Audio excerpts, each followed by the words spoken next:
Hello and welcome everyone once again to PMPL Pakistan Spring Season 2023. I'm your host Anna Aiden and again I'm joined by the very beloved Ehsan. How are you doing, buddy? Thank you.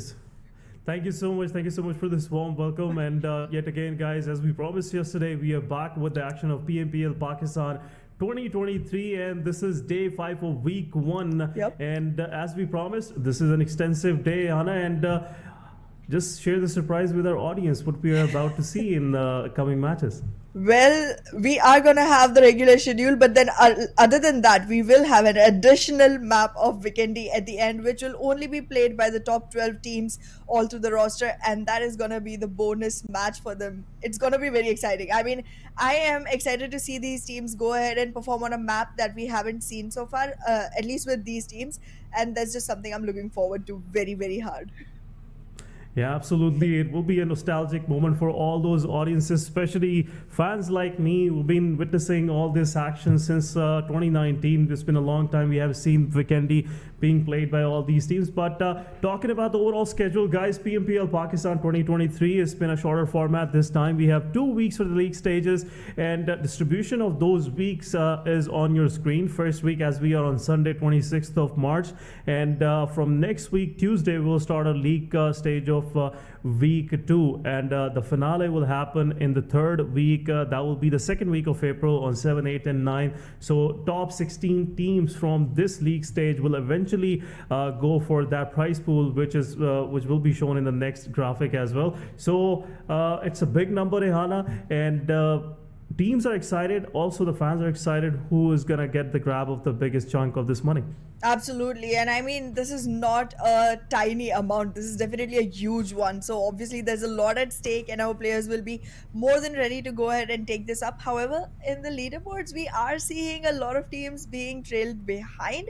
But then these are the points that they can look at and actually, make sure that they are able to climb back up, crawl their way back into the match to make themselves, a possible contender of the first position. And these are the bonus points that are going to be given to our players, and I would like you to go ahead and explain this further in detail. You're better at explanations Yeah, than me. yeah, it's been a confusion for most of the viewers, because bonus points is a new thing introduced in the Exactly. previous season of PMPL Pakistan.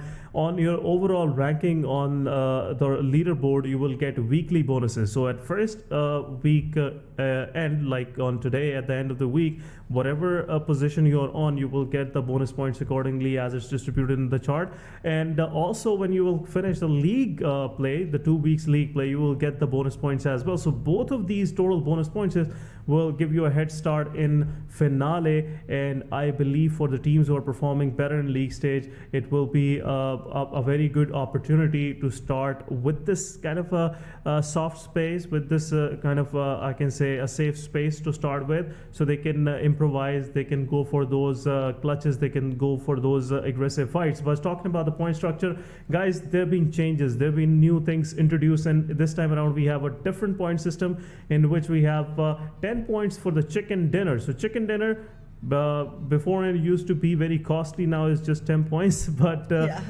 now we have a huge difference between first position and second position. That is 6 points for a runner-up for the match. Third will get 5 positional points. So more of the focus of teams and also the players is now on fragging, Ihana, and I believe this is good for the audiences out there.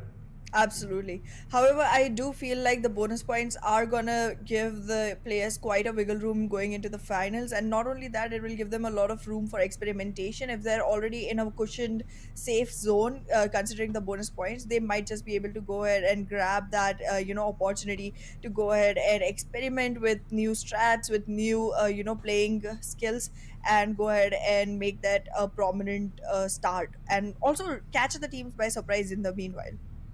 Yeah, that's a good point you put forward. I believe, Ehana, this way teams will have this peace of mind that even some things don't work out, they have plenty of points stacked up, and they will never start from zero. They have something to start with, and that's something again give you the confidence in the battlefield that you can experiment, you can go for those aggressive stances and whatnot. But talking about this particular page, guys, Seventh Element is right on top, 147. Magnus Still. Esports did a wonderful wonderful job yesterday and managed to close it out for them and rest of the teams down below. But situations are getting worse for teams that are below 16 spot. Again, guys, mentioning 16 spot, top 16 will qualify for the finale.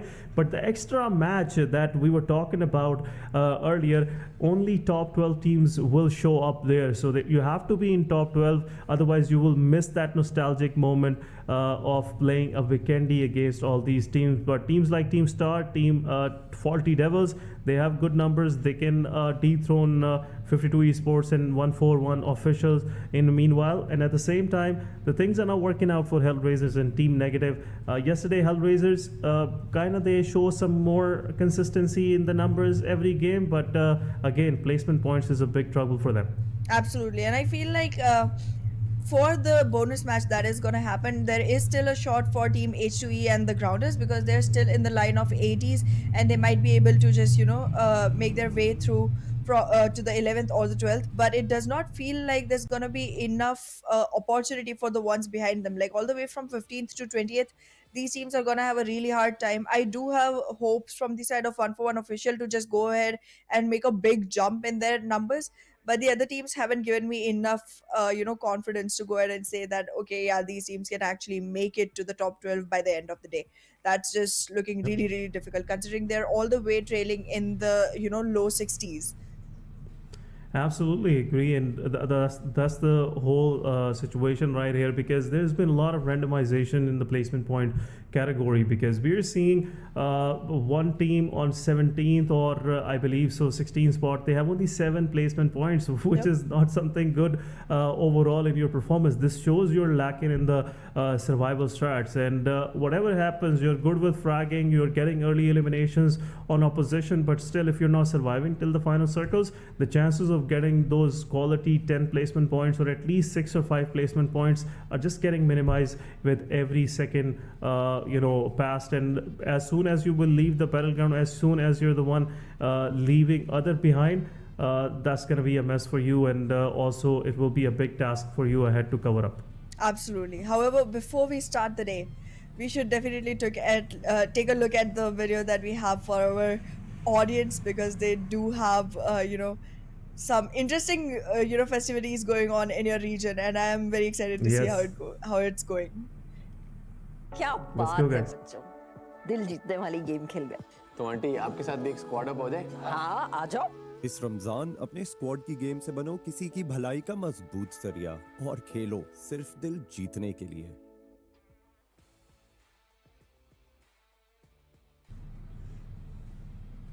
So yeah, so this make sure, guys. Yeah, go ahead. I mean, yeah, it is your festival, but this time I want to do this one. So hold back, Yeah, Ehsan, sure. hold back. All right, so this Ramzan, guys, do make sure to squad up with your friends and lend the support while you play the game to win hearts. Yeah, as the auntie said, you're playing the game to win the hearts, and that's what you can do with PUBG Mobile. Squad up. Make sure you spread the kindness. Make sure you spread what you have with you, with others who are somewhat less blessed than you. So it's all about sharing your blessings. But again, guys, it's another day, a fresh start to the day, and schedule. We'll look at the schedule as well. But as we were mentioning earlier, it's a long day for you guys. So buckle up. We will be witnessing 6 matches today, and we'll start from Miramar. Starting from the South American deserts, and eventually getting into Erangel, then again to Miramar, and we'll have a fast-paced Sanhok. And talking about Sanhok, it really, abrupts the flow of teams, especially it gives you a spiced up version of the gameplay. And also we'll go back to Erangel then, and then the chilly breezes of Vikendi are waiting for top 12 teams today for PMPL Pakistan League Play Week 1. So again, it's a very important day and a very memorable one, and I'm really looking forward, Ehana, to that final match of the day. Absolutely, that is definitely the cherry on the top. But however, we do have to see who takes the cake first, because the first 5 matches are going to be very decisive in how the rankings, shift around on the leaderboard. Even though there's a lot of wiggle room for a couple of teams on the leaderboard, it feels like if they do not maintain their throne, they're really going to be in a lot of trouble. It felt like Seventh Element was just laying back yesterday, or they were not having the best days. it did not, reflect on their scoreboard the kind of lead they had already built for themselves. They're only like three or 2 points ahead of Magnus now, and I felt like a lot of teams just stepped up their game way too much. Like Magnus showed a kind of game that we weren't expecting. They do have great history, but in this tournament, they hadn't performed the way they did yesterday. And even Quantum Rage literally won the hearts yesterday. Yeah, it was, and I was being shared one of the stats. Senior QR Senior is the only player ever in PMPL or even PUBG Mobile history of Pakistan region to score 13 individual kills in a single match. So it's a big breakthrough for QR and a big confidence booster for them. But let's see what kind of confidence they have for this particular match. Day 5, match 21. And we are starting with Miramar, guys. And as we know, it's a big map, extensive map. You have plenty of room to loot, plenty of room to just look for a safe space for yourself initially. And moving forward, just deploy your strats, let your team member know what you guys are up to and what kind of strategy we're going to look into this battlefield. But talking about this particular plane path, Yana, is kind of a more northern favoring plane path, slightly diagonal, cutting out San Martin and Hacienda in between, and then Junkyard and Minas Generales as well. So we are pointing toward the eastern coast of Miramar, especially the areas of Impala, very important areas. I'm expecting a first circle could be, and totally on the center of the circle or center of the map, or maybe we can see a Lost on center circle. But let's see. I'm hoping for the best, but most of these teams will have a hard time moving south with this particular plane path. Absolutely. And I mean, there are teams who are also going to be disappointed with this plane path, because I know there's a couple of teams that do like to go to prison and Los Egos. There are a couple of teams that do like to, make their presence in Chumacera. So they're all going to have to like either glide a lot or find a vehicle and make their way through. But yeah, completely opposite to whatever we were expecting. The circle comes in with another surprise, making the center almost close to La Giela. I feel like this is just going to be slightly difficult, specifically for the teams that chose to go northeast. Yeah, absolutely. And as we were expecting, Los Leons centered circle is slightly better, but the terrain, especially on the southern side of Landrela and Chumacera, is very difficult to maneuver. Your vehicles get stuck, so most of the teams will have a hard time, especially if there is a hard shift south moving into the circle. But let's see, these things make things more exciting for the viewers. For the once the teams are in difficulties out there, the fans, they're just loving it. They like to see the ambushes. Yeah. They like to see those teams getting thrashed while on rotation. But talking about this particular circle, I feel like it will close somewhere around Monte Nuevo or maybe south side of El Pozo, because these are the areas which are kind of more favored toward circle shifts. And H2E and Team TG, they are placed pretty nicely, especially in this first circle particularly. But Team Tough, they're spread out, they're looking for those vehicles. One of the guys, I believe Tough Jokers, have got a vehicle.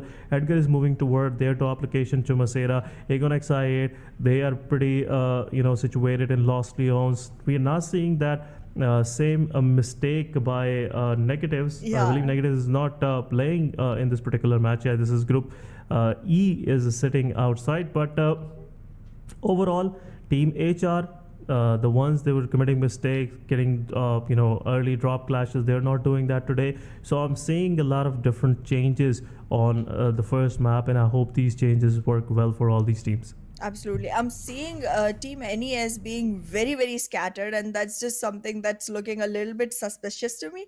I mean, it's not going to be a great result doing that. However, it feels like they were completely alone in that terrain, so it's not going to be costing them much. And actually, it is going to give them beneficial results as of now. But once they start moving in, if they're not close in together, they might be facing the grounders, and the grounders do have a bone to break with these teams. So they would definitely want to make sure that they capitalize on that, because the grounders are very, very close to actually making it to the top 12. So their eye will definitely be on all of those elimination points alongside the placement points that can be attained through the process. The funny thing is, I would like to correct myself. Negative Esports is still in the mix, Yeah. and they haven't made that mistake which we were discussing yesterday. This time around, they dropped themselves in La Cobriere, which is a very good move. Initially, you have this peace of mind to loot and just equip yourself, be prepared for the tough times coming ahead. But talking about the Grounders, they have this map under their belt most of the times, and it's a strong map for them. And if they start good, if they eventually eye themselves for the first page, at least top 10, or maybe at least get into top 12, get some extra bonus points. As we know, the standing of the final match will also affect your overall standing, so you have to make sure you get the better out of that match and eventually get more bonus points, because even a single point can help you qualify and give you a better head start. And eventually we have seen champions in making with only 1 point, so all these factors should be under consideration. And teams like the ones who are eyeing for the top 12 position, I would suggest them to eye for at least first page, because top 12 is risky. There are many contenders out there looking for the top 12 position, and even if you get a one bad match, it's done and dusted for you. You won't be able to make it there. Absolutely. All the way from 11 to 15, there's a lot of competition going on. And I mean, out of 5, if there's only 2 positions that can be acquired, it's difficult. It's difficult to make sure that you're going to stay there at the end of all the 5 matches that are to be played today, and in which you only have 4. Imagine this: you have a great performance going on for all 4 matches that you did play. Then the other team plays 1 match which you weren't playing, and then they just capitalize way more on that. That can literally, throw you off of the top 12. So yes, as you mentioned before, Asan, it feels like going for the first page is the better, idea. It gives you a good cushioning. It gives you a good room to wiggle around in, and even pass by if you have like 1 bad match, even though that's not something they should be relying on. Again, very clinical points being passed over by you, and anyone out of these teams, management or someone if listening, this is the way to go, especially when there are no more extra weeks for the league play. You have only 2 weeks to play, and starting out, and if you're missing your matches, you're making those mistakes again and again, especially if you have messed up your whole week, it will be difficult for you to catch up. And at the end of the day, it doesn't matter which position you qualified on. You just have to make sure that you are in top 16 and get those bonus points, get those extra points that can help you to at least get you a good start in the finales. And Exactly. some things can work out on those days. Sometimes you have the good days, and there is a fair chance that you'll eventually get something out of it. But we have Team Hellraisers against Team Star. They somehow managed to get 2 players knocked down on the side of Star. One of the players is getting revived, but still the whole situation is pretty open for Team Hellraisers. The delay that is happening, especially by the guys of HR, the unwillingness to go for the push and slowing it down is really going to create the problem for them. But HR going for the right move, for the right warehouse, where Zyroja is already knocked out, and possibly they will flush their kill as well.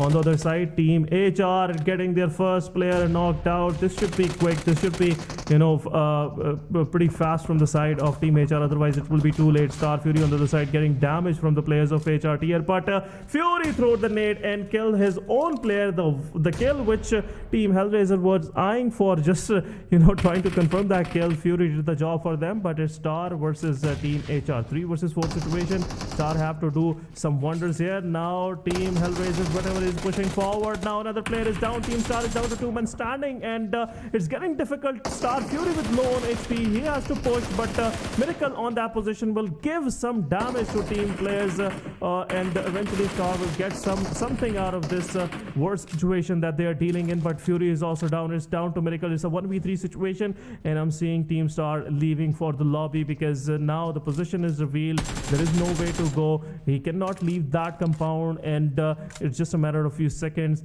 that the Team HR will push in and clear the mess out for themselves. Absolutely. I am seeing a resistance coming in from the side of Team HR though, because that was a very beautiful molly. It landed literally on the stairs, and it was going to make sure that Team Star Miracle does not get an opportunity to go back up. He was going to be stuck on the lower ground itself. So it was a great moment to push in for. But well, they did hold back a little, trying to reset all of their players, and that just shows a little bit of underconfidence on the basis of their gun game. However, it feels like they are gonna be finding themselves in a more difficult position right now. But okay, they do go ahead, get the kill. It did make sense because they were like 3v1. But yeah, I mean, Team HR, they could have been a little more quicker to this one.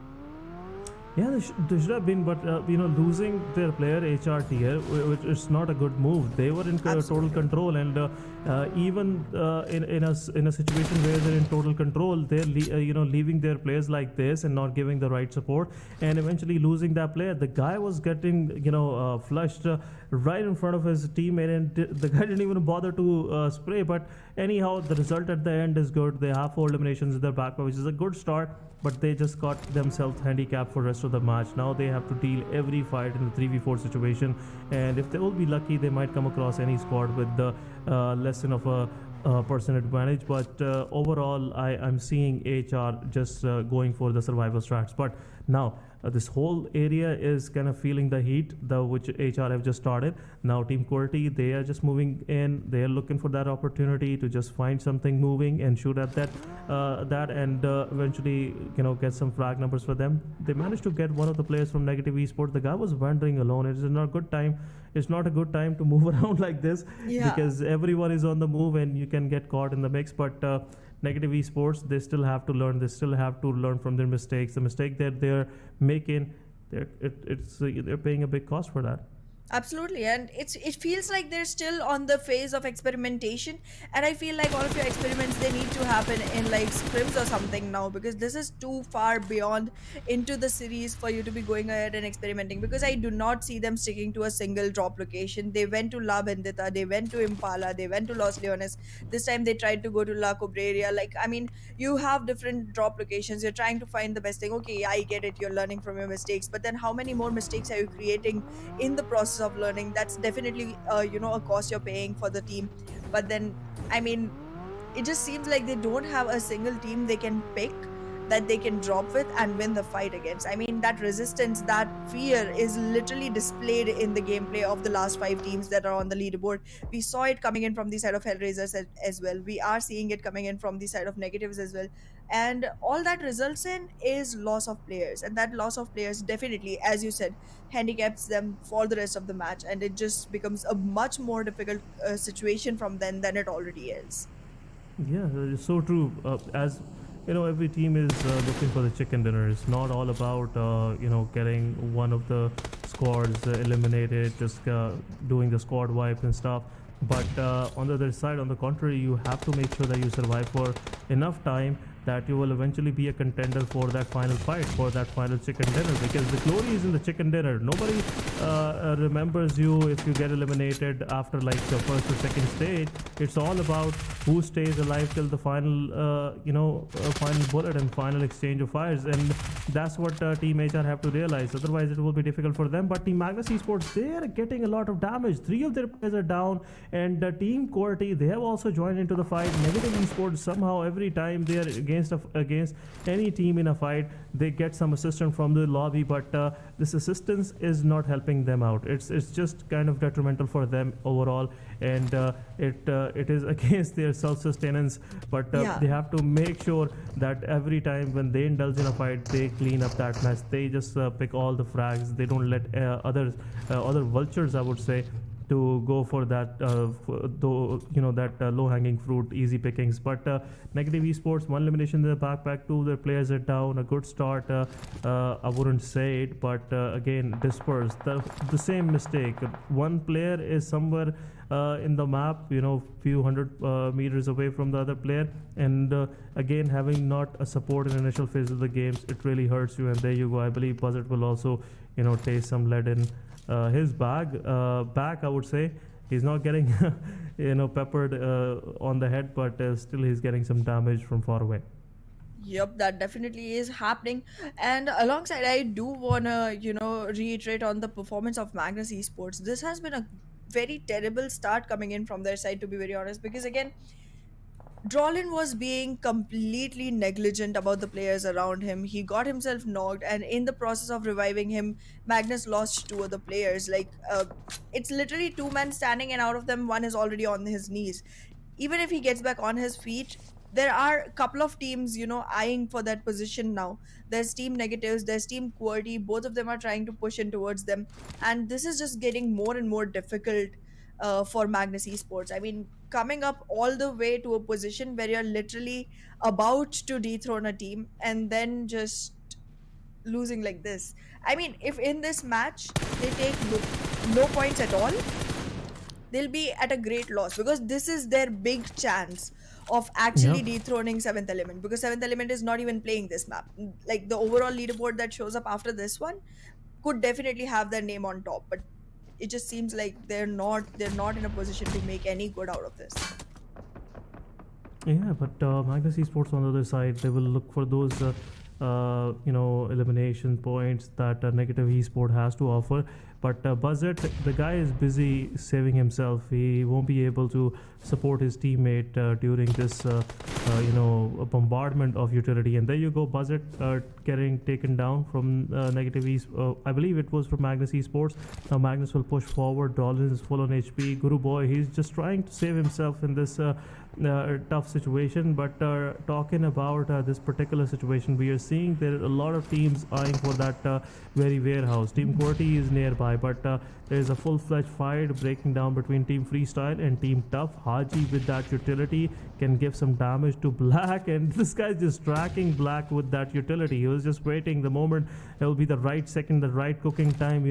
The moment where Gordon Ramsay will be happy with him with the right cooked grenade, he will just throw it toward FS Black. But FS Black, the guy is good. The guy is good with the moves, and he managed to put himself behind hard cover, and that's where the whole situation will start. But a good nade, slight delay on the nade. It was not well cooked.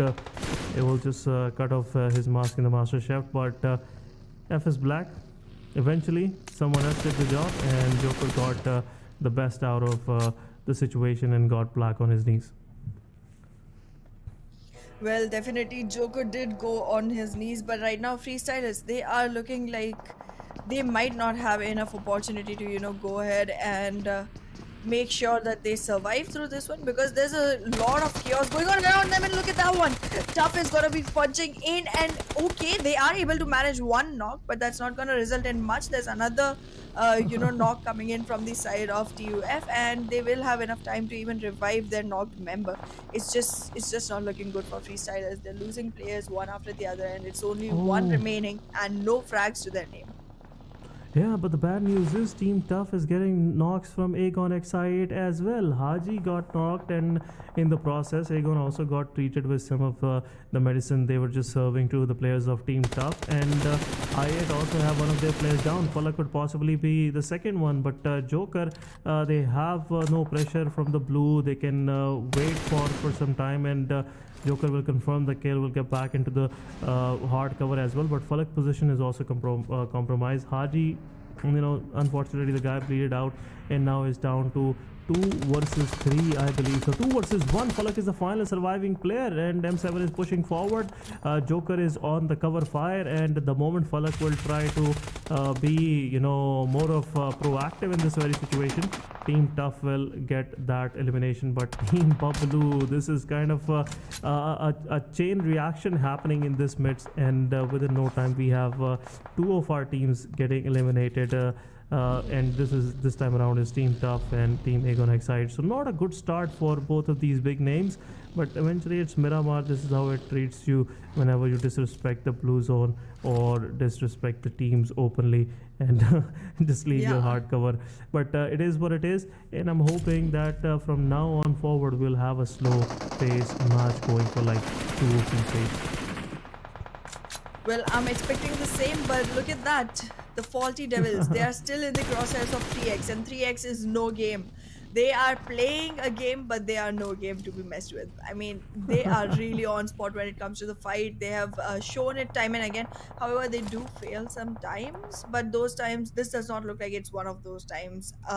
The 40 Devils, good choice. They are trying to, move out of here as quickly as possible. They know they do not have the altitude advantage. They know they do not have the weaponry advantage either. So they are gonna, try and make sure that they are able to evade from a fight that they cannot pick. But 3x, they're surrounded by two other teams around. So if the push comes to shove, they might just get third and fourth partied at the same time.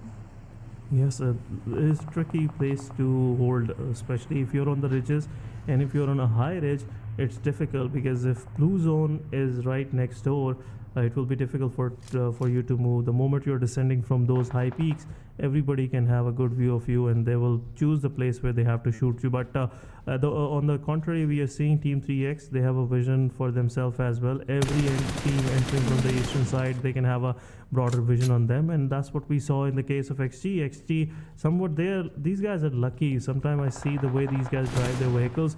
They mostly don't get thrashed. But on the other side, Team TFD taking down one of the players from Team QWERTY. Team QWERTY losing players right and left, and this time around, Top G will also leave for the lobby, and the final player of Team QWERTY is still surviving, and we have to just see which one of those players it is. But we are seeing two solos in the mix. We have Freestyle Fezzy, and now we have another player from QWERTY as well. Team Bublu also getting some damage from XGeneration. XGeneration want to clear out this side of the circle as well, but the whole situation is getting worse for Team Bublu and XGeneration both, because they are right on the edge of the circle, and possibly the circle will move up northwest slightly, and that's where Team Bublu will have a problem getting into the circle.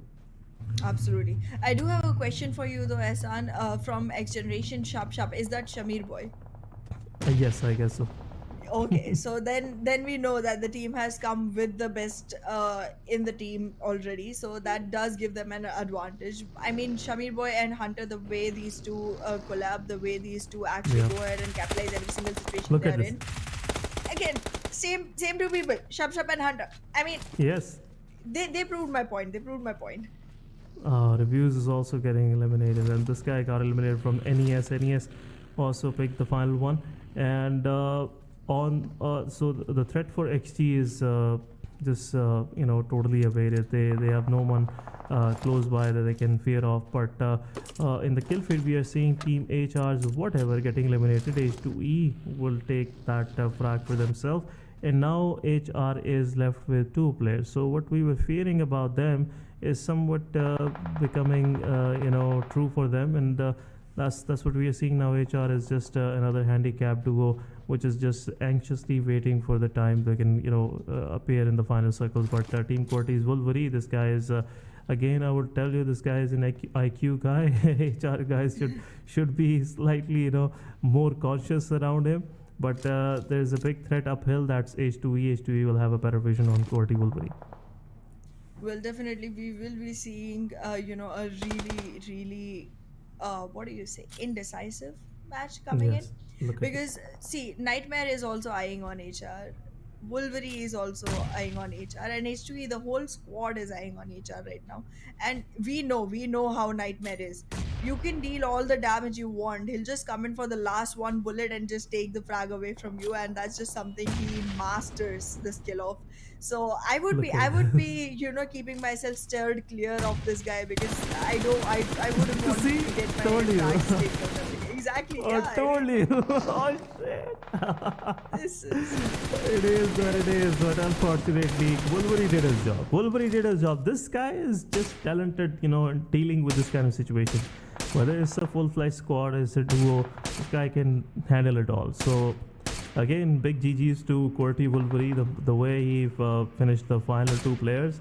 The guy is sneaky, the guy has big brains. He knocked one player with a utility, second one he just sprayed him out, sprayed the soul out of that guy, and eventually making him leave for the lobby. But HR, again, close to the average performance, 4 points in this match as well. I would say they will get at least, or maybe 0 placement points, but they have 4 elimination points, which they are doing well so far for themselves. But NES and XGeneration is time. XGeneration, they have somewhat decided this is the day to just pull off those switches which they were having on the day one, and now they're performing pretty good. NES Mars, while he was trying to eject from this vehicle. Unfortunately, drop down, and this kill will also get served to Team XGeneration. Absolutely. I mean, Thug is just trying to announce that he is nobody to be underestimated. We keep talking about Hunter and Shap from the side of XGeneration, and now we have to shift our focus to Thug because he's doing a great job for the team. Already has 7 frags to his name out of the 8 that the team has collectively accumulated. So definitely doing the job that he has been assigned and doing it well enough. But H2E, are they gonna have a surviving shot here? Because NES definitely have only 2 players to their team right now, and Hunter is not even giving them a shot at survival. Look at that, Arif already on his knees, very soon gonna be inside the ground. But is it gonna be a frag that XGeneration is able to confirm, or will another team just go ahead and make it their point overall? Ooh. Yeah, H2E will do the job, and we have Vengeance playing today. Kian from H2E, another guy. H2E today they have Tarzan and Kian both on the front end, which I believe will bring some results in for the team as well. But they have a strong squad playing today. Rex is playing phenomenally, especially in the last few games, as I have noticed. So the only thing just we have to see is us stepping up, and H2E will be another squad hard to mess with. But H2E on the other side, they are getting scoped in from the side of XGeneration. XGeneration seems like they have a plan in their mind, and so far the execution is going pretty well for them. All of their 4 players are surviving. Psycho is slightly low on HP, but he will heal up himself.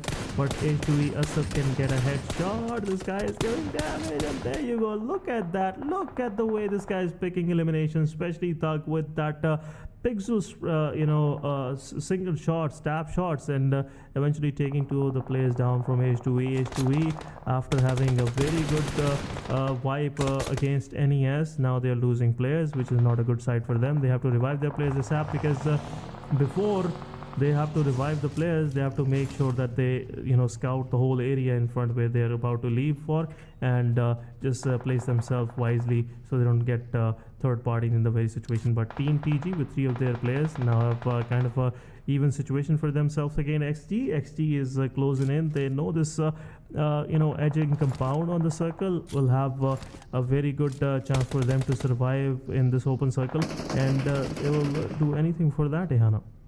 Absolutely, they are trying to regroup so that they have all of their men close enough to provide the revival whenever it's needed. But right now it seems like they are going to be running on a lower HP count compared to the opponents that they are facing, which is the grounders. And the grounders, they are not stopping with the utilities. There's a constant rain shower of nades coming in from the side of the grounders. They're using molotovs, they're using grenades. It's all the throwables getting tossed right on the face of XG, and they are just not being able to invest in the fight other than revive their knocked players. Because I saw a couple knocked earlier, they were revived, brought back to a good 75 HP. Then you see another knock coming in.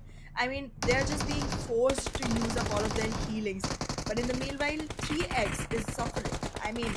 It's rare to see 3X suffer, but that is exactly what's happened right now. Yeah, it's a tough terrain to actually take a fight on. It's difficult for Team TFD as well, but TFD is doing a wonderful job. But another player down, and that's what it's helping Team 3X to push forward. But eventually TFD will leave for the lobby. They've been just evicted, given the eviction notice on time. But it's 8th phase of the game. XG, they are pushing forward. Team TG also low on HP, and Hunter is right next door. But Hunter will also get taken down. Chup is also down and is down to Psycho, and the third party will come in. Wow. H2E had their attention on this situation, and now it will give some time to Team TG to reset as well. So it's a 3 versus 4 situation. 3X is another squad, full-fledged. 4 of the players are surviving. They have the edge of the circle, and all of the attention of both of these teams uphill is on Team TG. So it will be difficult for Team TG if the circle leaves them, but they're wishing that the circle comes toward them. Otherwise it will be difficult for them to move into the open and eventually take fight, because either way, wherever side they choose, it will be difficult for them to hold on to, because the opposition will make sure that they're third party in the situation. But Team 3X getting knocked out. Two of their players are down, and this is where the situation will get difficult for them. Team 3X H2E is pushing forward. It's a 2v2 situation at this front, but revival is happening. So it's technically speaking, it's a 1v1 against a 1v2 against comeback, and Asad is dropping those utilities at the right time, just minimizing the audio cues. This will help them actually to push forward, but comeback with his UMP is trying his best, taking one player down, second down, but two of the front end Zolters went in and did the job for the team, and eventually H2E will see the face of that chicken dinner. Is kind of an pretty evident now that Team H2E with that kind of merit want to eventually grab their their first leg piece of the day. Absolutely, they might very well, secure the chicken dinner, and it would be a great start to our fifth day because we haven't seen H2E even on the first page so far. So them going ahead and making sure that they get the chicken is really gonna be a huge news for the guys and the fans that follow the team. But right now, the grounders, they are looking very concentrated onto the one single compound that they have in hand. It's just gonna be two players from their side.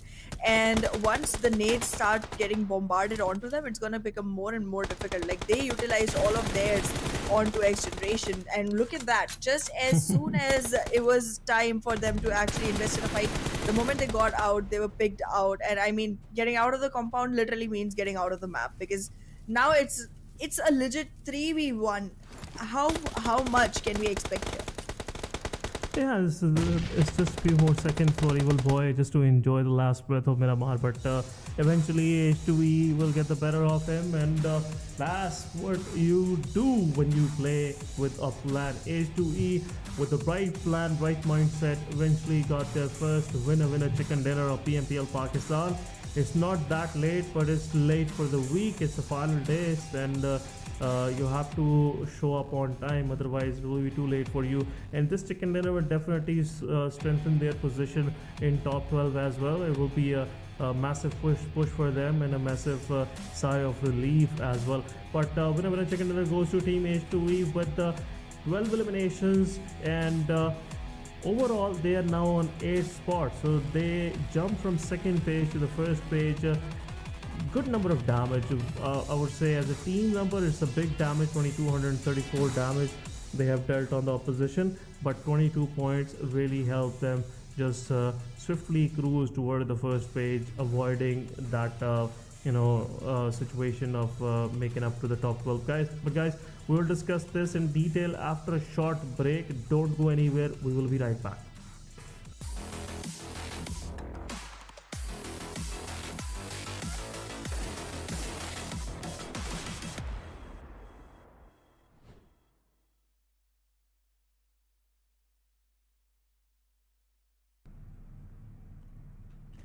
Welcome back guys, and after being a background noise, I would say, or a voice, we are back with the faces on this fresh desk of PMPL Pakistan day 5 week 1, and alongside me it's Ehana again. You guys been listening to her throughout the match. It's a difficult situation, I can understand, but it is what it is, guys. But talking about this, Ehana, what do you make of this great victory from H2E in the first match of the day? I am proud, and my expectations for the day have increased surmountably, because I did not expect a new team to show up now that we are this far into the game, but they did. And not only did they show up, they actually showed up with the greatest strength that they could bring to the table. Like 12 eliminations is not a joke. I mean, they made sure that they were not only in the top 12, like we discussed earlier, they made sure that they were on the first page nonetheless. So I'm very happy with the achievements that they have acquired. Yeah, I totally agree. But again, a very notable performance by Team XGeneration Thug with 7 eliminations, so getting the well-deserving title of MVP of this particular match. 1167 individual damage, 1 assist, 9 knockouts, and only 145 healing done. So XGeneration, they were having a time of their day so far, I would say, of this league in this first match. But the moment the winds of favor shifted toward TG, toward 3x. It was difficult for them to hold on to any piece of land they can acquire in the coming circle. Especially, stage 7 was difficult task for them. But let's move towards the top player of the game. Top players, I'm pretty sure Wow. most of them will be from H2E, but TG, Evil Boy, the guy made his mark with 440 damage, 4 eliminations. Asad, as we were asking him to step up, he definitely stepped up and delivered a very good performance with 583 damage, 5 key eliminations for his team here, Ehana. So things are working out for the some of these teams which were struggling to, just deal those finishing touches. But this time around, H2E did the wonders for themselves. Absolutely, and I am very, surprised as well as amazed by their performance nonetheless. Because even though they had all 4 men standing, it was very rarely that we were talking about this team going all the way to the final circles, because it just did not evidently show up in their previous games. But the way they did it very on point. And as you said, it was the game that was planned, calculated, and executed accordingly. And if they do not have any mishaps according to their plan, they do go ahead and actually show the best of themselves. And if they're able to continue with this momentum, they might very well reach in top 5. That would really give them a good boost towards the weekly bonuses. However, looking at the match summary, Thug has just acquired the highest damage as well as highest eliminations for himself. And I just keep feeling bad for XGeneration overall. They do perform great, but then there's no chickens to their name still. Acceleration, the way they start the game, it looks like they're gonna dominate the whole lobby and eventually will grab that chicken dinner for themselves. But teams which are kind of more based in their positions, more based with their game plan, and already have a blueprint of the kind of strategy or plans they have to execute. They tend to be surviving at the end of the day, which in this case H2E was pretty placed on that specific position for a long time, and it shows they weren't kind of I can say that in a hurry. They weren't just jumping around looking for kills. They weren't desperate enough, but with having that based mentality, based mindset, they still managed to get the chicken dinner for themselves. Just making the right moves at the right time. But moving toward this match ranking, first page, as we guys noticed, wonderful performances by XGeneration, Team 3X, Team TG, Team H2E. But on the second page, things are now working out for Team Negatives. Team HR had a difficulty to at least manage to get only 4 points. Talking about Aegon XI8, 2 elimination points only on Team Tough, and rest of the whole team got third partied, and also the final player got eliminated from Team Tough as well. So Miramar, not the one we were expecting, but as we were expecting a new moon to shine, we have H2E for us, the new heroes for the Miramar this time around. Absolutely, and I am gonna be keeping my eye out for the time that they play Miramar again, as we do have 2 maps of Miramar coming in today, and it's gonna be a great one to watch. Because again, as we see, Miramar claims to be one of the maps where we do get to see new contenders every single time. It's hardly a single team going on for repeated victories on Miramar, so I feel like that's a golden opportunity for our players to go ahead and make their mark. And look at that, there it is, Magnus Esports. Finally, Yeah. someone beating Seventh Element. Proud, happy, but well, Seventh Element is literally on second number, and as I always keep saying, they still haven't played a match. They're literally a match behind all of the teams. So this is literally a 4 point difference. I think they will be able to cover it up.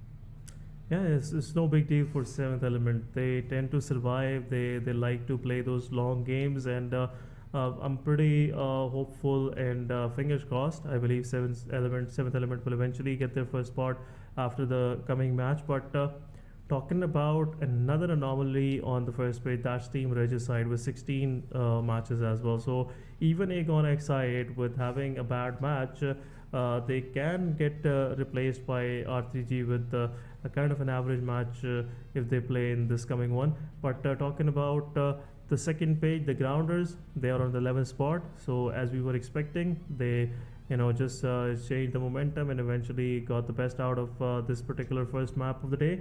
And talking about Team Bublu, now they are on the verge of pushing to, getting pushed toward the lower 8 ranks, moving from 13th to 20th onward. But Team Negatives, they are still on the 20th. Team Hellraisers, a slight improvement, but 45 points. Again, no more placement points, no extra placement points. They had 7 placement points previously, and still they have 7.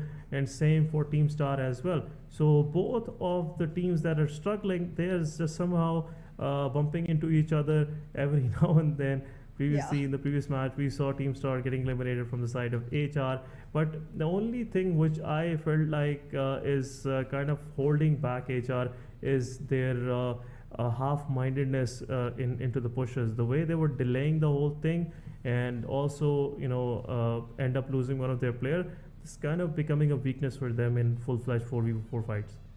Absolutely. I feel like they do need a lot more metal coming into the game. But yeah, I have expectations from all the teams that are above 15 to make their way into the top 12 because they're not that far away. And I do feel like 1for1 officials, if they do get one good match, they will be able to secure themselves another dinner and, make their way back into the top 12. However, anywhere beyond that, still nada. You gotta impress me to make me even say that, okay, yeah, you have a shot. I mean, I am unimpressed by all the teams below 15. They are just not performing. Even actually, 1for1 official is very close to them in the overall points, but they do have a dinner. So I feel like when it's time, they do, make sure that they're shining bright. So I do have hopes from them, but everyone else is just trailing way far behind. Yeah, it's at the end of the day, it doesn't matter even if you have a chicken dinner. If you're losing out, Yeah. if you're not making those plays which you promised to deliver, at the end of the day, you will get kind of hindsighted by the fans, by the spectators out there. They will stop expecting great things from you, and eventually the whole, the boiling point that you have just set for yourself in the whole lobby, it will, go down, and eventually, you will be, I would say, pretty much hidden somewhere in the history books. So, talking about the day forward, we have our schedule on our screen, guys. Moving toward our second match of the day, and that will be played on Erangel. Erangel, another Yes. strong map for teams like Seventh Element, teams like Aegon XI8. We shouldn't be forgetting that. Team QWERTY, they have a good chance as well. Unfortunately, things aren't working out for them pretty well, but I'm pretty hopeful this time around they will, change, tweak few of these things and eventually get something out of these coming matches. But talking about this particular match, Group E is coming in, so let's see if they'll be able to grab their position, especially Seventh Element, and what else we have, what else R3G have for us today. But let's see, let's hope for the best, and fingers crossed. Absolutely. I am gonna be waiting desperately to see what happens on Erangel because Erangel is again the map that most of our teams have most practice on, and it's also a calculated map. You know exactly when to go where. I mean, if you've played the game enough, Erangel does provide a lot of opportunity to go pre-decided onto your rotations, onto your moves towards the teams, and also to picking which team to take a fight with. Like Miramar gets a little bit less calculative because again the distance literally gives a lot of opportunities to people take shots on you from a range which is unimaginable, to be very honest, and it's very hard to keep a scan all around, and in Sanhok it's just very random because people are so close by. But like Erangel is literally the most appropriate map to go ahead with a pre-planned game in. Yeah, and as I always talk about this, it's the default map. Every team start their competitive journey from this map, and every key strategy just gets formulated on this map first. Then you improvise, change it a little bit on other maps. So an angle again, it's a open opportunity for everyone to grab, and every team they have their strengths, they have their weaknesses, and most of these teams have their strengths on their angles because this is the most played map, and eventually you have the more practice on it, and you have a great hold of the terrain, the great hold of the weaponry, the kind of availability of weaponry, and the kind of covers, angles that you can make. So again, I'm hoping for a new winner to come out of this. But as Group D is on the benches, we have Group E in the house. We have 141 officials, Team R3G with no big changes. We have Team 52 Esports, again no big changes, Joker, Jalad, Hassan, and Chotu. And we have our OG lineup of Team 7th Element. We have Tacosaurus, Eleon, Divine, T24OP, and Tabby. This time around, I'm expecting Tabby to be just slightly playing closer to his team. Otherwise, it will be difficult for them to play 3 versus 4. But overall, a very balanced playing path and very good first circle as well. Yep, I did notice that H2E and Egonex I8 have gone for different drop locations. This time they are not sticking to their, OG drop locations. And Egonex I8 doing that does make a lot of sense because it was all the way in military base shot. for both the teams. So yeah, that does clear why they are choosing a different spot. But yeah, the circle is going to be in favor, so the teams won't have a lot to rush for. Looking at that, 1-for-1. Oh my god, they literally need points right now, but they're losing players like anything. Yeah, and NES, they have just seized this opportunity to take 3 of these frags. Now see, JD is also in a bit of a pickle. He's close by, and possibly there's a fair chance that NES will catch up that guy as well. But rest of the team, I believe 141 is in Rozhok, and Northeast Sports, they like to drop nearby. They know the terrain surrounding where the players can hide, what are those points to check, what are those corners to be aware of. So NES will, I was expecting them to go for the rest of the players, but yeah, it's a good move, and they have their own plan, they have their own way to start their matches. But big damage dealt to Team 141 officials, and again, it's not a good way to start your match. You're not expecting an early clash on the compounds where most of the time NES don't like to drop, but this time around they did, and they managed to get the maximum out of that very situation. Well, they definitely did. But looking at Georgia Poll right now, we do have a couple of teams here. We do have 52 Esports and H2E both residing in Georgia Poll as of now. But both of them have separate compound areas for themselves, so it doesn't seem like we're going to be seeing them clash as quickly as you would expect for teams that drop nearby each other. But they will, considering that Georgia Poll provides great loot, they will have all the opportunity to go ahead for the best weapon they want, and then we'll be able to see which team wins in this fight. H2E definitely is walking in with a bunch of confidence, ton of strategies into this one, considering the last win definitely gave them an upper hand in all the game plans and all the resistance that comes from teams. But then if 52 Esports hasn't been showing up as prepared until now, so it's their moment to shine. It's a requirement of this moment for them to shine, because otherwise they do not get to even make it into the top 12. Yeah, even the mini goal for the day is to get into the top 12, because top 12 is where you want to actually end your day, especially your week 1 for the league plays. And also it will give you an opportunity to play that extra match. Who knows, it can go well for you. You might get a better positional point, better elimination points, and eventually boost up some of your overall standings, and get some extra bonus points for yourself. But again, having that top 12 in there, keeping that in mind will also help them to perform well. But I'm seeing some of these teams have already avoided that tragedy for themselves. Team TG, after the first match, I'm not seeing them going back down on the overall leaderboard. Also, H2E, the way they just cruised themselves on the first page, they have just evaded the chances of losing out on Vikendi. So the day have started good for both of these teams, but I'm hoping XGeneration, Team Freestyle, and especially Team Negatives to find slightly a better match for themselves. They need a good match, at least a top 3 finish with good numbers of eliminations. Otherwise they will start losing confidence, and it will be a bad week for them as well. The coming week will also be a bad week for them as well. So again, big hopes, big match, and seeing this, I would say there is a fair chance. Looking at the situation of any negatives, I can see they won't have a difficulty for themselves as Magnus is on the benches. They will have a fair chance to loot up Puchinki, look for the right place to hold the angles, and eventually gatekeep some of these teams like 3x, Team Freestyle, or maybe Team TG getting into the circle. But overall, very well balanced map. Kind of seeing a potato hill or possibly shelter, close to shelter finish, which will make things more interesting for the viewers. Well, we might definitely get to see that interesting end towards the next circles, but as of now, it seems like the grounders really need to pick up their pace and start moving into the circle.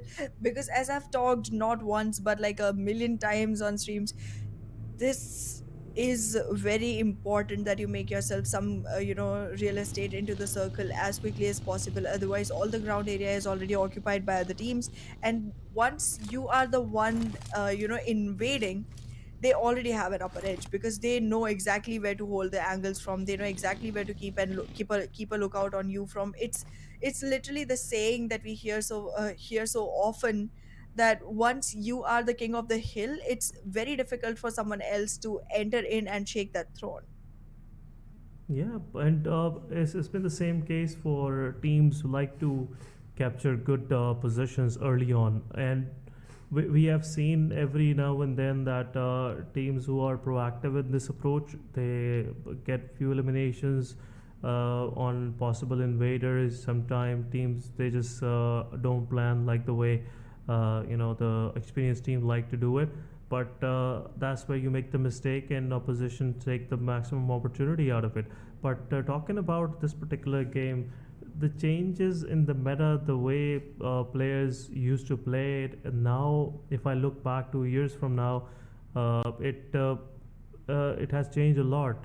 Most of these players, they have a lack of sense of staying together as a squad. Most of these players, they have a confidence, kind of I can say, or overconfidence in solo gameplays, which messes up the whole team synergy, which eventually messes up your results as well.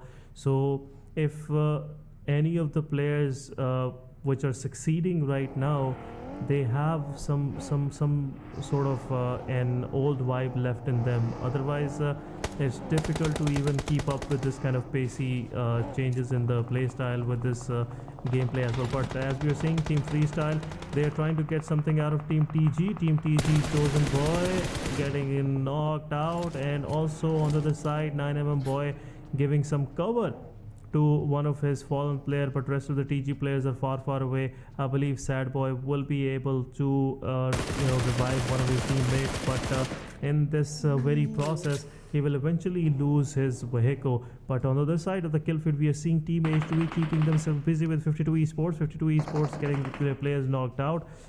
It's another player getting knocked out. On the other side, Drop Shot taking one of the players down. 9mm is pushing forward on Team Freestyle.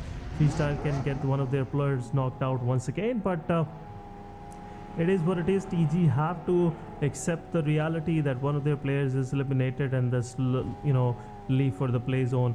Otherwise, it will be too late for them to move into this.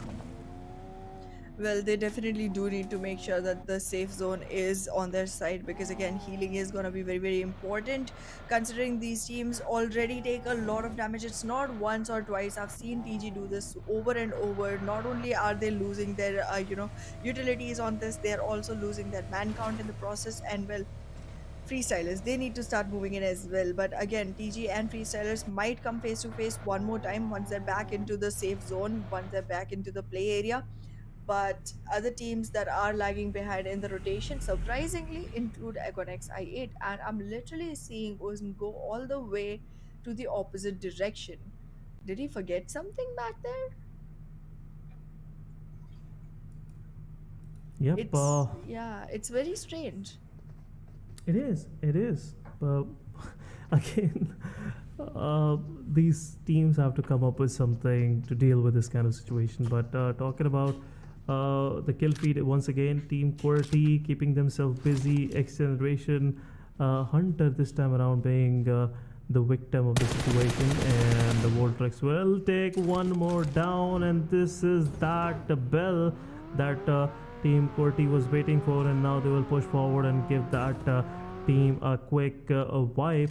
But Team TG, they are getting into an area where they haven't realized 3x is nearby, and on the other side, Team H2E took 2 of the players down from Team 52 Esports. Now, Team QWERTY, look at this. This is the way you push forward.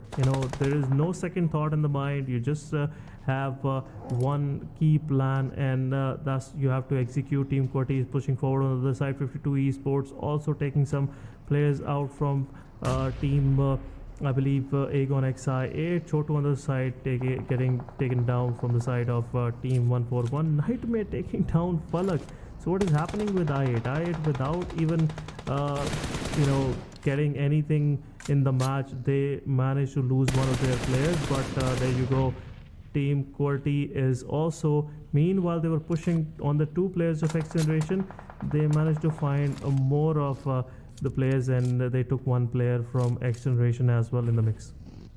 Well, they are definitely going to be a hindrance for Quantum Rage as long as they realize there's another team in the mix. And well, Wolverine will be looking on to Quantum Rage right now. It's a good scope there. I mean, he has managed a couple of connections right there. But Team QWERTY, they would have to actually go ahead and make sure that they eliminate this team completely, because we all know Quantum Rage, if they are able to survive with all 4 men, it's a huge deal. They have great calculations on that point, and yesterday we saw the kind of domination this team can bring. So if you want to get done with them as quickly as possible. But in the meanwhile, freestylers, again, as we expected, are facing the grounders again, and the grounders are still getting grounded constantly. I mean, I think we already knew this was Look gonna at happen. this. What is happening with Team Negative Esports? 3 of their players are down, and Pinkman is giving a revive to Guru Boy, but Zyroje got taken down with his own nade. So this is Team Star versus Team Negative Esports. Both of these teams are struggling at the bottom side of the spectrum in this very tournament. But as we are seeing, Team Negative Esports, somewhat they got another player knocked down from Team Star, and they will pick all these players one by one. Look at this. What is happening? Is this some sort of oh my goodness, I have no words for this. But 52 Esports at the same time got eliminated, and another nade is also being thrown on the side of Team Star's final player Miracle. Somewhat the guy dodged the nade, or maybe the nade couldn't reach him. But the Team Negative Esports, good thing for them is they managed to get 2 eliminations. The whole team got reset again, and looks like I'm just watching a tier 2 or tier 3 scrims. Yeah, After seeing the performance of Team Star and Team Negative Esports. Exactly. I mean, they're trailing really far below on the maps, and that makes sense. But I mean, you are in PMPL Pakistan. You gotta make sure that you're at least giving something which makes us know that yes, you did bring in your best, and then you somewhere messed up at one point or the other, and that little mistake resulted in this. We're literally seeing blunders coming in for both of these teams, and not once or twice. It's been happening since the time they started playing this tournament. This is just not what I was expecting at this point. However, I still feel like if they do come back into their own forms, because definitely they do have a potential that brought them all the way here, so we might be able to see something great coming in from them. But look at that, Quantum Rage takes a shot onto XGeneration and eliminates the whole team out of here. Quantum Rage is still 4-man standing? How is it possible? They managed to get all of their players up, which is a good thing, and it's pretty astonishing as well for me and also the viewers, the way they were indulging in the fight against Team XGeneration. It was kind of difficult, I believe, for them, but XGeneration is out of this game. But it's Freestyle versus Team Aegon XI. 2 of the players from I8 are surviving. Team Freestyle, 2 of their players are been taken down from the side of Aegon, and they pushed on in a right way. I would say it's not a bad way to push, but somewhat 2 of the players of Aegon, the kind of formation they have, they managed to take the invaders, and now it's Black and Fazzy left. And if there would be one more player from I8, we could have seen a backward push, or I can say a response push on Team Freestyle as well. But it's a 2v2 situation now. Freestyle can't do much about it, and somewhat Freestyle have to get in the circle through Aegon Exide, or maybe they have to find another way. But seeing the situation, within no time we have two of our main contenders, top contenders are out of this game. We have XGeneration out of this game. We have 52 Esports. I can't say top contender, but the way they started the game, it was looking like they had a plan for this match. But unfortunately, with only one elimination in their backpack, they left for the lobby. But kill feed, it's still ticking, it's still going on. R3G on the other side taken one player from QWERTY, and now QWERTY is left with only two players surviving and possibly one player left. Well, we are going to be seeing all of these teams get into a much tougher battle soon enough, because the circle is shrinking and the play area is going on getting smaller and smaller. However, the number of teams is still huge. We have 13 still on board with 41 players alive. It does not give a great average in total, but we do see that most of our teams do have all four standing, while some are still lingering with twos, and Team Star literally has one player. I don't know how they're gonna make it into this map, but they just have to rat it out, I guess. And that's literally difficult for Team Star, because they haven't been able to do this ever so far. Let's see how they manage it this time. But right now, Team NES is gonna make sure that they capitalize as much as they can onto 3x. But the problem is, very close in their surrounding are two other teams that have their eyes set on them. Yeah, it's just the phase 4, I believe so, and still you have plenty of space around. It'll be difficult for third-party teams to just close in and take a fight full on. But 7element on the other side, they are trading utility on Team Freestyle. Two of the players from Team Freestyle were surviving, and now it's only one surviving. But a beautiful nade from the side of Black. And within no time, Team 7element, now they are dealing with two of their knock players, T24 OP, 7E Tabby. They have to move into the mix and eventually revive the players. Tacosaurus, I believe so, will lose his life in the process, but Fazzy on the other side, leaving Black alone, and Black is only surviving player from Freestyle. 7element, Tacosaurus eliminated. Now it's time for T24 OP to grab the vehicle and go for that revival on Goku bot. But let's see what we got here for the day. Well, 7element is definitely in a very pickled situation. They do have two teams around them that are already having their eyes set on them, while Aegon X-I8 is making their way into the mix as well. So this is definitely a very difficult situation for 7element. They're literally between a rock and a hard place. And look at that, Regicide is passing by, and if we see a little more exchange of nades, Regicide might just get an idea that there's a huge fight going on. It's a good third-party opportunity, and they can just close in on this one. So yes, Regicide is going to have a great opportunity here as well. While talking back about the fight between North Esports and 3x, it seems like 3x did manage to revive the one knocked player, and now they have another one knocked down. So revivals are still going to be very required and very necessary for the side of 3x to sustain themselves. However, talking about North Esports, they are running on a really low man count altogether.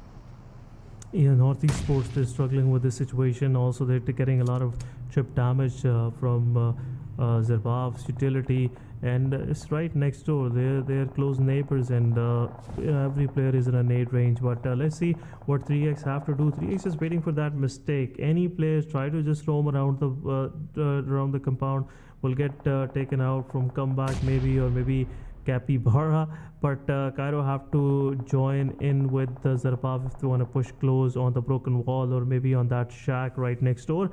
Then it will be easy for them to just finish out the remaining players of NES with only two players surviving, and this is the time where Team 3x will push forward. Look at this, the way comeback is pushing in, and this utility will just deafen the players of NES for a while, which give them an opportunity to reposition, especially the players of 3x. And now they are pushing forward. The utility is being dropped on the entry points, and that's what I believe the plan is. But utility going in, another player with a shotgun, good entry, but Rest of the 3x is delaying the process. Comeback got eliminated from his own player's utility, and the final player of NES also, I believe he is upstairs. Yes, he is upstairs, and rest of the team will try to help the fallen comrade to get up and eventually be a part of this fight. NES Iron. It's on the young player. You have to make a move, and time is ticking. And right now, it's getting difficult for him to push forward. The only fear Team 3x players have is the guy has a shotgun, and if you can push forward and he somehow manage to get you knocked out, it will be difficult for the team to just follow up and revive you on time, and you'll get thrashed out. So they have to just do something with the utility, otherwise it will be difficult for them to push forward. Absolutely, they do need to flush Iron out of that cover, because that cover is working out well for Jesus. him, but they're not gonna flush him out of the cover at all. They're just gonna flush him out of the game altogether. I mean, 3x is just saying easy peasy right now. Yeah, but losing comeback is, again, I always say this, but I'm a kind of a perfectionist. You can say that in this regard, but I always say this. Even if you lose one of your player early on, it's difficult for you to maintain moving forward. But look at this. What is Team Negative is doing in this fight? The beautiful utility, use of utility. H2E on the other side taking down Buzz. Another utility coming in, and Negative Esports once again. The guys are just touching the ground, and it's Guru Boy only left. The utility, the place where this guy is putting the utility. What is it doing? What is it doing? You can jump shot, man. You can jump shot. This is clearly a difference of skill and skill set between H2E and Negative Esports, and without even having much of a difficulty, H2E cleared out Negative Esports. But now they are in the crossfires of 3x. 3x is trying to third party the situation, and this is the only hard cover left on one side of the edge of the circle, and H2E had to take their chances. But TFD on the other side, they are also eyeing for that same position. It's a risky position to capture, but TFD can do that with that kind of manpower. Ihana. Absolutely, the manpower definitely supports them. They do have abundant number of vehicles as well to go ahead and make sure they can create their own shield and cover whenever they want to and wherever they want to. And look at that. Okay, just rolling over people, just rolling over people. However, I mean, TFD does have a great chance at being one of the contenders for the chicken dinner this time, but are they gonna be the one? That's the question, because I would definitely love to see a whole new name come up on board, and TFD will not only benefit from this for their points, it will also benefit them for making themselves a spot on the top 12 teams. So yeah, definitely expecting them to come in with something great, and soon as I say that, Easy Boy gets himself in a whole load of trouble. Yeah, TFD, Easy Boy is down on his knees. Roshan somehow knocked himself, and this will delay the whole process. R3G was planning to push forward across the road. Yeah. This road is the only divider which is saving TFD at this very moment, but Silent low on HP. Easy will get a revive. It's a 4v4 situation once again, but again, another knockout. Leon with that utility took down one player. Uzam also backstabbing Team TFD. On the side, Talisman is also knocked out. So Team TFD is dealing in knockouts at this very moment.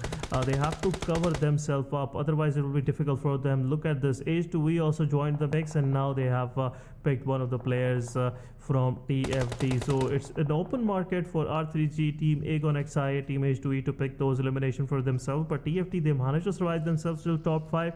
I expect them to do, give that an extra push and try to get into top 3. But let's see what plan TFD has for themselves. R3G, they are pretty dispersed. Now it will make difficult for TFD to use the utility on point. Otherwise, it would be easy for them. But Easy Boy with the nade taking another player down. And I believe this time around, Team TFD's Easy Boy will manage to confirm his skill. But it's difficult once again. Aegon XI on the wings is making difficult for R3G as well to push forward and cross the road. Absolutely, but in the meanwhile, Zarbaf is definitely securing some points for the team, and 3x is looking just as strong as R3G right now. TFD, I am losing my expectations from this team as time passes, because I'm not only seeing their name being the faulty devils, I'm seeing them make as many faults by themselves as well. So yeah, it's not looking good for them. However, H2E still cannot count them out of the mix, because even though they have only two players surviving, they have them at a very strategic, at a very, convenient spot to actually go ahead and make sure that they capitalize on third parties on a multiple number of teams, and not only pick a few people off, but also equalize them and contribute towards the final circle. So they are definitely looking like a team that can contend it, but RPG about to lose it all, about to lose it all. Yeah, R3G, they had an aggressive push, but unfortunately, this delay in the push resulted for a better positioning for TFD. TFD managed to get a great hold of the situation, and they somewhat defended their place. And also in this process, Easy Boy will also get revived, but this is Aegon XI8 for them, and the moment Freestyler will fall, it will be difficult for Team TFD to just hold on to this, but Talisman will confirm the final elimination. R3G is out of the game, and now what we were asking for, Team TFD is delivering. They are in top 4 and could possibly be in top 3 as well, but Aegon XI8, their attention is getting diverted. Two of the players are surviving with only 3 eliminations in their backpack, and they have to deal with different enemies on different fronts. As we can see, H2E is also close by. They can be a problem. Uzum can also get knocked out. Freestyler is looking in the wrong direction. Every time this guy is shooting in the grass, he is somehow unable to connect any of his bullets. But this time around, he did the good out of the situation. Freestyler knocking down I8 Uzum. IQ is the solo survivor. He also got attention from Team 3X. But look at this guy with that headshot landing on H2E, and H2E possibly will also leave for the lobby. But they had a very good match overall. Well, they did, but they are gonna have to go back home for now. We will see them again in another map, but right now it seems like, okay, I just gotta reiterate the point. A two-man squad fighting with two different squads. Why? Why? Tell me why. Because it's not like they were close enough to each other either. They were literally at least like 50 to 60 meters apart, and they did not even have the opportunity to go ahead and, actually invest in the revival early on. Like, if TFD had their eyes on the right direction, Uzman would have been picked off so long ago. Like, as you mentioned, Freestyler was never looking in the right direction. If he was, Uzman wouldn't have any chance at surviving, and Aegon XI8 would have been shown way home already. However, they do have some luck in their favor, but that's not the only thing that you require to win this one. Yeah, absolutely. Again, I would say Team TFT is, trying their level best to just keep their heads above the water, but 3X is really planning to, put these guys in deep waters. But TFT, Freestyler, I must say, boy, your vision is kind of impaired slightly on the battlefield. You are unable to spot the right players at the right time, but Cairo will do the job for his team and will eventually take down the players from I8.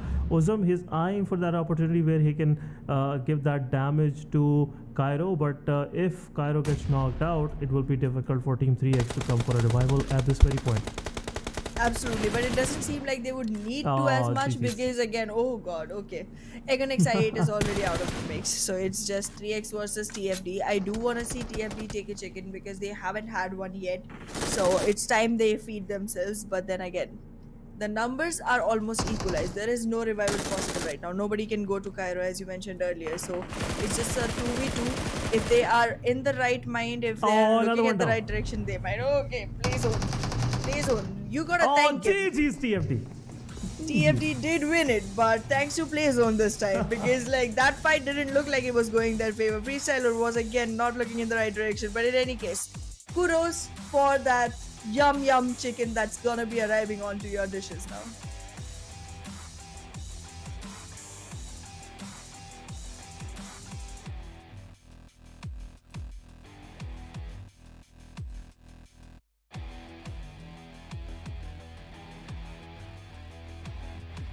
Well, with that amazing dinner served right on for TFD, it seems like today is the day of new names. Soon as we get closer and closer to the bonus match, which requires you to be in the top 12 teams to be able to be a part of, we keep seeing newer names surfacing, and now for this one, we are seeing the Faulty Devils come back up. I take back my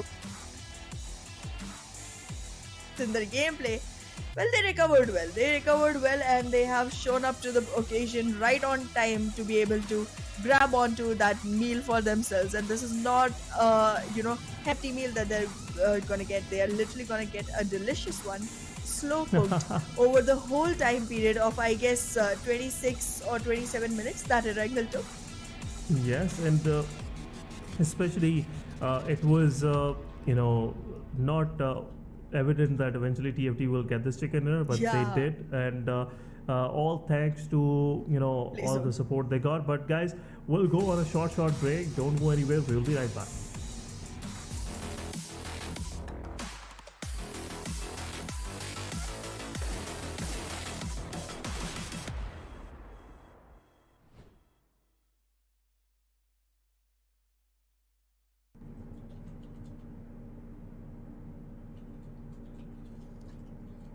Well, Welcome welcome back, back. guys.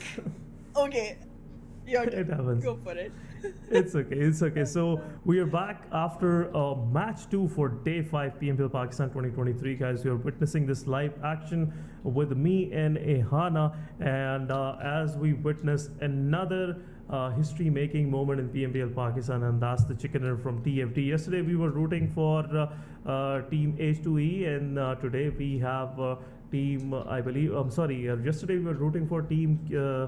What was that team? I just forgot the name. It was right on top of my mind at this very moment. But somewhat a new name popping up. And Yes. previous match we had H2E, and this match we have TFT. So it's the day of comebacks. It's the day of uprising stars, new stars shining up and showing up to the altar. So that's what we are seeing. But Ehana, wonderful performance. Somewhat freestyler wasn't looking the right direction, but they managed to grab that chicken dinner. Thanks to Playzone. I mean, in today's match, I do want to see Playzone being the MVP. Okay, never mind. It's not Playzone. Yeah, it's Saf from TFD, but I believe Saf is talisman, right? The way this guy crews his team, especially against team R3G, the R3G push, this guy was the only, that hard barricade which helped them defend that position, and eventually wiping out the remaining the 3 players from R3G, which is kind of in itself a great individual performance from Saf. But 7 eliminations, 377 healing, then we have 807 damage, 6 knockouts, 27 minutes of survival, and eventually getting that tasty chicken dinner for the team, which it was much needed from TFD. TFD, they were struggling on the second page, and now what we are seeing is after this performance they will have a confidence coming into coming matches, and eventually will translate into something good for them. Absolutely, and with the amount of points they have secured, it might very well have bumped them up all the way to secure a position in the top 12. And this just became more and more dicey. So far, we were thinking that it's a very clear cut. Look out. There's hardly gonna be a couple of teams that get swapped around, but it's looking much more different going on to the battlegrounds, because every single time we're seeing a whole new team shine, and not only shine, they're literally glimmering, they're literally glittering all around, and that's a glow that they're carrying for themselves going into the very, very important map of Vikendi. Yes, and even if you have this kind of confidence in the start of the day, you will have better matches coming forward. But why not? We are talking about this guy Cairo with 1113 damage, individual damage with 4 eliminations, so 3x with this performance that they were able to pull off in the second match of the day. All credit goes to Cairo with this kind of splendid performance with 4 elimination in his backpack. Also, Zabuff was very clinical with his 3 eliminations, 710 damage. And we have Noki from R3G with 4 eliminations, but Uzum keeping himself busy, even losing 2 of their players in the initial of the game, they managed to get into the top 3, and that's what we were expecting from Aegon at the start of the day as well.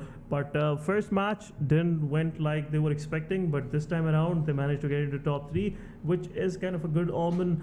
We can consider it moving forward into the competition. But Talking about match summary, it's TFD and 3x summary, and also in highest healing down we have Tarzan. Someone H2E is keeping themselves relevant. Rex on the other side with 384 healing. So these were the two surviving player, I guess. So in the final moments from H2E, Rihanna, which were just struggling to just hold on to the back of that. I believe busted coop. It was that vehicle which they were trying to take cover in behind. Well, yes, they were definitely looking like the last two surviving from the side of H2E, and they did not, show up to the occasion the way I wanted them to. But in any case, they did, acquire themselves a good position overall in the match. So let's just take a look at the rankings of this match to find out who stands where. And well, there it is, as expected, all the way on third position. Did beat Agon XI8 because thanks to their elimination points, it's just three.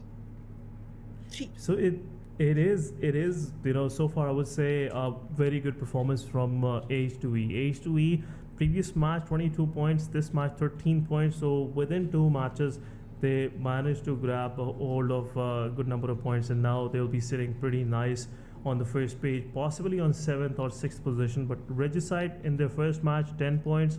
Again, a very good performance. Talking about Agon XI8, they have the 5 placement points but only 3 elimination points for themselves. North Esports on the other side, 4 eliminations for themselves. Freestyle negative esports, even with that kind of performance where they were making huge blunders, I must say, sorry to use this word, but it is what it is. I don't have any other options to go with, but they made huge blunders, especially against the fight and against the fight with Team Star, and also when H2E were pushing, they were just making every mistake in the book. But 7th Element, again, 4 points for themselves. It is not an ideal situation for them, but Ehana will give them a pass on this one, right? I mean, I feel like Magnus didn't play this one, so 7th Element is still gonna go ahead and claim the first position nonetheless on the overall ranking.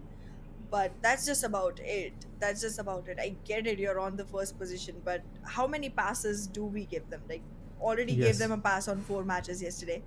It's going beyond the point of giving passes anymore. I feel like they are, just saving their energy for Vikendi because that's just gonna give them extra boost in the points. But still, I feel like staying on top through the league on the week as well makes a lot of sense. Yes, and again, this is a big statement for from your side to the opposition that you are doing wonders. But look at this huge difference. And a new claimer of the first spot. We have 3x Esports with 157 points, and all thanks to Cairo and Zerbaft for making the team to at least survive till the top 3 positions, and that's what really translated into this victory. But as we're seeing, Quantum Rage also trying to creep up and slightly trying to close into with Magnus Esports, but the kind of performance Magnus Esports 7th Element and 3x had, it's making difficult for teams below 3rd position to just keep up the pace, because 130 points and then 151 is a huge difference. You have to be consistent for 2 of those matches. But slight changes on the second page. We have the Faulty Devils coming up with the one chicken dinner. They are on 15th spot now, 141 official.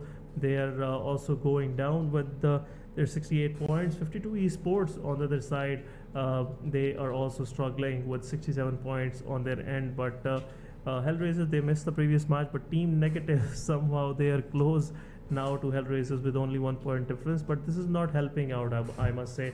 Things aren't changing much on this very page, and I want to see especially Negative Esports to step up. The way they started this PMPL, we were expecting, we had high hopes from them, and now making these kind of mistakes, these kind of basic mistakes. Why are you jumping? Just toggle out your jump and climb button. They have 2 separate buttons on your layout, and also you can do a jump shot.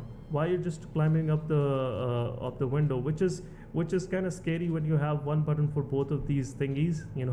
Game decided for itself when you have to climb up, but this time around it is what it is. But Negative Esports, they could have done better in that very position. You see H2E, they managed to get in top 5 from that position, but Negative couldn't.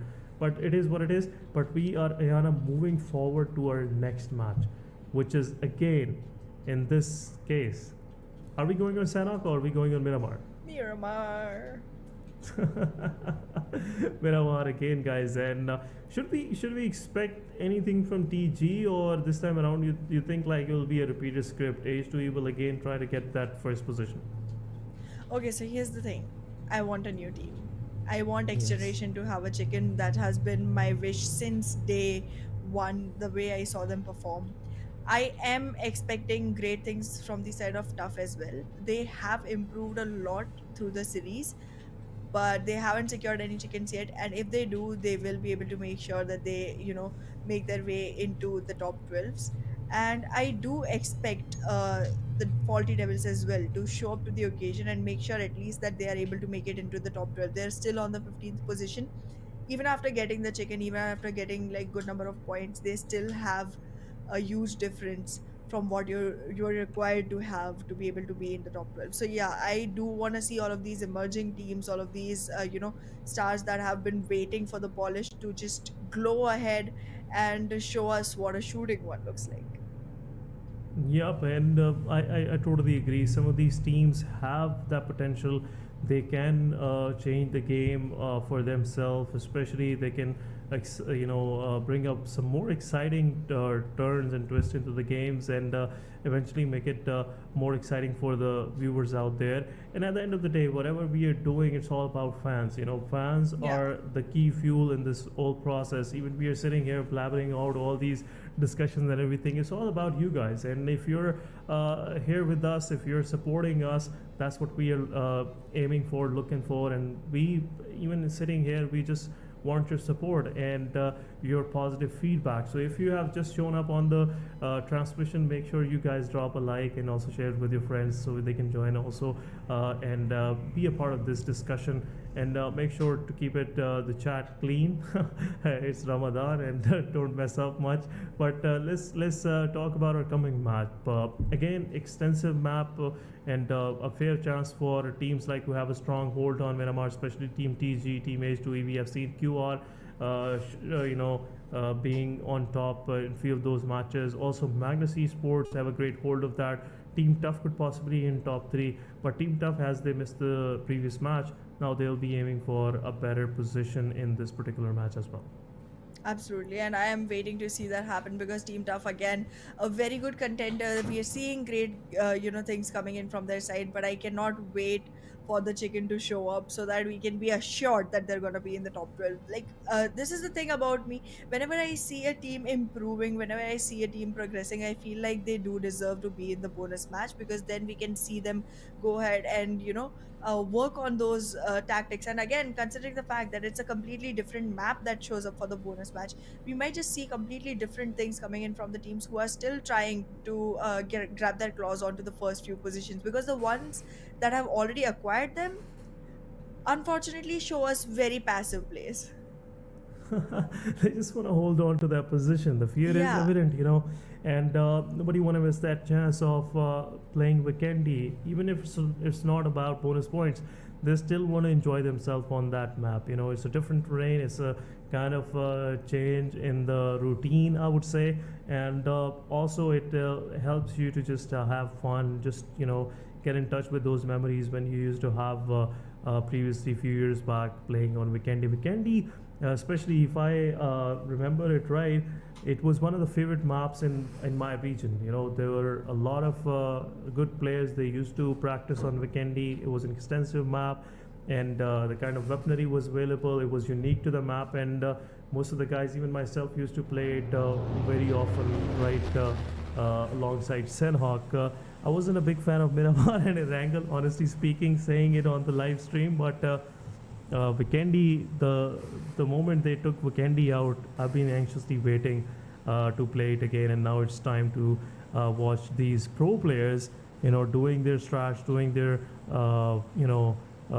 wonderful strategies, deploying their wonderful strategies on that particular map. But let's talk about Miramar, guys. Again, an extensive map, and be seated, enjoy the action, and also try to enjoy whatever we are about to say here.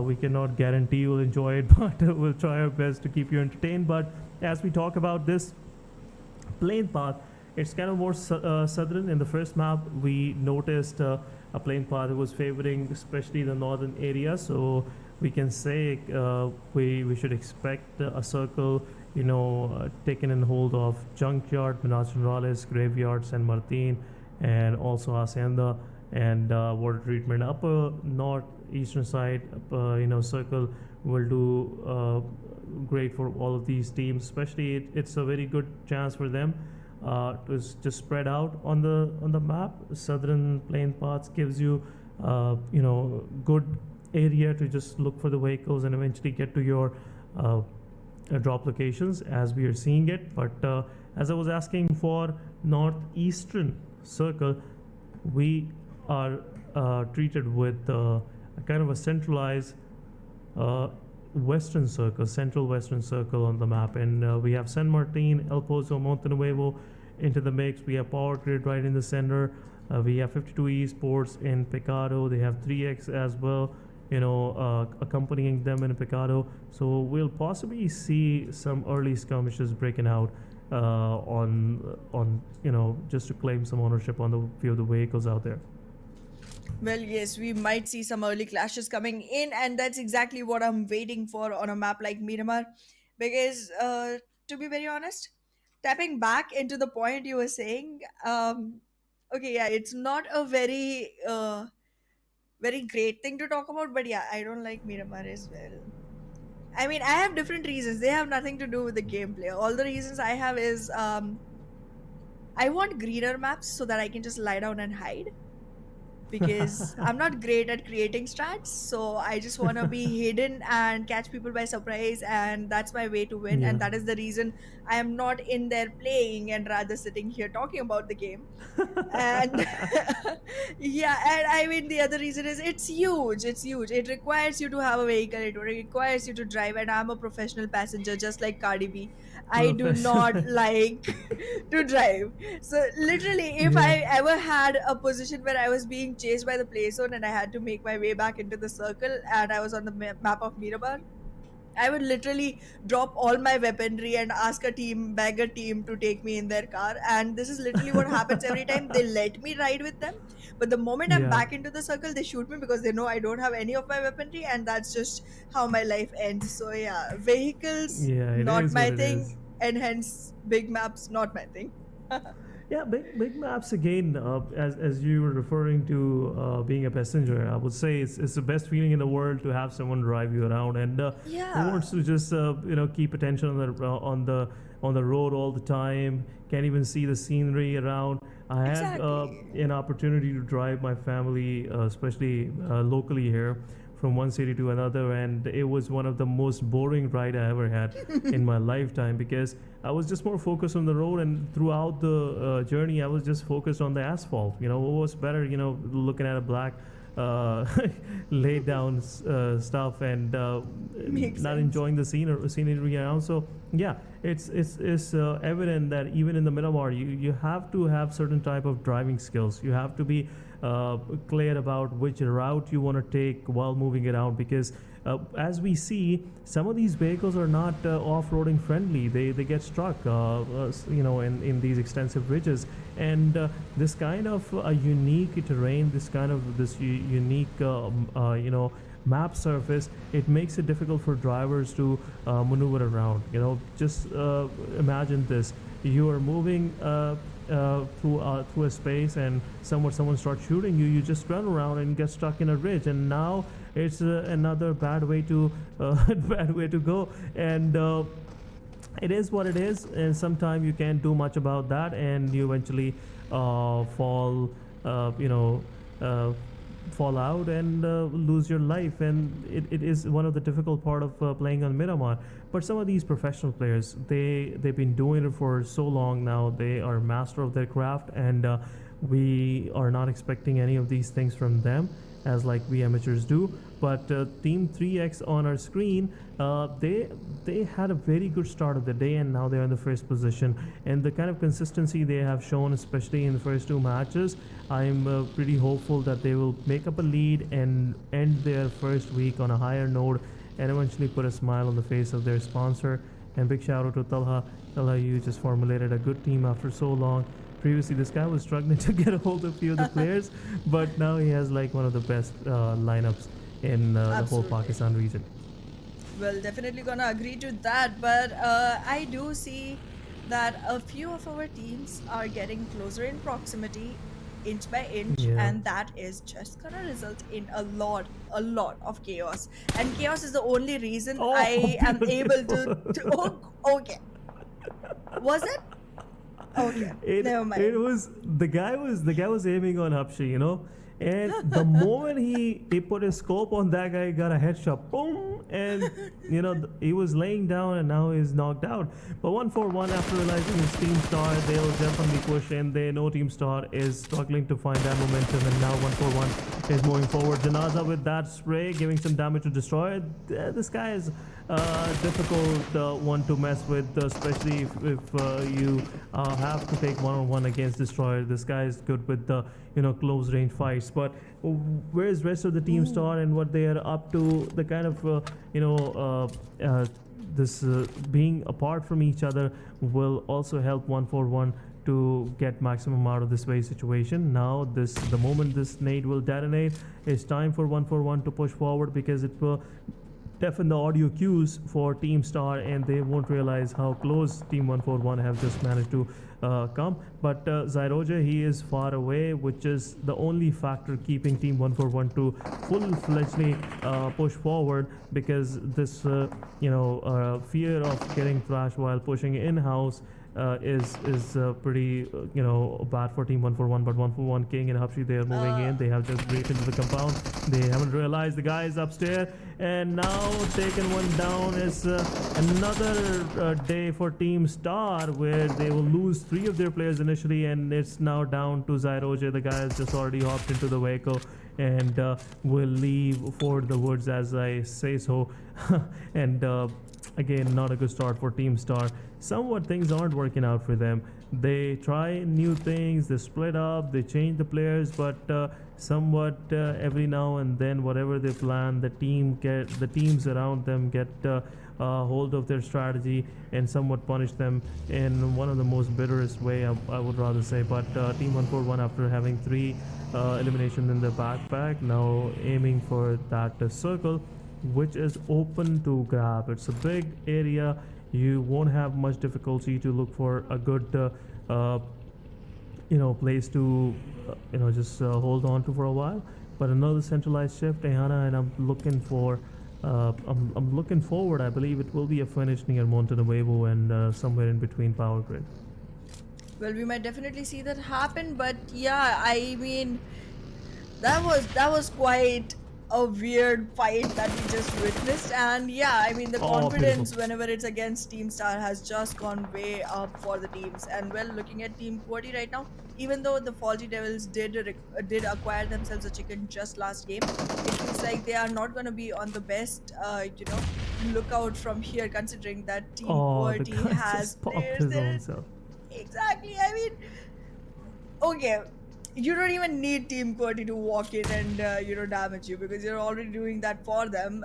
Right now, even though they are very collected, I'm seeing some hesitance coming from the side of Team QWERTY. They're not pushing in. They know a couple of players are knocked. They know revival time is going on. It could have been a good opportunity to catch up by surprise. They are literally surrounded the whole area, the whole compound. They could have peeked from multiple regions, from multiple windows, and cleared all the nooks and corners. But it seems like they just waited way too long, and now the whole team is on a reset.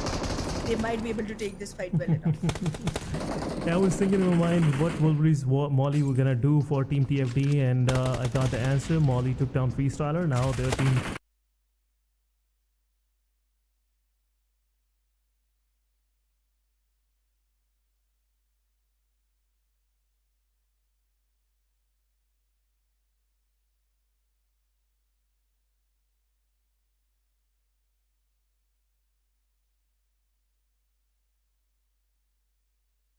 Wolverine with that utility taken down Styler as well. It's down to final 2 players of TFD. TFD versus Team QWERTY. It seems like it's time for Team QWERTY to push in. Another one down from the side of TFD, and the final player somehow is trying his best, and the moment he will show his back will be taken out in TMD. TFD, the Faulty Devils are out of this match, but NES, they have stepped in.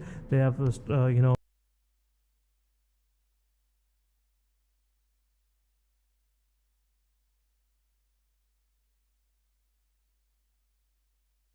is evident because it's an extensive compound.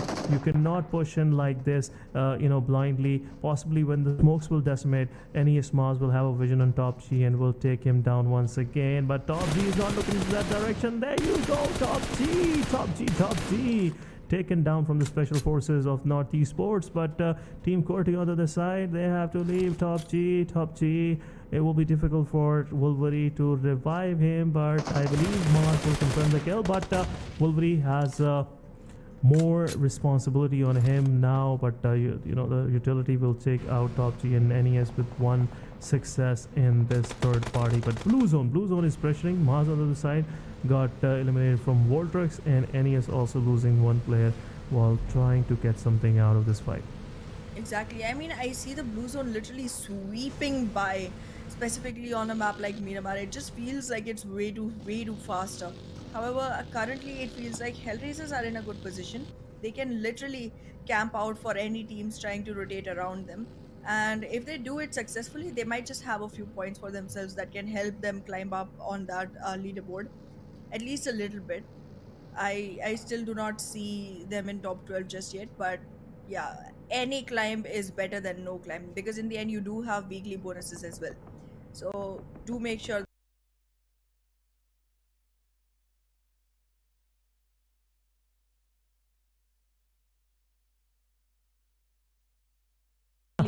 capitalize on, because they haven't been showing up so far. So I'm happy with that, but that's not enough. Yeah, it's not enough. Seventh Element, they have set up the expectation bar too high for us, and now everyone out there, every fan is rooting for a Seventh Element win. But looking at this particular situation, 1-4-1, they were peppering down Zerbav, but now Zerbav somewhat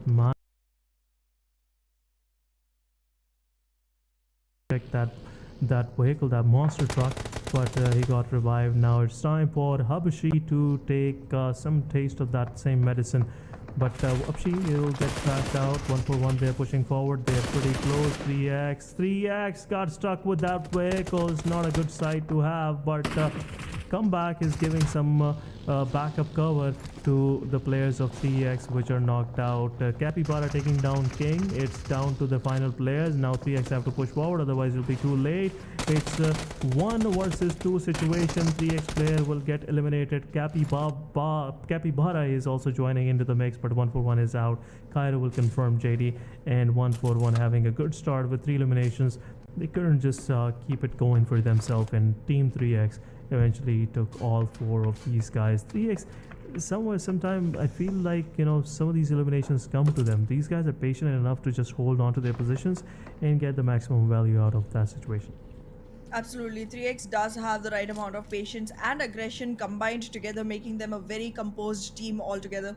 And I do expect big things from this team going into the future, because first 2 days they were literally one-hit wonders. They had one good map, but the rest of them they were just trailing behind. But then eventually on the third day they started stepping up into every single match. They weren't delivering the same performance that they were in the last maps of first and second day, but they did become consistent, and I think that's great for a team that is trying to stay on the top. So definitely a great move coming in from their side. Even if you are doing a little lesser than what you set the bar for, as long as you're doing it every single time you show up, it's going to be working in your favor. And well, we had just started expecting things from 7th Element. They already lost Tokusaurus, and now again, I feel like Tokusaurus is the most intel gathering person on that team, and if he is lost, it's literally a very misguided team at that point, because 7th Element is unable to make the right strats without the person who always finds some or the other very vivid spot on the map to go ahead and make sure that he's taking a look at every single team that is around. And well, that knock has already converted into an elimination, so that's a sad one for 7th Element. Yeah, he got separated from the team. He was doing the God's work, I would say, and eventually paid the price for some of the mistakes he made. But still, 7 element with 3 of their players sitting pretty nice into the circle. They know their proximity, have some new intruders in there in shape of Team QWERTY. Magnus is also right next door, and also they don't have any immediate threats, especially on the closer side. We see TG somewhere into the picture, but TG already lost few of their players, but it's not big of a threat. But talking about this airdrop in particular, we have AUG, one of the least big gun in the map, or in all of the maps, across all of the maps. And we have level 3 utility. Yeah, it's one of the least big guns, and it's the kind of a weird pattern of recall with this gun. It's a very good gun, I use it sometime, but weird it is. Can't say much about it. You have to tweak a little bit. All the developers on the side of PUBG Mobile, I would say, you have to tweak a little bit of the damage of this gun. It's a drop gun, and the way it gives damage, it looks like a UMP. But talking about Aegon X8 and H2E is pushing forward. H2E will give some damage to the players of I8. That is somewhat to manage. Look at this world-class performance by these guys, but still, Bablu is also joining in there, third-partying the situation. Falak is the final surviving player. He'll go for the revival for IQ and could possibly be spotted out. H2E, they haven't lost much of the players. They have 3 of their players still standing, and this is the time where they can go for that last push and eventually taking down the 2 players of Team I8. But in the kill feed, we are seeing NES taking some of the players from HR. They had a very good position in the circle, but now they are leaving one by one, and seems like HR is out of the game. Nightmare with his utility taking down the final player of HR. It happens with HR only in this PMPL lobby. Every time where they're sitting all 4 men up, just a gust of wind passes by and all of the guys are in the lobby. Well, right to the southeast of Montenegro, we are seeing the circle close in, and at the center of the circle is H2E and Aegon X8, about to get into a very bitter situation because they are surrounded by quite a few teams, and specifically in a map like Miramar, where people are equipped with guns that range really limitlessly, you would want to make sure that wherever you are, you're able to watch your back clearly. So here's the thing about Miramar, specifically something that I swear by, which is, if it's Miramar, I am not staying in the center of the circle. I can take a rotation, I'll do that, but I'm not staying in the center of the circle because the range that these weapons have, that every single team is running with, from center, I literally have 4 directions to keep an eye on, and that's just too many. That's just one too many. I would rather choose to be backed up against the circle so that at least my back is clear and all I have to watch is my front, so that 3 of my people can keep an eye at all the teams that are coming in, and one of the people can actually go ahead and contribute to revivals and frags, whatever is needed at the time for the team. So that's just what I think. Yeah, while explaining your likings and I would say your preferences, you just uncovered one of the strategies for most of these teams deploy. You see, most of these teams are not aggressively pushing for more map control. They are just looking for somewhere they can just stay at the edge of the circle and can eventually take the fight on the front lines. Otherwise, keeping an idea of all of your sides and looking all 4 of your sides, it gets difficult every now and then. But 7 element getting some damage from Magnus Esports. R3G is also right next door. The utility is being traded. This can give more damage to the players of 7E, but R3G and QWERTY, both of these teams are close by. They're eyeing for that shack, which is kind of not that important, but both of these teams have to go through this area to get into the circle eventually. Both of these teams have this fear of getting taken out by the blue zone, but B taken down from the knock. This was a mistake, and they'll eventually will be traded out, been taken out. But R3G now understanding they have an upper hand in the situation. Even if they don't know the 7E has only 2 of their players surviving, they will still push in, and now 7 element is probably out of this game. Goku bot just have to wait for that opportunity where QWERTY go full on against Team R3G. Otherwise, he has no chance of surviving at this moment. Well, right now it's gonna be QWERTY versus R3G as you expected, but in the meanwhile, we are seeing Team Tough get beaten bad by Team Bablu. I mean, I was already expecting Team Tough to go ahead and claim this one some way or the other, but neither by hook nor by crook do they stand a chance anymore. R3G Oh, okay. is looking strong, but then Team QWERTY could definitely make things very difficult for them moving further. But Magnus currently looks like has the best position in this whole area, considering they are quite high above. They have all the altitude advantage. They have a good compound to their favor, so that they can make sure that they are always covered, and well, they can make the best out of all of this. Yeah, they can make the best out of all this, but R3G versus QWERTY, this will be an interesting fight. Waz is on the lower side, and having an upper, hand, especially in height in Miramar, it can do wonders for you. But Team QWERTY taking knocks from Magnus Esports as well. Vortex with that aggressive position, it's a difficult place to hold on to, because there will be more of utility coming in your way, and that's what we saw, more chip damage being dealt on the side of Vortex. But Noki pushing forward, this guy is doing wonders for his team. Wolverine is the final player, I guess, surviving, and how long he can survive behind this vehicle. He is still trying his level best, but look at that kind of way he's just switching his aim, but eventually knock will take him down. And R3G, after losing one of their players, they are now sitting with 8 good eliminations in their backpack, and also another team wiped out for them. But on the other side, Team Bablu, after losing 2 of their players, just now on more of a surviving mode. H2E is on their front lines now. H2E is gatekeeping Bablu as well, but Team Tough's final player surviving outside the circle and won't be able to survive much longer. Look at that, he's already taking blue damage. But 3x, where they are getting all this damage from? No one is close by. They are self-damaging. It's called being independent. Look it up. You're taking all the damage by yourself, so that no one else has to do it for you. I'm kidding. Oh, yes. It's 52 Esports. We're able to see it now.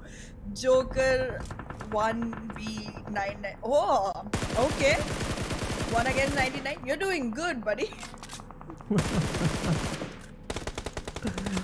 Joker been taken out from play zone. Now it's 3x versus 52 Esports. Cairo gave good amount of damage to Joker, and also 1 versus 9.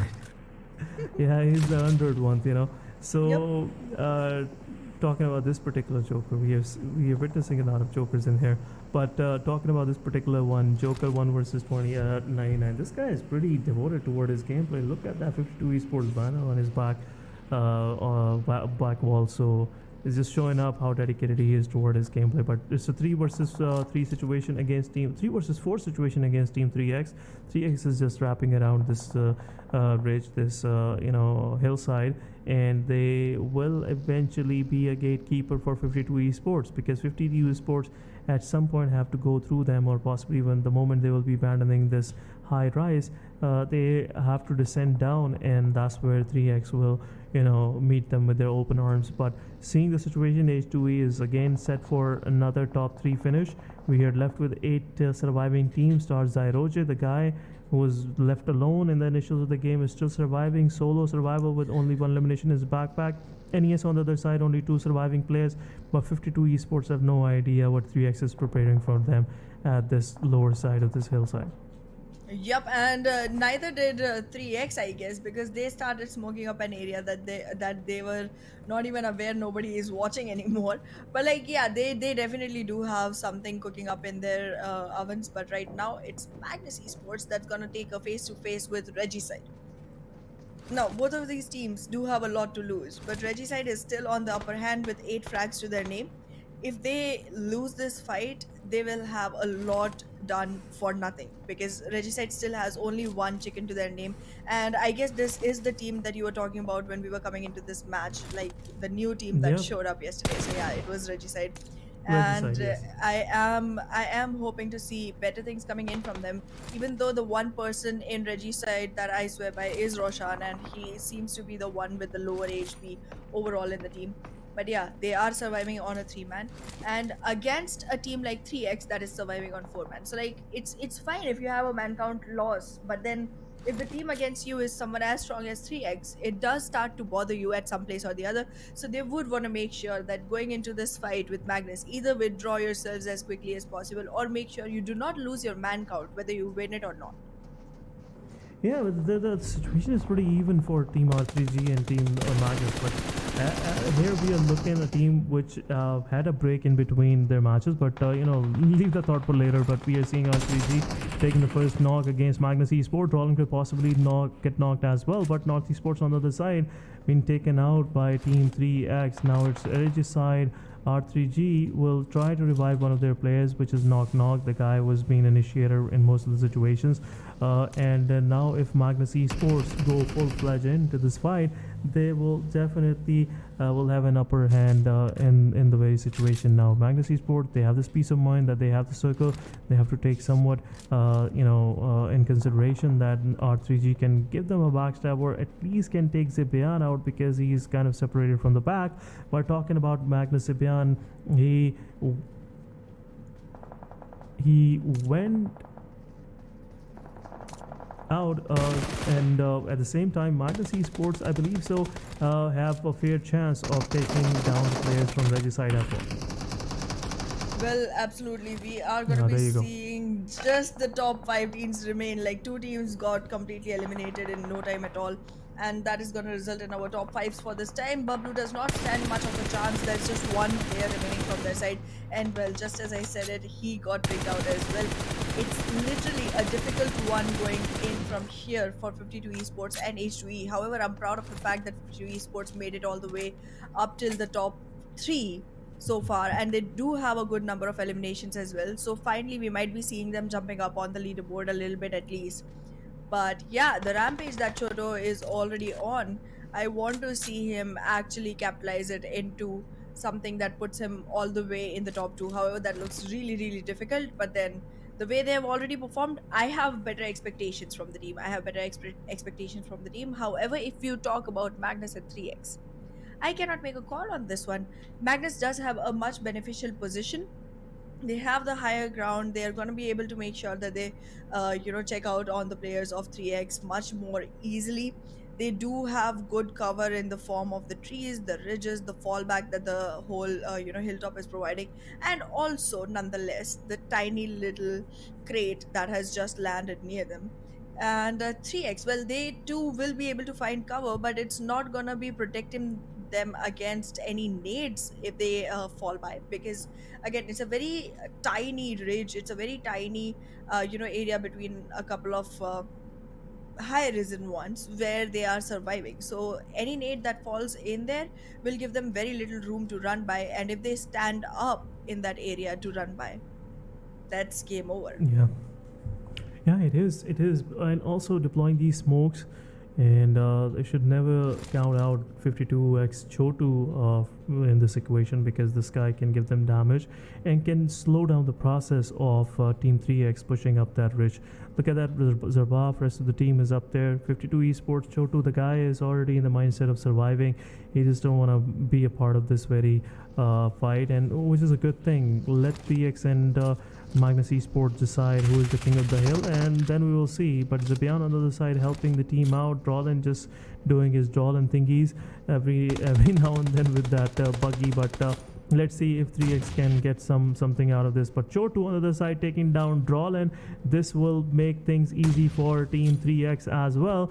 And Chotu also got some damage from blue zone. Now it's time 3x will push in, and this could possibly be their second chicken dinner, or the first chicken dinner of the day, but second top 3 finish. But there you go, another one down, and 3x with the chicken dinner, I'm pretty sure gonna make this another win for themselves, and a more solid position for themselves on the overall leaderboard as well. Look at this, 3x, the buff is knocked out, but Kairo is pushing forward. He already knows this is one player. What else this guy can even do, and come back after healing himself. There you go, Kairo will take down Chotu, and this is the end of our third map of the day, with this winner chicken dinner going to Team 3x. Another great performance from Team 3x.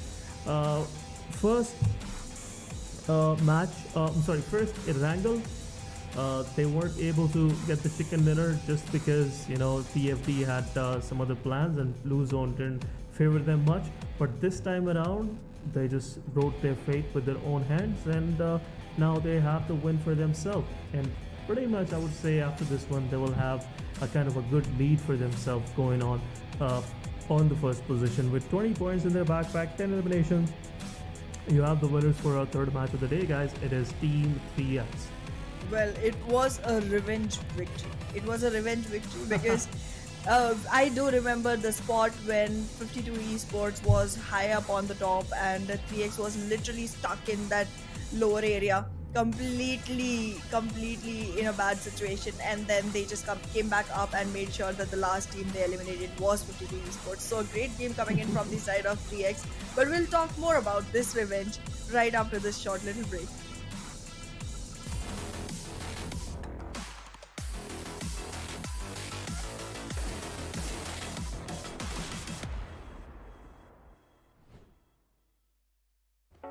इस Ramzan PUBG mobile के साथ बांटें अच्छाइयाँ online और offline खेलें सिर्फ दिल जीतने के लिए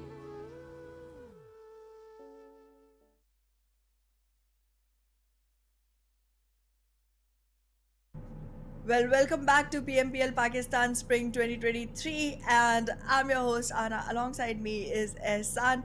What an amazing match it was, Ehsan. What do you have to say about this one?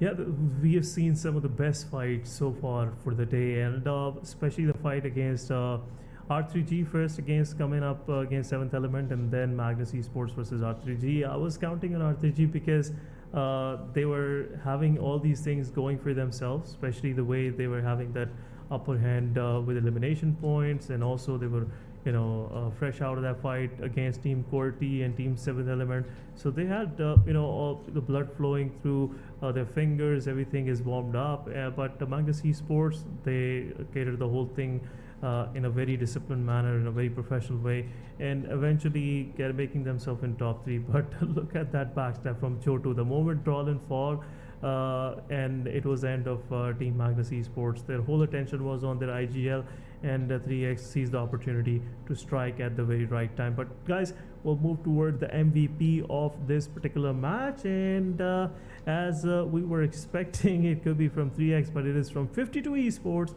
That is Chotu with 6 eliminations, 888 damage, very calculated one, 5 knockouts, 136 healing, which helped 52 Esports to finish second on the leaderboard for this particular match. So a very good performance by 52 Esports. We've been waiting for this kind of performance from them, and it's not that late, but 52 Esports have to make sure that they just maintain the consistency so they can at least eventually play that Vikendi match, as we are already talking too much about that Vikendi match. But I believe it's a kind of that rare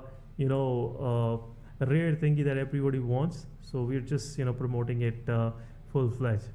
Well, yes, I mean, it does have a great impact on the overall points that need to be showing up from the side of these teams, and well, it's also going to be beneficial for walking into the finals. And we're talking about the benefits. These are the top players that gave the most benefit to their teams. We have 2 players from the side of Magnus Esports, one from Reggie's side. Both teams could not make it to top 2. However, Choto single-handedly made sure that 52 Esports acquired that second position, which is going to help them quite a bit going forward because they were lagging way too behind on the leaderboard. And well, 3X just going to continue with the domination, just going to make sure that the throne does not get taken away from them anymore.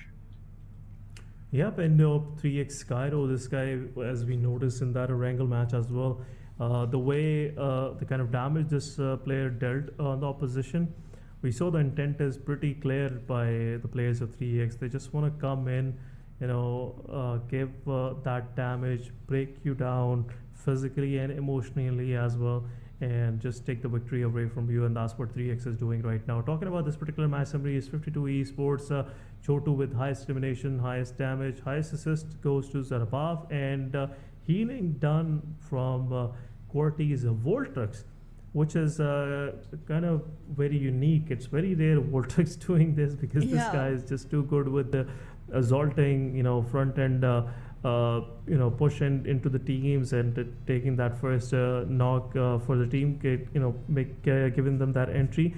but this time around he was the one getting a lot of damage, and also did a good number of healing, 494 healing. But talking about this particular match, 3x again with 20 nice. points, 52 Esports with 14 points, Regicide with 10 points. So consistently Regicide is playing, especially previous match 10 points, this match again 10 points. Magnus Esports with 10 points, so it will also put a lead in front of 7th Element as well. QWERTY with 8 points, North Esports, H2E, another consistent kind of performance, I can say, above average, 7 points. Team Bublu with 6 points. So far, things are working out for H2E, North Esports, also for Regicide, the way they are performing, Yana. Absolutely. I mean, I am very happy seeing a lot of new names coming up here on the first page. We are seeing 52 Esports, Regicide, North Esports, H2E, all these teams literally who were like on the lower side of the second page. They have come up back on top towards the match, and they have delivered the performance we were expecting. However, 1-for-1 official, no, not giving us what we asked for, not giving us what we asked for just yet. 7th Element, slightly disappointing, but then again they do have quite a lot of wiggle room. Agon XI8, I feel like they are literally on their way to the second page now. Yeah, kind of. Though there is a big possibility after this particular match, they will eventually fall onto the second page, and this is not a good sight for all the I8 fans out there, because they want their team to be in top 3 at least. And so far it's not working out, but I'm pretty hopeful. They have played 3 of their matches for the day, and next one is their final match for Group A, and it will decide their fate whether they're gonna play that extra Vikendi or not. But let's look at the overall leaderboard. Let's see where I8 is standing, where those major changes that happened after this previous match, and seeing those changes, 3x have 177 points in total, with having 16 points lead on top of Magnus's 161. Then we have 7th Element with 153 points, Quantum Rage with 130. There's been no change in the numbers of Quantum Rage, I guess, so they weren't playing this particular match.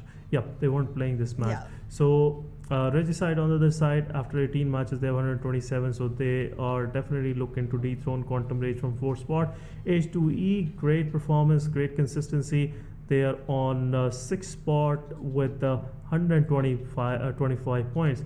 But seeing the numbers from Agon XI8, Ayana, we can still take our words back. I don't feel like they will drop to the second page, but things are getting interesting, because as we can see, the Grounders with 93 points. If they play, the Grounders have also one more match left for the day. So yeah, I'm seeing possibility of freestyle dethroning, or maybe tough dethroning Grounders from the 12th spot. Well, that might very well happen, and well, I do have expectations for 52 Esports too now, because they did deliver really well this time. It was though only one person surviving for the placement points for them, but it still looks like they are going to be able to make some more claim in the coming games. So I am not giving up completely on them either, because the Grounders have had a very rocky performance. One time they do good, they literally take the chicken, and then again they have fallen back. Like in this match itself, they had literally 0 points. That's just unacceptable, specifically considering that you're literally the 12th team. You have no wiggle room whatsoever. You want to solidify your position as soon as possible, because this does not look like something that can trail along a long way, considering they have just one match left, and right after that they will literally be seen either in Vikendi or not at all this week. Yeah, well, it won't be a good sight for the Grounder fans, but again, this is what they are. They have just managed to aggregate for themselves so far in this whole league play, and any position they hold is something they deserve based on their performance. But few changes we just witnessed on the lower bottom, especially moving from 13th to 20th spot. There's been a slight shift of the positions, but not any major changes. Negative Esports still struggling with those numbers. HR, they are trying to find that momentum, which is kind of for now it's not happening for them. But we are moving to our final match for Group A, and the 4th match of the day, which is Sanhok, a fast-paced map, and I'm pretty sure everyone out there is been anxiously waiting for this particular map. Also, I can see the excitement on the face of Ehana as well. Ehana, you're excited for Sanhok? Very much. I love the map. I've already said it a lot of times. I'm gonna say it every single day because it is gonna be there every single day. And Sanhok is the way to go. Okay? You cannot tell me otherwise. I'm not gonna listen because Sanhok is the best map there is. And it's just beautiful. And I don't have to It is. drive. And no matter where the plane path is, I can literally go to my own drop spot, that is Paradise Resort. Now everyone knows it, so feel free to come join me on a party at the resort whenever we get there. But for now, Yeah. there is no time to chill because there ain't no rest for the wicked, and all our teams are very, very, very wicked. They want to get to that top 12 position, make sure that it's solidified and it's unshakable in the next match so that they can play the big, big match that is waiting on the other side, that is Vikendi. Yeah, the final match of the day by plane path, dissecting the map diagonally into two big halves, and seeing this, I believe Group B is sitting on the benches this time around. It's the final match for Group A, so TFT, TG, Team Star, Aegon XI8 is the final match of the day for them. And just have to pray that they don't get dethroned, from their positions. Otherwise, it will be difficult for them to qualify, especially for Team TG. TFT, I don't see them playing that Vikendi. Team Star also, there is no chances of them playing that Vikendi. So it's all down to Team TG and Team Aegon XI8. They're just praying for their position not to be switched by any other teams. But evenly dispersed teams, expecting some early clashes, but so far there are no early clashes. Every team is based on their positions. We are seeing Team Tough, very unique looting pattern. I really like it. You don't get much of the damage early on. Nobody can target you with this kind of formation. On the other side, 141, they dropped into the boot camp this time around, as Team QWERTY is not playing in this particular match, so they got the opportunity to just loot, grab that extra loot in boot camp. As we know, it is rich with all those M4s and your favorite QBZs and good number of ammo you can grab on. So yeah, good start so far. Yeah. Very silent start, which is kind of giving us some more anxiety that eventually when the fights start breaking up, it will be difficult for us to just mention each and everything. Absolutely. But well, as of now, I am literally seeing not much ruckus going on in Paradise Resort or boot camp. Makes me wonder if we're really at Sanhok, because how does this happen? People are not having drop clashes already at these two huge hotspots? Huh. Something is suspicious. I smell suspicious fish. And well, It is fish. yeah, I mean, smelling fish makes sense here considering it's a very water covered area. There's too much water everywhere. There's also swamps, so yeah. But Yeah. Ruins, R3G, they're looking good. Once the rotation inside the circle begins from the side of 7th element, R3G can have a good fight waiting for them. However, I am not seeing as much promise from the gun game coming in from the side of 7th element. Specifically, every time they lose Tokusaurus, they somehow manage to lose the game as well. They literally lose all of their expectations from their own selves, and that shows up in their performance. That literally does. But well, currently the proud owners of Paradise Resort, Magnus Esports, just running around having fun. They know there's nobody around them. They can chill as much as they want. But again, this is the map of Sanhok. You never know. You will never know how close someone is until you step on them and realize, oh, see, there was someone laying down here. Sorry for that. Sorry for that, yeah. I didn't mean Yeah, to but- step on you. Yeah, I didn't mean to. Yeah, so it is the case in Sanhok. It's very difficult, especially for amateur players like me, to spot grass snakes. And some of the most poisonous snakes happen to be in Sanhok. Yes, So which including is which is not a good thing to have, but this is the beauty of Sanhok. Sanhok is full of surprises. You get premium loot, and now you're ready for those battles early on. We see kind of a guerrilla tactic kind of gameplay in here. We don't see much of the team gameplay. There's always one hero in Sanhok that saves you at the time when everything is going against you. So that's been a beauty of Sanhok since day one. But I still remember, Yana, the day they introduced Sanhok in PUBG Mobile. It was season 4. Okay. And previously people knew that Sanhok was a map on PUBG PC, but the day they had it on Middle East servers, Yeah. everyone was trying to get into Sanhok, and we used to have like 8 to 10 minutes of matchmaking wait, which is very rare in Sanhok. Very rare you get like this kind of wait time. But it was so dense, everyone was dropping on boot camp. Everyone, like within 10 minutes the match was over. Chicken dinner, game over. And I still remember that. But let's see how difficult it will be for Magnus to spot Haji, which somewhat Starboy was trying to sense his surrounding, to see maybe someone is laying down close by. But Haji could be a big problem for team Magnus Esports. Magnus Esports, they are trying to get hold of that hillside, as we were discussing previously, right next to Painan, because this is one of the favorite location for most of these teams. Painan, as we know, Bablu likes to drop there.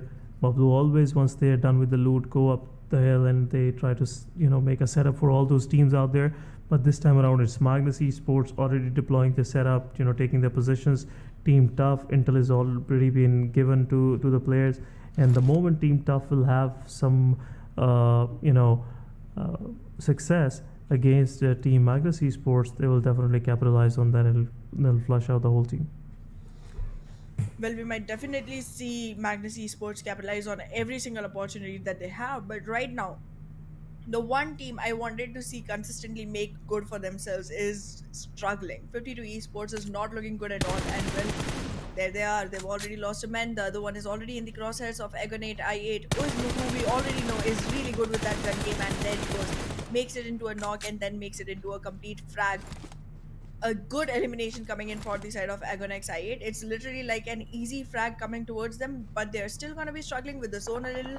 However, considering it's Sanhok, it's pretty easy to reach back into the circle, and it's again the first zone nonetheless, so they can have their time, they can have their fun, they can have all the chill that they want to enjoy around the area. But yes, it is not looking good for 52 Esports anymore, and the one solidified spot that they were looking for might not happen for them.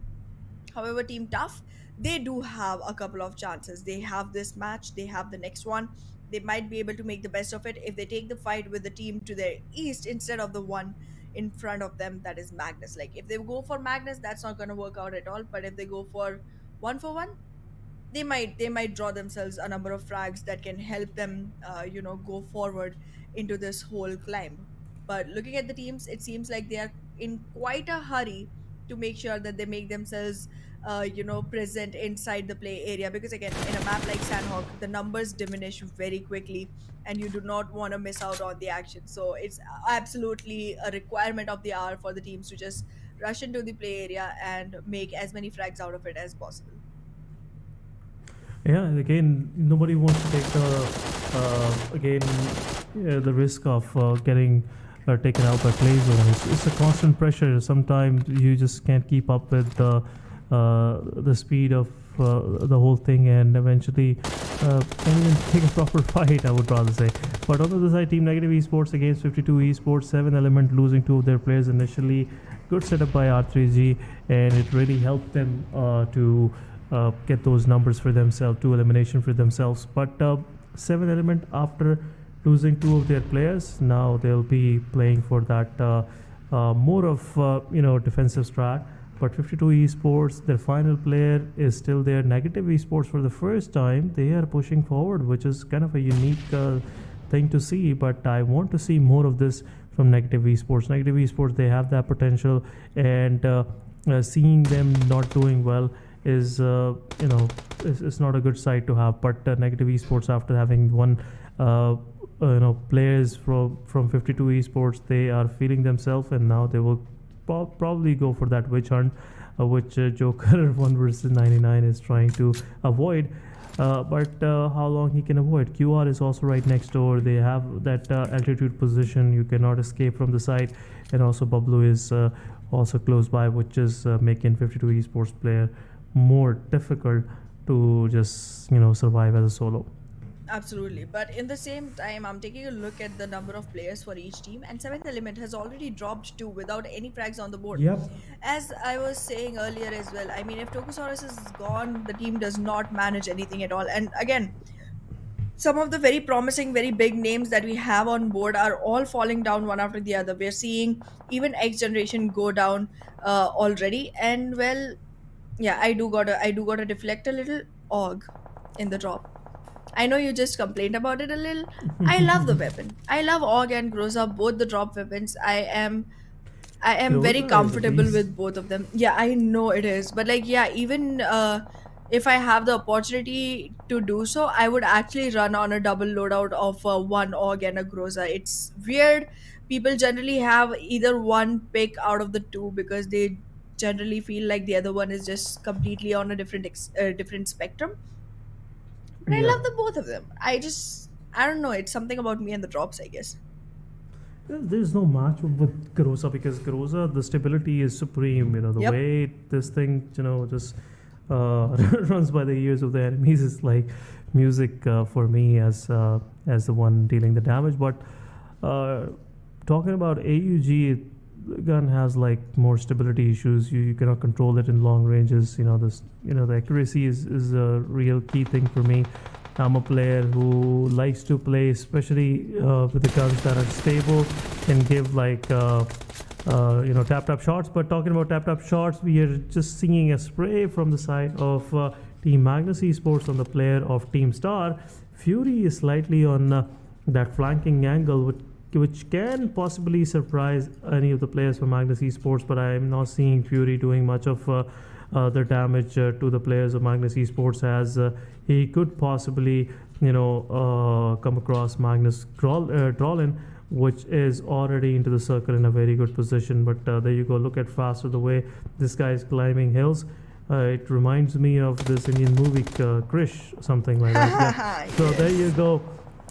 Star Boy taking down Fury and Team Star without even making a mark, losing 2 of their players in the initials of the game. And Rollin on the side got knocked out. I believe Tough, dealt that knock on Team Magnus Esports. Yep, they confirmed it. Another Yep. one down. This is not looking good for the side of Magnus. I mean, they do have a couple of frags on their boards, but that's not gonna make it enough, because again, the race literally happens in the mid and the top wala race is much more aggressive, because you want to make sure that the throne is yours, because being in the top 3 just fuels that aggression way too much. And look at that, Aegon XI8 again, one more time, losing players, and that to who? To negatives.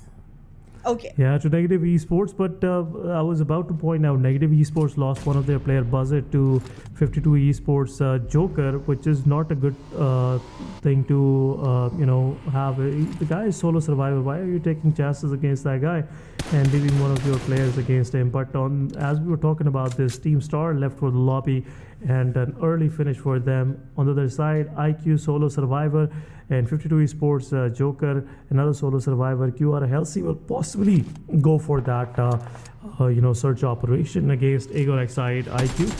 But it feels like it's difficult for Team QR to spot this guy at this very moment. But Team TFD pushing forward. XG Hunter is the only player right now trying to be that solo wall of defense for Team XGeneration, but somewhat got damaged from TFD. But TFD, after having 2 of their players knocked out, they pushed forward and clean wiped XGeneration. All of these 4 eliminations are in the backpack of XGeneration, but it's the 3rd phase of the game. They cannot revive their players, fallen comrades, and they have to somewhat just resort in saving themselves at this very moment and eventually heal up and move forward into the circle. But IQ, after giving away his position, now players from Q are pushing forward. But that was a splendid shot, I must say, on Senior, and now Senior is waiting for that revive eagerly. Absolutely. R3G, on the other hand, was trying to make a mark for themselves like they did yesterday, but they are gonna fail against who? Hellraisers? Why am I always coming in at the time of fights which are literally unexpected and unimaginable to a huge extent? And I mean, in the meanwhile, TFD, again, they lost to who? The place. Okay, no, that's not unimaginable. That happens all the time to TFD. But yeah, Yes. going back into the game, Magnus Esports currently they do not look like they're in a very optimal position. Even though they have two men standing, that's just two. That's too little for a team to be able to make a good mark in a map like Sanhok. However, it feels like 1-for-1. Habshi definitely has his eyes set on the compound that they're holding. He's going to make sure that he takes care of all the surrounding areas as well. Because, again, as you said, Sanhok is a map of surprises and anyone can pop out of anywhere. So, every single, nook and corner needs to be checked constantly. But Magnus, on the other hand, they are going to be making sure that they have enough smoke cover to be able to move across from the compound they're already holding, but they have zero idea of the positioning of 1-for-1 official. The only team they are bothered by right now is TFD. This is gonna be a pleasant surprise. Let's see how pleasant it is. And so far, it's not looking like that. But TFD, after having a good fight against Team XGeneration, two of the surviving players also being taken down from the lobby. But 7 elements keeping themselves busy. Two of their players have 3 eliminations in their backpack. Magnus with 2 surviving players. They are just trying to break the morale of the players of 1-4-1, which is someone in this somehow in this match got some of the momentum going for themselves. But Zipian with that Molotov, he's trying to push forward. He's doing anything possible, but there you go, beautiful utility following up to and they will also possibly spot the Star Boy as well, which is taking cover of a border at this very moment. But Hapshi on the other side taking a knock from Negative Esports with 2 of their players surviving. This is something extraordinary. I was expecting them to have 3 of their players up, but somewhat they never disappointed me in losing their players, and now they're surviving 2 of them. But there you go, Starboy confirming the final player from 1-4-1. 2 of the kills go to Team Negative, and 1 kill goes to Magnus Esports Starboy. So Magnus with their solo survivor. Team TG's players are trying to keep their players safe from the wrath of Bablu, and Bablu Wasi confirming the kill of Chosen Boy as well. So leaving Team TG down to 2 man. So as we were saying, they will definitely push up to the Painan Hill, and here we see Team Bablu up on the hill, and they are picking up frags from this high position. Well, Team Bablu does have a great positioning for themselves, and specifically Vasi, he's finding, already on the upper edge of the hill, but then also finding another rock to climb up on to have even more altitude advantage, even though I don't know what use it is going to be to him, considering the fact that the play zone has already shrunk a lot, and everything that is inside the play zone is already in his, view from the hill itself. However, the team is definitely going to make things difficult for the side of the grounders, and the grounders will have no more ground to come up on. They are going to have to find themselves not surviving anymore after this shot, and that it is reviews just shutting down the complete team, and that's the elimination of the grounders on the 8th position with only 1 frag. So that's like a total of 2 points. Not good. Yeah, but I'm seeing one interesting thing is that 7 element, they are pushing forward. They have taken down Team Bablu Pikachu. Bablu is down to 3 men. It's a 2v3 situation. Could be something that 7 element can handle on their own, but Tokosaurus is still surviving. T24 OP, the way this guy is closing in on Team Bablu, this could be a big headache for Team Bablu to deal with in coming phases of the game. But the Negative Esports, they're keeping themselves busy. Shair with another knock on Team Tough, and possibly will confirm the kill as well, also taking one down from Team QR. So Negative Esports, again, things are working out for them. They have 5 eliminations in their backpack. They have a good cover position for them, and that's what Negative Esports were aiming to get somehow in this particular match. But Freestyle with 4-man standing, giving that vibe that possibly they could be the winner of this particular match. But Team Tough, after having that player knocked out, the final surviving player is there with the hope that he possibly will be able to pick one of his fallen comrades. But it's getting difficult. Things are packing up. Players are moving closer to each other. And good news for 7 Element is they don't have any immediate threat except Pablo. Team QR, they're looking toward the direction of Negative Esports as they lost one of their players to Negatives. So it's easy for 7E to just slowly and steadily creep into the circle for themselves. Well, 7th Element definitely has a much advantageous position compared to the rest of the teams, and if Team Bablu is one that they are able to pick off on, they might definitely have much of an upper hand into this fight going forward. Even though we are still seeing 6 teams surviving, there's very little hope for Negatives or QR or TUF, to be very honest. Out of all the ones that have only 2 players surviving, 7E is the only one that we can have hopes from. And well, look at that. Just as I was talking about these teams, Tough already lost Haji, and now it's all on to M7. I don't think, will get the chance to go ahead for any revivals, and the Blue Zone will already shut Haji down, and there he goes. Tough loses M7 as well. Freestylers, they do have all 4 men standing, but their performance has declined quite a bit since their chicken. So I am not expecting huge things from them. But I am expecting something at least. But however, it seems like the circle, the altitude, the weaponry, the aim game, none of it is in their favor as of now compared to the rest of the teams. However, when I talk about the rest of the teams, the Negatives are not included. Not just yet. Yeah, Negative somewhat managed to, just be in top 5. QR is pushing in. They're close by, and it is also, giving that tingling feeling to Negative Esports, which is not a good thing to have in this phase of the game. It is, just taking away the opportunity from Negatives to take few players from Freestyle, but having Bablu taking care of that is something we would like to see. Let's see how Bablu reacts to that. But Freestyle Fuzzy with a great reflex, taking down one of the players from Team Bablu. Now Team Bablu is left with 2 of the players. Freestyle is pushing upward. Drop shot will also get healed up, and in the meanwhile, Team UR will confirm the players of Team Negative. The guy was flashed, and still he managed to take down both of the players of Negative. This is the kind of level of expertise seniors have. But Teen Wolf Bablu taken down, and this is where Team 7 Element wants to push in. Just want to confirm the final few players of Team 7 Element. But look at this. Last player is confirmed, and Freestyle, they are just going for that chicken dinner. They are still looking for the final player, but here you go. They spotted and confirmed, and the chicken dinner goes to Team Freestyle. This is day of comeback, guys. This is the day of new stars rising up from the midst of the darkest nights, and that's what we are seeing.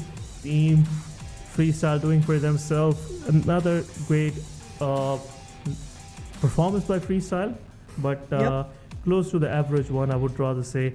The kill numbers is only 10 eliminations, which is they can do better than Sanhok, but they survived with 4 of their players, which is wonderful performance by their side. Absolutely. However, their overall ranking has jumped up quite a bit. From all the way to not knowing if they're even going to play Vikendi, they've acquired rank 10. If they solidify on it a little bit more, just a little bit more, they might be able to make themselves a great position in the whole leaderboard. However, we'll talk more about this on the other side of the tiny little break that we have here.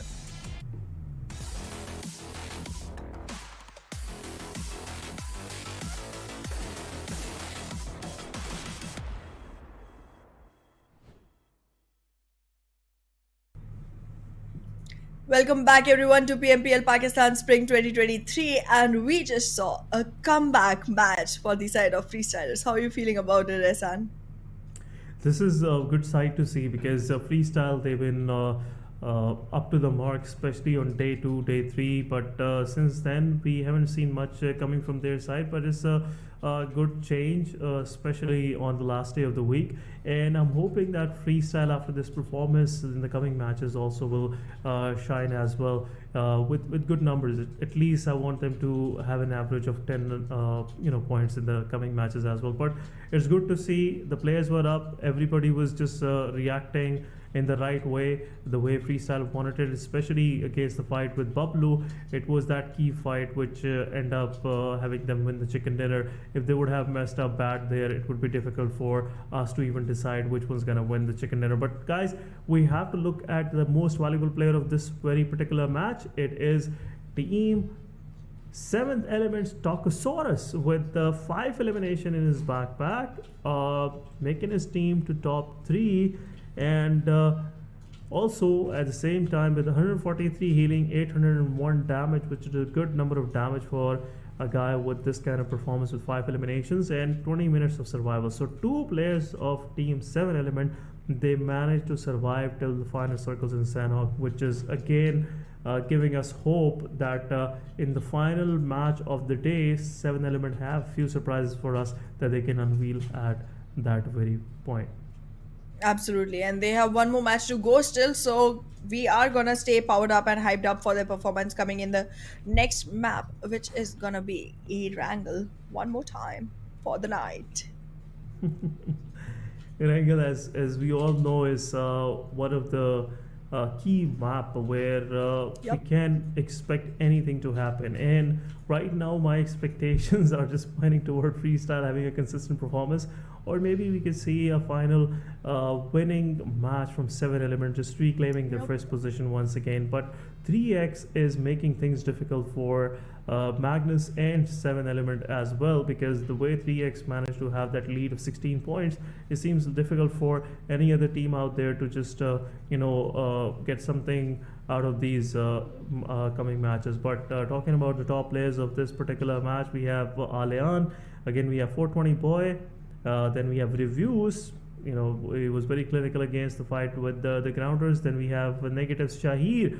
Negatives is a very good side for you guys. Just make this thing, another motivation for yourself, because one of your players appeared in the top players of this Sanhok. Negative did a wonderful job, but somehow they couldn't defend themselves against Team QR. And moving forward, we have Malik again. When it's freestyle time, it's Malik time as well, with 4 eliminations, 512 damage, and 21 minutes of survival. I'm seeing freestyle nowadays. The kind of communication in-game communication is happening between freestyle. It's looking like they have cracked the code for themselves, and they are aiming for that first spot as well. But talking about my summary, we have 7 Element Alean with highest eliminations, highest damage.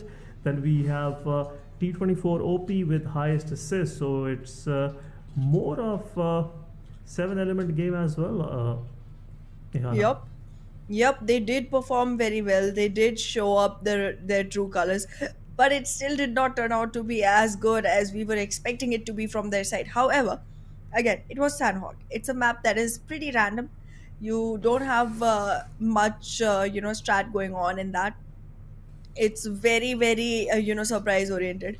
So I feel like in Erangel, if they continue the momentum, we might see them take another chicken, because again, 7th Element nonetheless is the Erangel king as of now. They have like 3 back-to-back victories on Erangel. It's just amazing. Yeah, but it's been initially we were saying that Miramar is their strong map, but they That's proved the us first wrong. map, yeah. They got the victories on Erangel. Now very good match on Sanhok as well. So it's kind of a more balanced team. And one thing we didn't notice much in the lineups, if you have noticed, QR have Divine playing for them today, and Goku board is playing with 7 Element, which is another mystery I will discuss with you post show. But Okay. it is what I noticed in the second match of the day. But let's see how the management let this thing slide. But Hellraiser on the other side, again 0 placement points, 3 elimination points for themselves. Regicide with 3 points. Not a good match for them, but they still have another match left. Aegon, Excite with their final match, only 3 points. XGeneration with 2 points in this match. Grounders in their final match with only 2 points. 1-for-1 with 1 points, where they had a whole control on Magnus, especially in that moment where they had Zibian knocked out as well, but still they somehow let that thing, slip through the cracks of their hands somehow. But talking about overall leaderboard, let's see what changes we are going to witness after this Sanhok. Ooh. Here we go. It's pretty much looking the same, but the gap between Seventh Element and Magnus now stays of only 2 points. Only 2 points. And Agon XI8 now has no chance of making any groundbreaking discoveries, groundbreaking scores, because it's done and dusted for them for the night. However, they are not going to be much threatened because other than Team H2E and XGeneration, who both aren't delivering their best in consistency, we might just see them sticking to top 12 in any case. So we are going to see them again in Vikendi, but it's a good break that they require and need. Oh my god, if you think about Group E, Yep. all the teams from Group E that are going to make it into Vikendi have 5 matches in a row. Wow. Tiring. Which is again a good opportunity for them to practice before that 1 day break that is going to come between week 2 league play and week 1. So again, 5 consecutive matches. Talking about this Sanhok, it changed few things on the second page as well. The grounders won't be able to participate in the coming match. QWERTY, they improved themselves and now they are aiming for that first page. Team Tough have an opportunity, 52 Esports have an opportunity to get to the top 12. Also, we can possibly see Faulty Devils, but there's no chance. This is kind of a far cry for them now. But let's see what happens in the final match of the day, especially final match of the league play of this week 1 for PMPL Pakistan. But we have to see which 12 teams going to show up on Vikendi and experience that chilly battleground and just give some taste of that led to their opposition. Well, we'll definitely see that, but I am more excited to see who from the from the ones among 11 to 15 shakes grounds for the other teams, becomes a difficult hindrance for the other teams while making their way into Vikendi, because that's going to be really interesting. I mean, there may be teams who have just relaxed back, who feel like, okay, we've done all we can, who are from Group A, and they're like sitting assured that they're going to be in the top 12. They wait one Yeah. whole match trying to prepare themselves, and at the end of the match they discover they're not even on the leaderboard top 12 anymore, and it's just going to be so disheartening. Yeah, except Aegon Excited, I don't see any of the teams from Group A going for the Vikendi. All of these teams are on the second page, True and that. most of them are struggling. And seems like it's as you said, done and dusted for those Yeah. teams. But let's see who is that final passenger that will show up, in the carriage for the Vikendi. The moment we will, leave for the final match of the day. But seeing the situation, I feel like some of these teams have momentum for the day. Freestyle, a good performance after all. They have that warm up, that that confidence skyrocketed already. On the other side, we have Regicide performing continuously with a consistent gameplay, and I see them performing well in the coming match as well. But let's see what 7 Element is gonna do, because 7 Element with the previous match again just lighten up our hopes, and I'm hoping that in the final Erangel they will show us something clinical. Well, definitely. I am waiting for Seventh Element to show up to the mark, because, I mean, all the teams that were around them have already started doing that. I still, again, I don't know how many times I have to say this. XGeneration is trailing now. Like, initially, okay, they did not have chickens all through, got it. But they were performing so well. They were literally on the top of the leaderboard for one whole day without having a single chicken. I don't know what happened to them. I mean, is there something wrong with what they're eating right now? I mean, uh, did you not eat the same exact thing that you ate on the first day? I don't know what's going on, but it's definitely not looking best for them, considering the fact that it's literally, I don't know, it's heartbreaking to see a team like that just announces and claims the throne on the first day itself, makes it loud and clear for everyone else that there's someone to watch out for, and then just disappears from the eyes completely. Yeah, that's the reason why we say we have a litmus test of 3 days here in Pakistan region. If a team's consistently perform for 3 days in the initial of a tournament, we give them, that respect. We give them that honor that they deserve, because otherwise, some of these teams they start with a bang in the initials, but once they are kind of tired. Uh, I would say, I don't know if it's the right word to use, but once they are tired with their fast sprint, they somewhat slow down and everybody just leave them behind. And that's been the case for X Generation. And again, as we were mentioning day before yesterday as well, I was mentioning this on the other desk. Also, we did discuss with you as well yesterday that X Generation, their performance is more of dependent on two players. It's either Hunter or either Shamir Boy.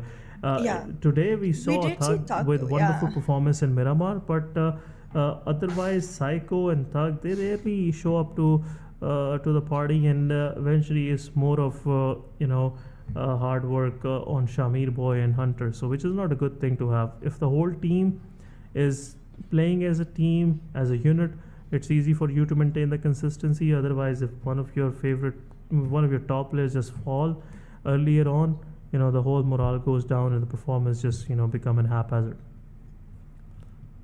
I completely agree with that. But that just reiterates one of the points that I was talking about earlier as well. Even for Seventh Element, it's similar. I'm not saying that the rest of the team does not step up, but I do feel like whenever Tokusaurus is unavailable, the team just shatters. Like the last Yeah. game, they literally had only two players surviving, only two. Yep. But because one of them was Tokusaurus, they made it all the way to top few survivors, and not only that, they secured themselves the second position on the map. So this is surprising that the presence of one single player can literally shake the team that much. Because once Tokusaurus is gone, even if they are three men surviving, they do not make it beyond like 10 positions. Yeah, it's kind of something hard to explain, but it is kind of a pattern we have noticed. If we are wrong, just do share it with us. What's the point? What's the whole thing about? What's the secret recipe? But Talkosaurus, this guy have guts. The way he just play independently away from his team as a free man, and try to gather that intel, that quality intel, which helps Seven Element rest of the players to just capitalize on that, having to know the exact position of the players, because in a battle royale it's very critical to have the exact position of the player. Otherwise, it's a big space. Players can change position, can surprise you from anywhere, and if in any case you're not careful enough, you'll be the first one giving your ghost away. So that's the whole point of having Tokusaurus very clinical in the performance of Seven Element. But talking about this particular match, guys, we have a very unique first circle.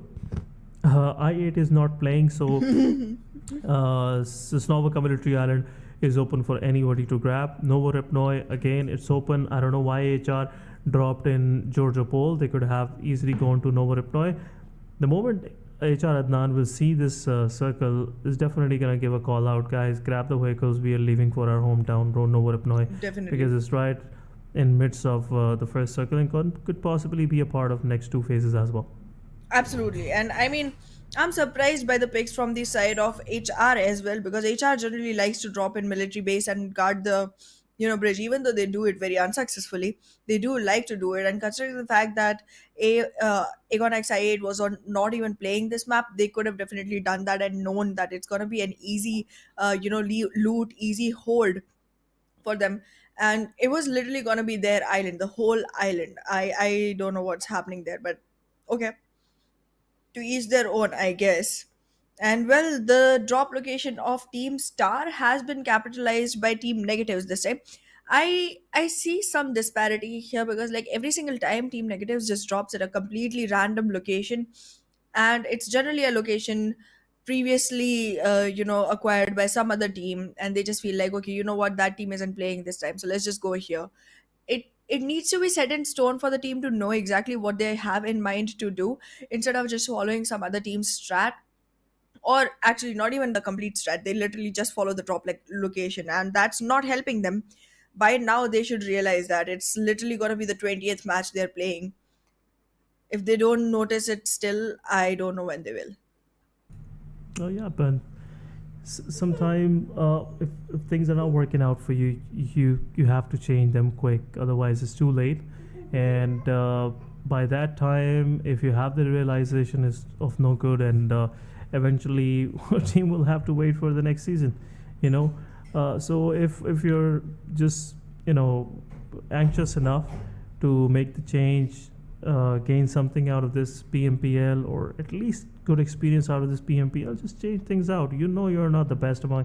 If you have a sense that you feel like you're not the best among the lobby, just make sure that you try to see it as a practice against the best and improvise. Try to look for those weaknesses in your opponents, and just capitalize on that. Just improve your sense of punishing opposition, and I believe you will find something that will start working out for you, and could be something unique associated to you as a unique strategy. So as I would totally agree with you, the point that you mentioned here, Ayana, it is valid point. And if teams, any of the management guys are listening to this, definitely they should look into this. Well, yeah, I mean, we do need assistance on that one. However, looking back at the teams, QWERTY, pretty separated. Doesn't matter though. Team Bablu, already Pikachu is on his knees, has no support around him whatsoever, and 52 Esports has a golden opportunity to actually make sure that they get a frag. Literally being on his knees, Pikachu is still making it difficult for 52 Esports to go for him. They could have literally finished him in no time at all, but they're gonna let him stay there to bleed out on his own, not capitalize on his loot if he has any. And I mean, they don't know that Bablu isn't around, right? I mean, we know it, we can see the map. They can't. They should have charged in and made sure that they confirmed it into a kill. But in any case, they got that one. Kudos.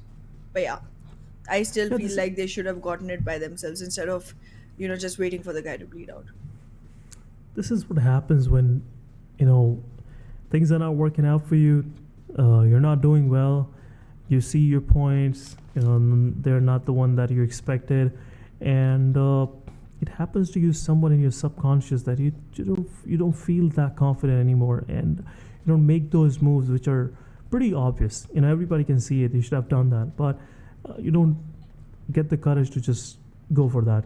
Yep. But let's see what 52 Esports have. Previously, we saw them shining bright in Miramar, and this time around it's Erangel. 52 Esports, they have the stronghold on this map as well. All of these guys in their previous teams, wherever they used to play, they were pretty clinical on this map, and now I want them to perform as a unit, especially in this final map. Just give it a go. Just see it as the last match of the week, and just enjoy yourself and make the maximum out of it. Make life difficult for other players around you. But Yeah. XGeneration, Team Tug, XGeneration Tug realizes NES is close by. The guy just changes position right away, and he has that support. That's the reason why he is just dwelling here. Otherwise, they will be pretty quick. This guy would have left for the shelter area, and now, after realizing, getting the intel that there is one more team close by, there are more angles being generated on this guy.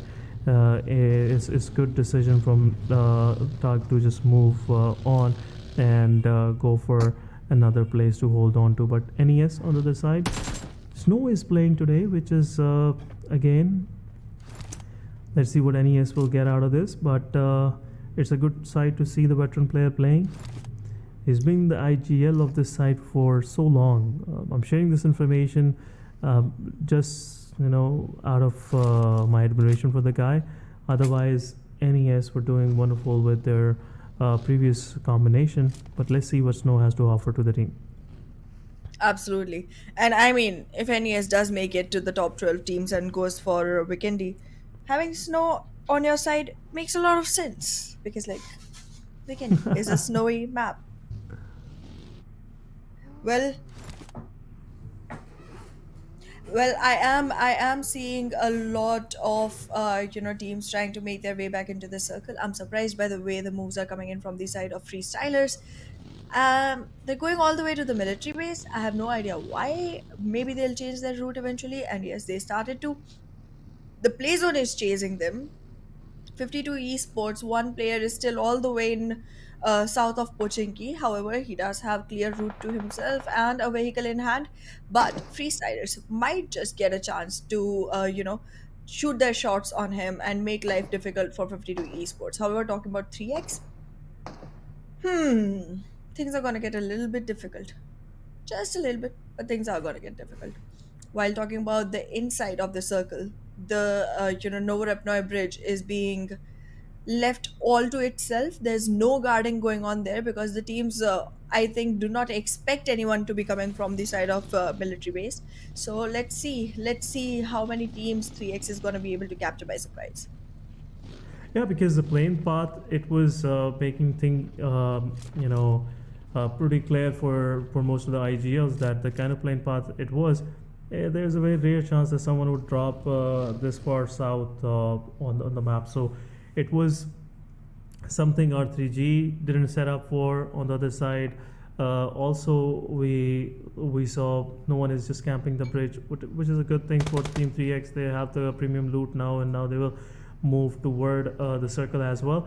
But circle is about to take its first shift. We have lost two of the players overall in the lobby. One Pablu Pikachu, and the second one is from Magnus as well. So Pablu and Magnus are the one dealing the damage initially in this particular match. But otherwise, we are seeing, it's everything is peaceful. Nobody's going for those early skirmishes, and so far the kind of circle it is, there's plenty of space for everyone to grab onto a good position to hold onto, or at least have a better cover for themselves. But south side, there's some migration happening. 7E, now they have to leave the farm area.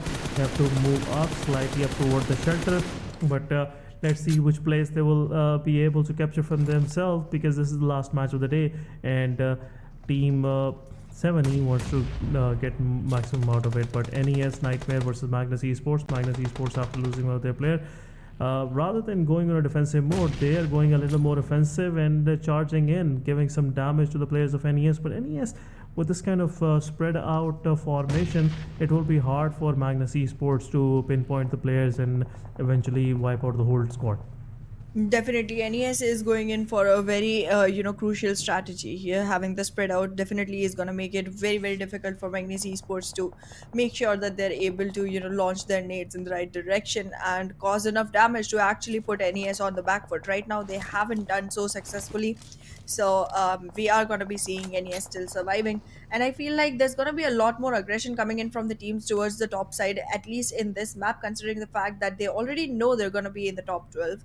Now, all they want is to be there on a better position so that the overall rankings give them a beneficial, lookout onto the bonus points that come in for the weekly league positions. So definitely going to be seeing much more aggression coming in from the top teams. Even the lower teams are going to try and make sure that they are able to take away as many points as possible from the side of the other surviving teams that are going to be able to make it to the top 12, because many of them do know that for them it's already done and dusted. However, the ones that we are seeing in this particular matchup, there's very few who cannot make it into the top 12. There's very few. Yeah, but 52 Esports getting the maximum out of the situation against Team Freestyle, but Tough is also trying to pick the knocked players from 52 Esports. 52 Esports, after losing one of their players in the process, now they are backing up and will go for the fight once they are done with the freestyle knocked players. Malik is the only surviving player on the freestyle. Freestyle was the one dealing damage on the players of Tough. Now Tough and 52 Esports are making sure that freestyle leave for the good in this lobby. But Team Tough on the other side, Freestyle Malik, the solo survivor, 52 Esports, after setting themselves they will go for that player. They will try to find that player for them and finish the final one. And there you go. NES take that kill for themselves. So Potato and the whole surrounding is kind of more populated. There's been a lot of newcomers, new tenants coming in, and it is getting difficult for everyone to just have a comfortable place for themselves. So they have to, do this and eventually take matters in their own hand. But HR Adnan taking down 52x Chotu, 52 with this number of eliminations. I believe they can, if they will be able to survive with 3 players, can manage to get up to the top 5 position as well. But tough Joker for solo survivor. Magnus on the other side losing another player, I guess so. The team is far away, but Pablo is pushing on Magnus player. Zen is the final player surviving, and reviews is making way difficult for Zen to get a position to hold on and heal, and that's where Bablu will confirm that kill as well. So Magnus is left with only 1 player, and it's time where Bablu will confirm this kill as well, and Magnus will be with a solo survivor. Well, Magnus is definitely going to be looking, from the outside in on this match. At least they are going to be able to revive one of their players, I feel like, but that's about it. And I guess, well, yeah, they did revive 1 player, so they have 2 standing for themselves. But Choto is already knocked, and the zone is coming in onto him, so Choto is not going to have enough opportunity to make sure that he goes ahead and supports the team the way we want him to.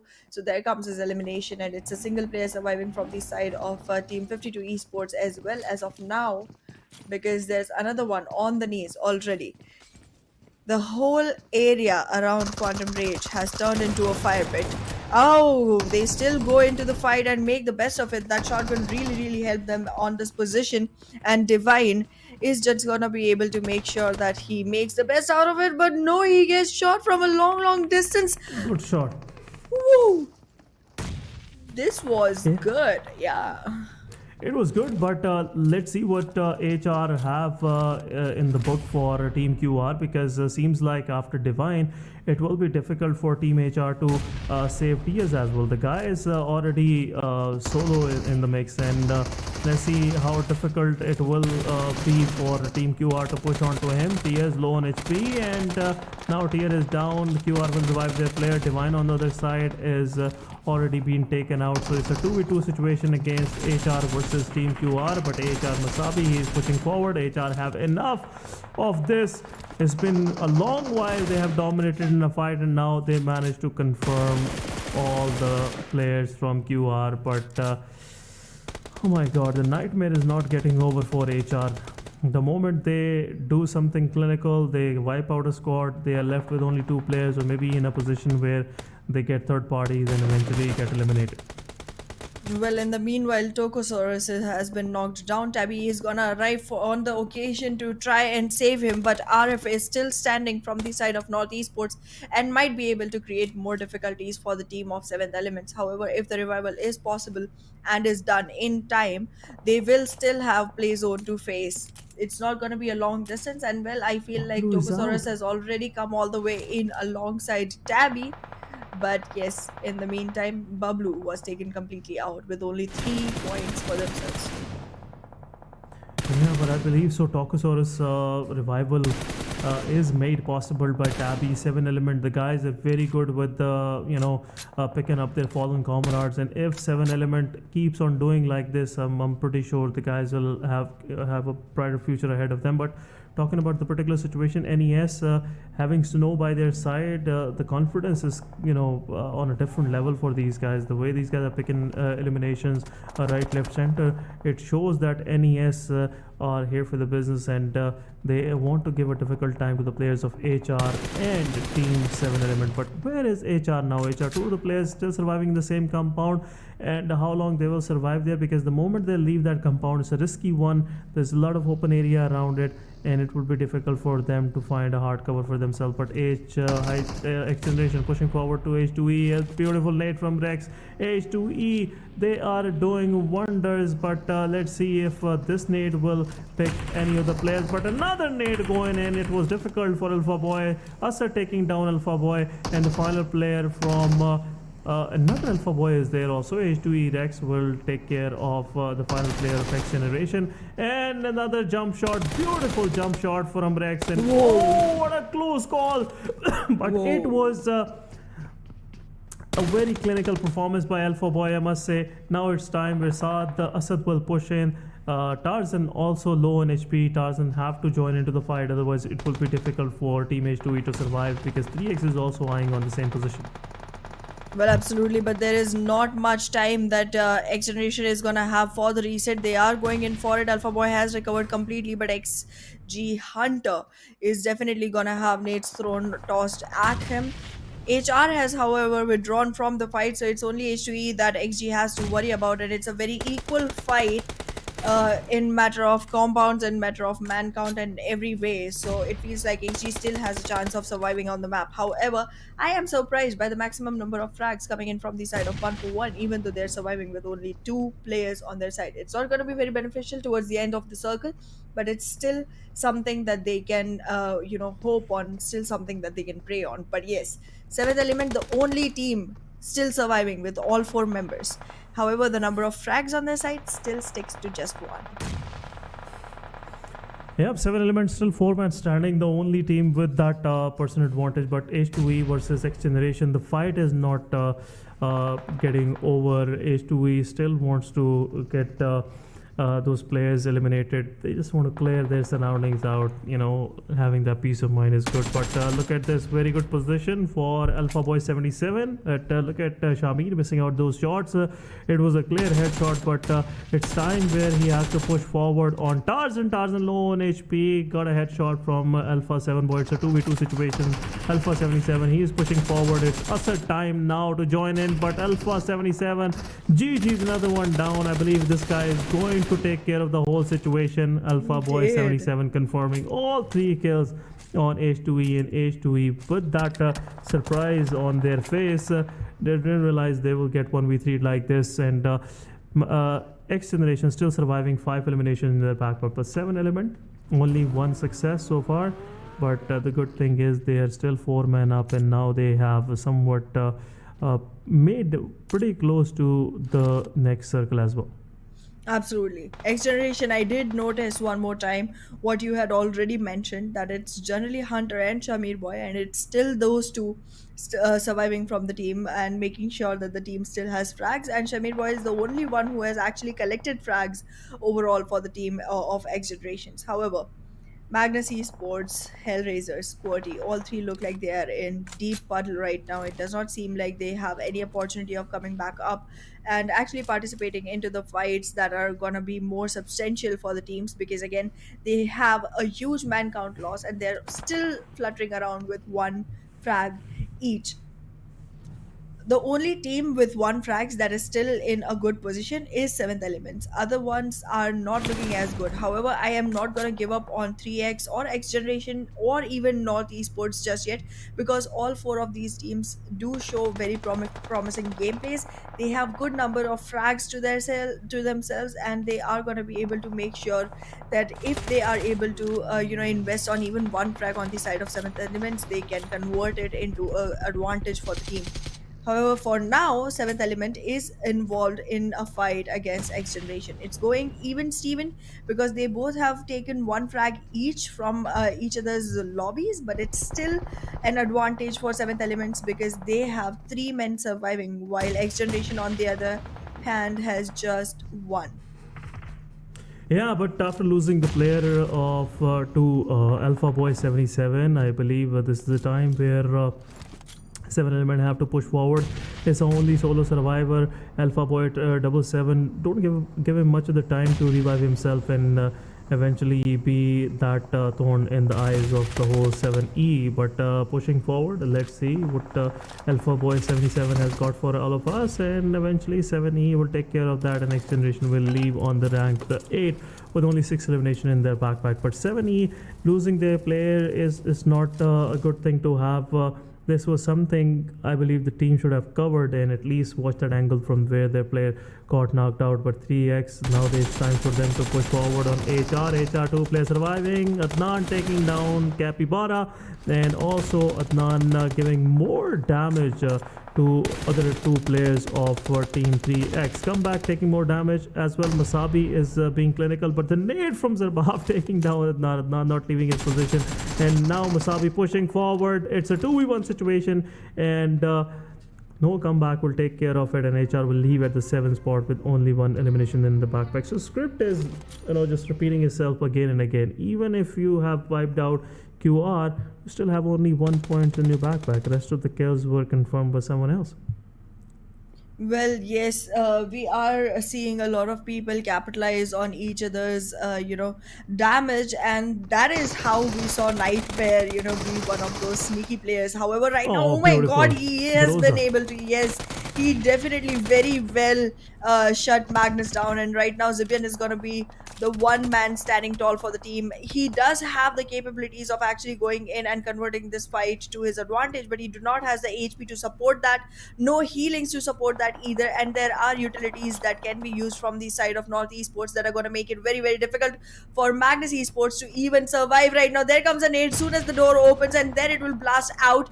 Does not convert into much damage as expected, but it's still going to be a much bigger priority to make sure that there is cover provided jeez. for Nightmare, but that is not gonna work out enough. The smokes could not cover Nightmare, and now Mars is the only man surviving from the side of North Esports. It's like it's almost done and dusted for the side of NES, considering the fact that Magnus has not only sustained Zibian but also revived Faster 20. And look at that, they are trying to sandwich NES Mars. There is a lure coming in from the side of Faster 20, and it's also going to push Zibian out. Oh, That was a GG, very Zibian. tactical gameplay coming in from the two only players from the side of Magnus. And right now, it looks like 3X is also going deep in trouble.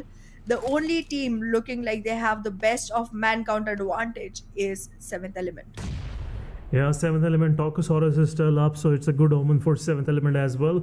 Talking about 3x, two of their surviving player, one got revived. It's only one shack they have to take care of first before even mingling with Magnus Esports. It's 1-4-1. Two of the surviving player, they've been sitting in this position for a long time, but another utility being traded, Capybara low on HP, utility also being thrown toward the side of team 1-4-1. It's time both of these guys will leave for the lobby, because one nade will do the damage and will make them a direct flight for the next match as well. But Magnus Esports, we are down to last 4 of our squads. We have QWERTY, Wolverine, somewhat still surviving. Told you will become a fan of this guy as well at the end of PMPL. But Wolverine still surviving, solo survivor. This guy somewhat have that game sense, that knowledge, that how to survive solo for this long.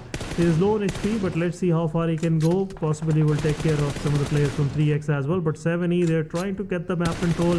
The maximum is better. The more you get, it's better for your team, and that's what 7e is trying to capitalize on. Well, 7E is going again for the same strat that they used a long time ago when they Look have at that. one player going around in the vehicle, trying to attract all the attention to himself and give the other players a chance on taking the shots. However, I feel like this is not the best move, at least right now, because they are outside the circle. They still have to make their way in, and if they reveal their position in trying to do this, they might not have much left for them. Look at that, Tokusaurus goes so close to no comeback. He's attracting all the bullets towards himself, but 3x is gonna be suffering some rats coming in from the side of the teammates from the side of 7th Elements. However, right now Tokusaurus seems like he has lost quite a lot of he's HP, dead. and there it is, no comeback. Already expires 3x completely. This is a very beneficial situation for 7th Element. It's a 3v2v1. However, you cannot count Magnus out completely just yet. And actually, even QWERTY, as you were talking, Wolverine, definitely a very good game sense holding player, a very veteran player, definitely can make a change in this. It's not an easy win for anyone, no matter the man count, no matter the position on the map. It's still gonna rely completely on how well you are able to face the other person. Yeah, I'm still not counting the winners until Wolverine is still surviving, because anything can happen. this guy can pull off impossible in any situation. But seeing that the moment Tabby confirmed the final kill on 3x, he somewhat realized there is also another player at the back end, which is throwing all these smokes. So 7 Element's gonna take care of Wolverine as well. They will do those random sprays and eventually catch him randomly in between the smokes or somewhat like that. But Magnus Esports, they're keeping a low profile. They're not making much of a noise, keeping 7th Element to keep guessing where they are, and eventually just strike them from unknown, and give them a surprise, which just 7 Element won't like it. But Tabby, with this kind of flanking position, it gives 7 Element a peace of mind that they won't get breached like that if Tabby is still holding that position. Definitely, but right now I feel like the best thing to do for 7th Element is hide one of their players. Like, remember the time we saw the map of Miramar and one player was literally just hiding inside a vehicle? If 7th Yeah, Element but does that, I mean, they could have all the intel they want from the fights that the other two are taking, and the team is filled with capable players who can actually go ahead and capitalize on those fights initiations. So they could definitely do that, and I would love to see that happen. However, Team QWERTY is gonna get eliminated on the 3rd position, so it's just 7E versus Magnus. However, Gokubot is on a really low HP, but there's gonna be a Tokusaurus vehicle coming right onto the players of GGs. Magnus Esports, and there's the victory coming in for the side of 7th Element, the one we've been awaiting for a couple of days. And here again on the map of Erangel, the 3rd victory for 7th Element. Yeah, good number of eliminations, and dealing with the final 2 players of Magnus as well. Also, Wolverine, which was kind of more of a headache for the Yeah. whole surviving pack of both of these teams. But GGs to Team QWERTY, Team Magnus Esports. It's a great performance, but a big GGs to Team 7 Element to just keeping the whole composure throughout, and Yep. at least ending on the 2nd position overall. They haven't captured the first position, but 7th Element with this kind of performance in their first PMPL, it's always been a worth remembering moment, and I'm really enjoying the whole journey so far 7th Element has, and their fans are in making, the way these guys are playing. This is wonderful to see. Only 6 eliminations, but they have done the job. They have another chicken dinner under their belt, and we'll definitely, guys, do a detailed discussion on 7 Element performance, but after this short break.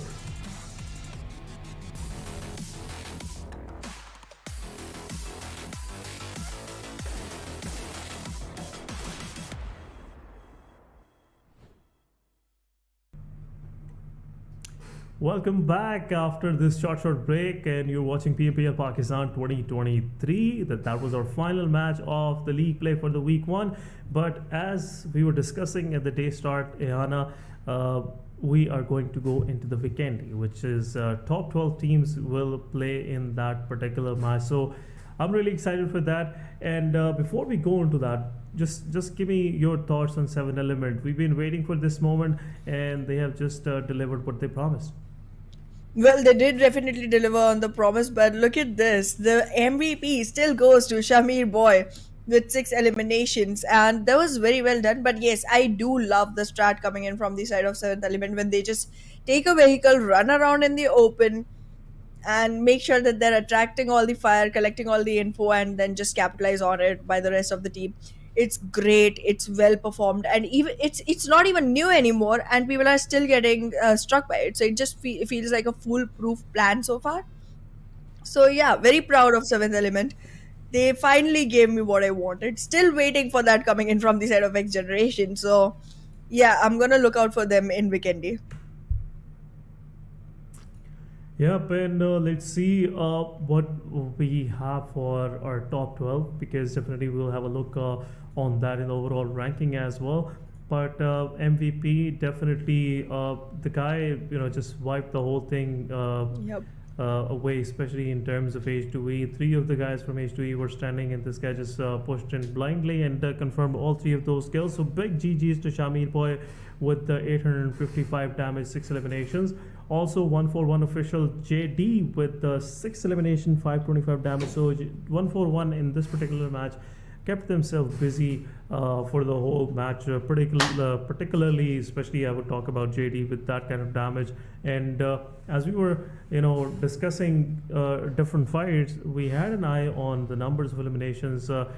Team 141 had like in the mid of the match, I believe, so in the third or fourth stage, they somewhat managed to confirm the eliminations on Team Bublu. They wiped out the whole team. Then we have 3x Zarbaf and Miracle surviving for the team with 7 elimination in total from both of these guys. And why not just mention about Wolverine with the 3 eliminations, 513 damage, 28 minutes of survival, and very clinical, I would say, survival. Those 5 points definitely not going to change much, but the guy did his job. He survived his team to the top 3, and I hope this will really help QWERTY fortify themselves in top 12.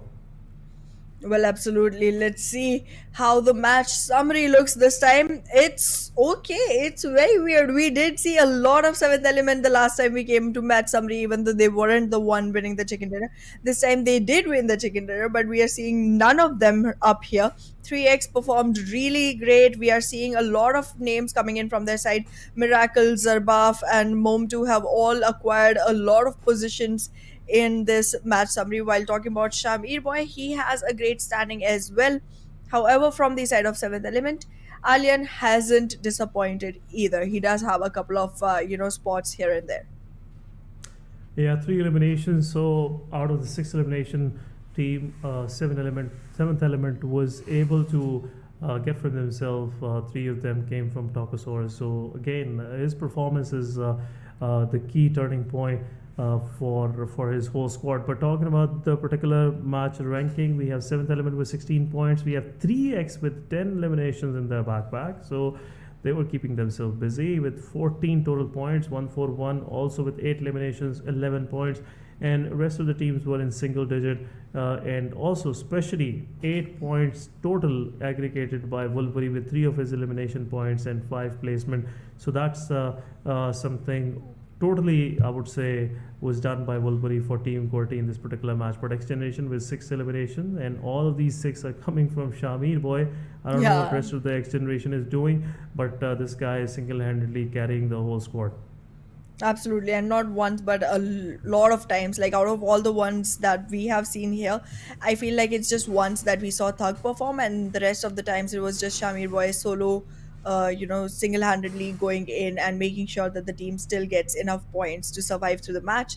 However, I do want to say that it does take a lot of support from the team as well for a player to be able to go ahead and take that many frags. So not undermining their role in the game either, but they do get picked off pretty quickly. So yeah. Okay, 52 Esports not that far behind. They do have the 9th position to themselves, but it's just 3 total points, so I don't think they have any opportunity coming into the top 12. So tata to that thought. But yeah, we will be seeing good names in the top 12, well deserving names in the top 12. We saw a lot of teams step up, and that just made me more and more excited for Vikendi to come, and I cannot wait anymore. No more. Yeah, and the top 12 teams definitely, as you mentioned, are the most deserving ones to play the Vikendi match, because it's been difficult for any of the teams out there in PMPL Pakistan 2023 first week of the league play to just keep themselves consistent. It was hard to maintain, because even the dominators like 7th Element, they couldn't keep themselves on the first spot, because it was difficult. Every now and then there's a new name popping up, and which keeps things exciting, and also it makes it difficult for the existing dominators to keep on dominating, because at the end of the day, every time there's a new surprise for you. But let's have a look at overall leaderboard. We'll definitely discuss the positions of top 12, and we have top 10 on our screen with 3x with 191 points, 10 point difference with 7th Element, and Seventh Element having a 5-point difference with Magnus Esports, so a very good close for Seventh Element, 3x Magnus Esports for the first week of this league play. Quantum Rage nowhere close, 30 points, almost 33 points difference for them. Regicide 130 points, 5th spot. XGeneration with 130 points, 5th spot, and then onward 6th spot. Aegon Excited couldn't go down much. They were like on 6th, now they are on 7th spot. H2E, very good improvement. At the start of the day, they managed to get the chicken dinner for themselves. Team Pablo and Team QWERTY, somewhat they managed to creep in for that extra Vikendi match. Then we have Team Tough, the Crown is 52 Esports, 141. The Faulty Devils, Team Star, Team Negatives, and Hellraisers will be missing out the opportunity to play that extra bonus point match. So let's see, after this final match, we will see the ranking of the bonus points for the first week of the league play. And moving forward next week, we will see overall bonus point ranking for the whole league play for the 2 weeks. But before that, I'm seeing it's been a lot of changes in this particular PMPL season, and seeing Star at the bottom, seeing TFT struggling like this, it's not a good sight to have. Absolutely. Even 1for1 official had a great run last time. I don't know how they're all the way down here. 52 Esports seems to have retained their position. They were on 15th position the last season as well. They are there even right now. So kudos, at least they're not falling lower below so far. But like, yeah, the teams really have a lot of work to put in to make sure that there's even a competition going into the second week, because right now it seems like all the teams from 13th to 20th do have a lot of gap to cover between their competitors. And I mean, even to get on 12th position, it's literally 20 points for the team standing on the 13th position. That's a lot. So you do want to make sure that you're giving your best, you're coming up with the best results for your team to be able to make sure that you're even having a chance at all. Because I mean, I did see a lot of teams step up and they were doing really greatly. They were delivering some amazing performance. Specifically, H2E impressed me quite a bit.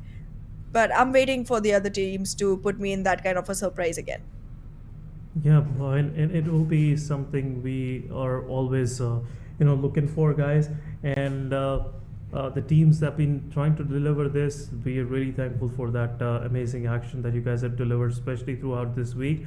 But now it's time that we just head on to a different kind of battleground. It's not, the deserts, not the rainforest. It's this time around we are going to the chilly plains of Vikendi with our top 12 contenders. And as we saw previously in the overall ranking, top 12s are decided. Team Pablo and Team QWERTY, somewhat they managed themselves to just get into that top 12. Otherwise, there was no chances. QWERTY would have missed, that chance of playing that Vikendi. But the wait is over, guys. After a long time, we are finally going to witness Vikendi once again as a competitive map. Yana shows the excitement, and you can see with this smile on my face, I'm really excited just to want to see who drops at the winery, who would like to go to the villa. And here we go. The plane is out with our top 12 contenders, and it's match 26 for this PMPL Pakistan season, and it's Vikendi for you guys.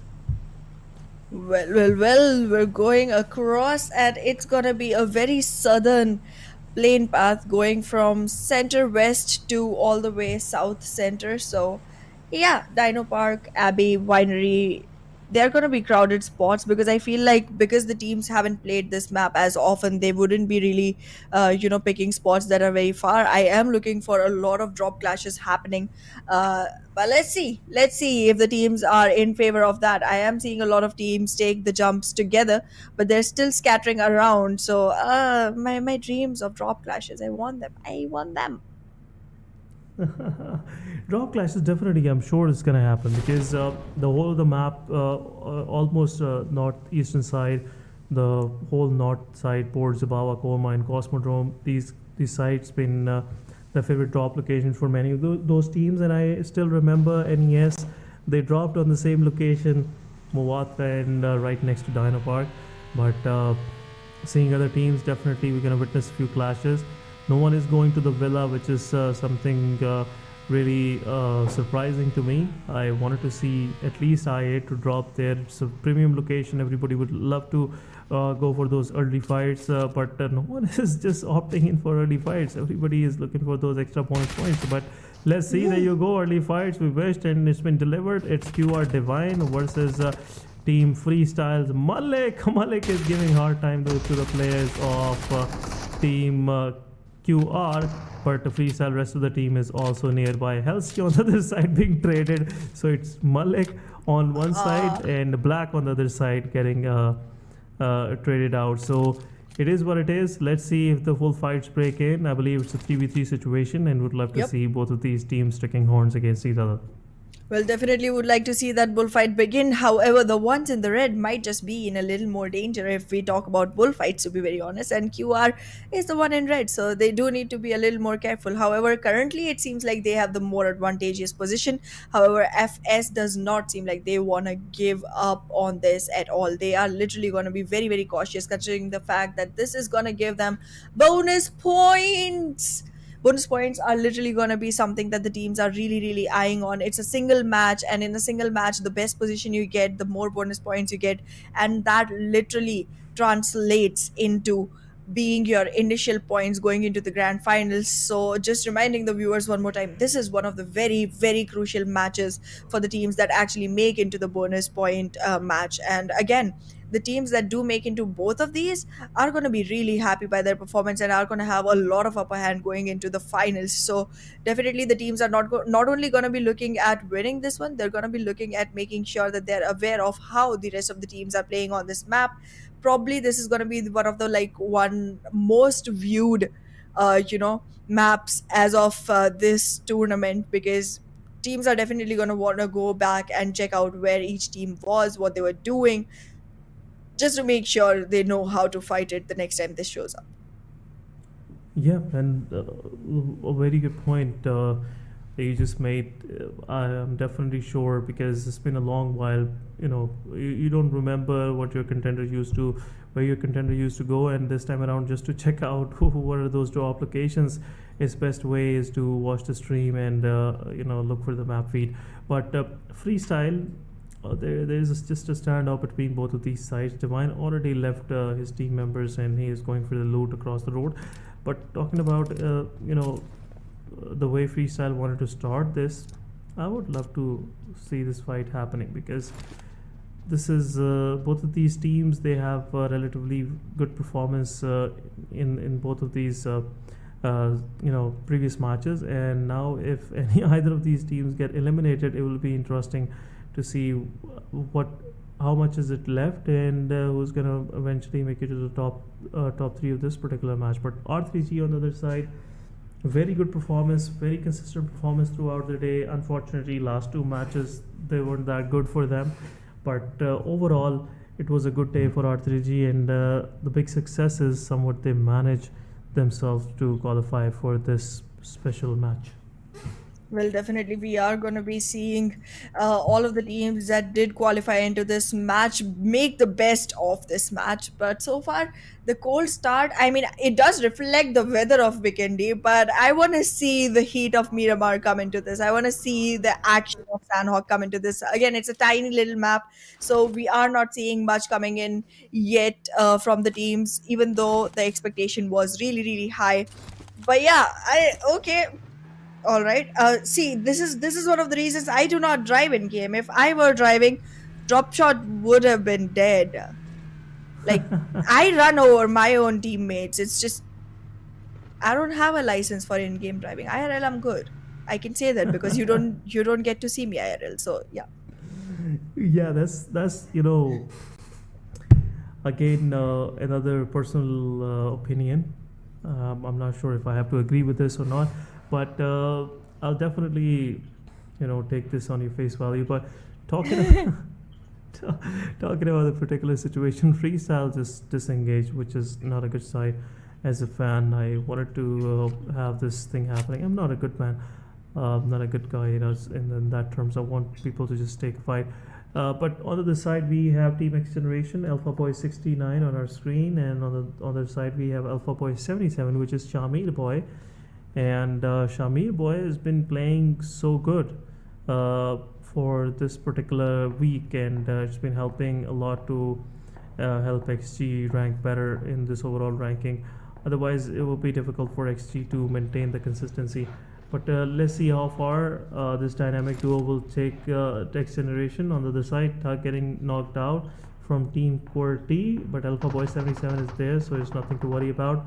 But Alpha Boy 69 has an angle, and let's see if that angle will help anyway to just take dish out some damage, especially the players of QWERTY.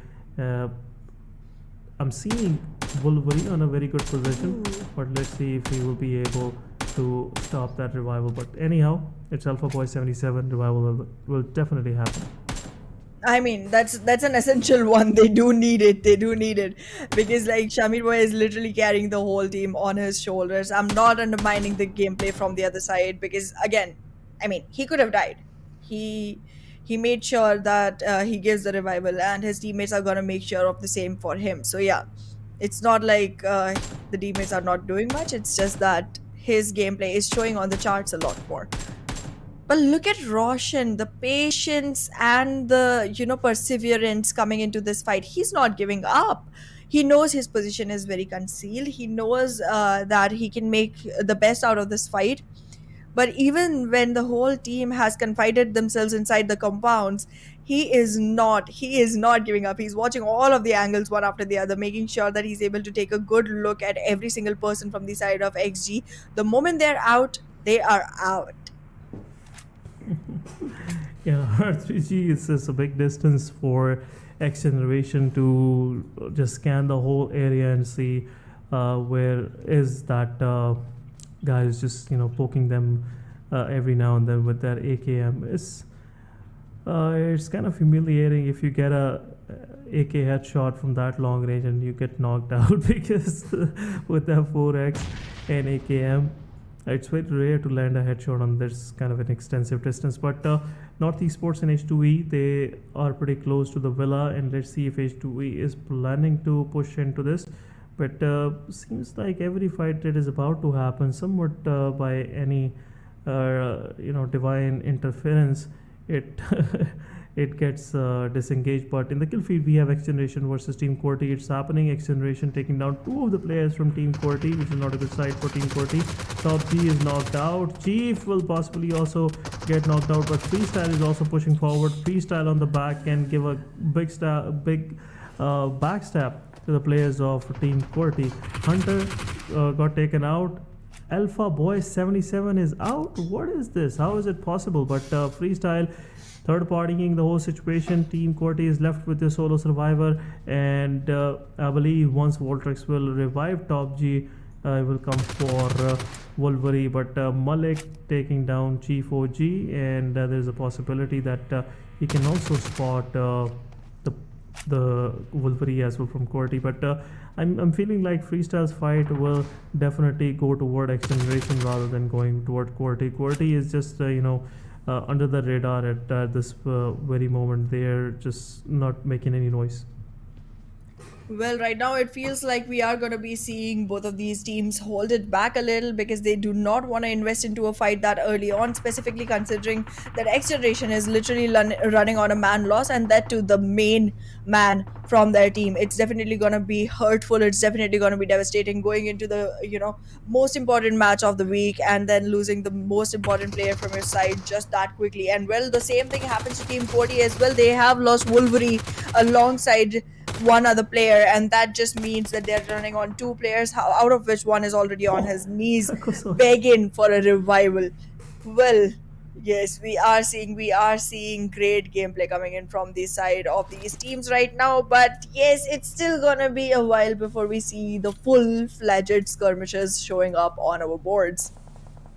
Yeah, Top G will bleed out. Freestyle Malik with another success in his backpack. So Team QWERTY is left with their solo survivor. It's Voltrix only. Freestyle can possibly go for that fight. But look at this trick and look at this skill set that Voltrix have. It's a risky place to be, but still it's better to just stay there and deal with Freestyle aggression rather than staying in house, because this is a place where freestyle will least expect Vortex to come out from. But again, Malik is pushing forward. Team Freestyle, I've realized, is the solo survivor. Maybe 2 players surviving for Team QWERTY. On the other side, Team 7 Element, they have taken few of the knocked players as well from the side of, I believe, Freestyle. But look at this, Vortex killing himself with his own nade. What is going on? But 3x on the other side, again, Magnus Esports versus 3x, another knockdown. Zen with that clinical nade taking down 3x. 2 of the players are knocked down, so it's time for Magnus to push in and just finish the mess they have just started.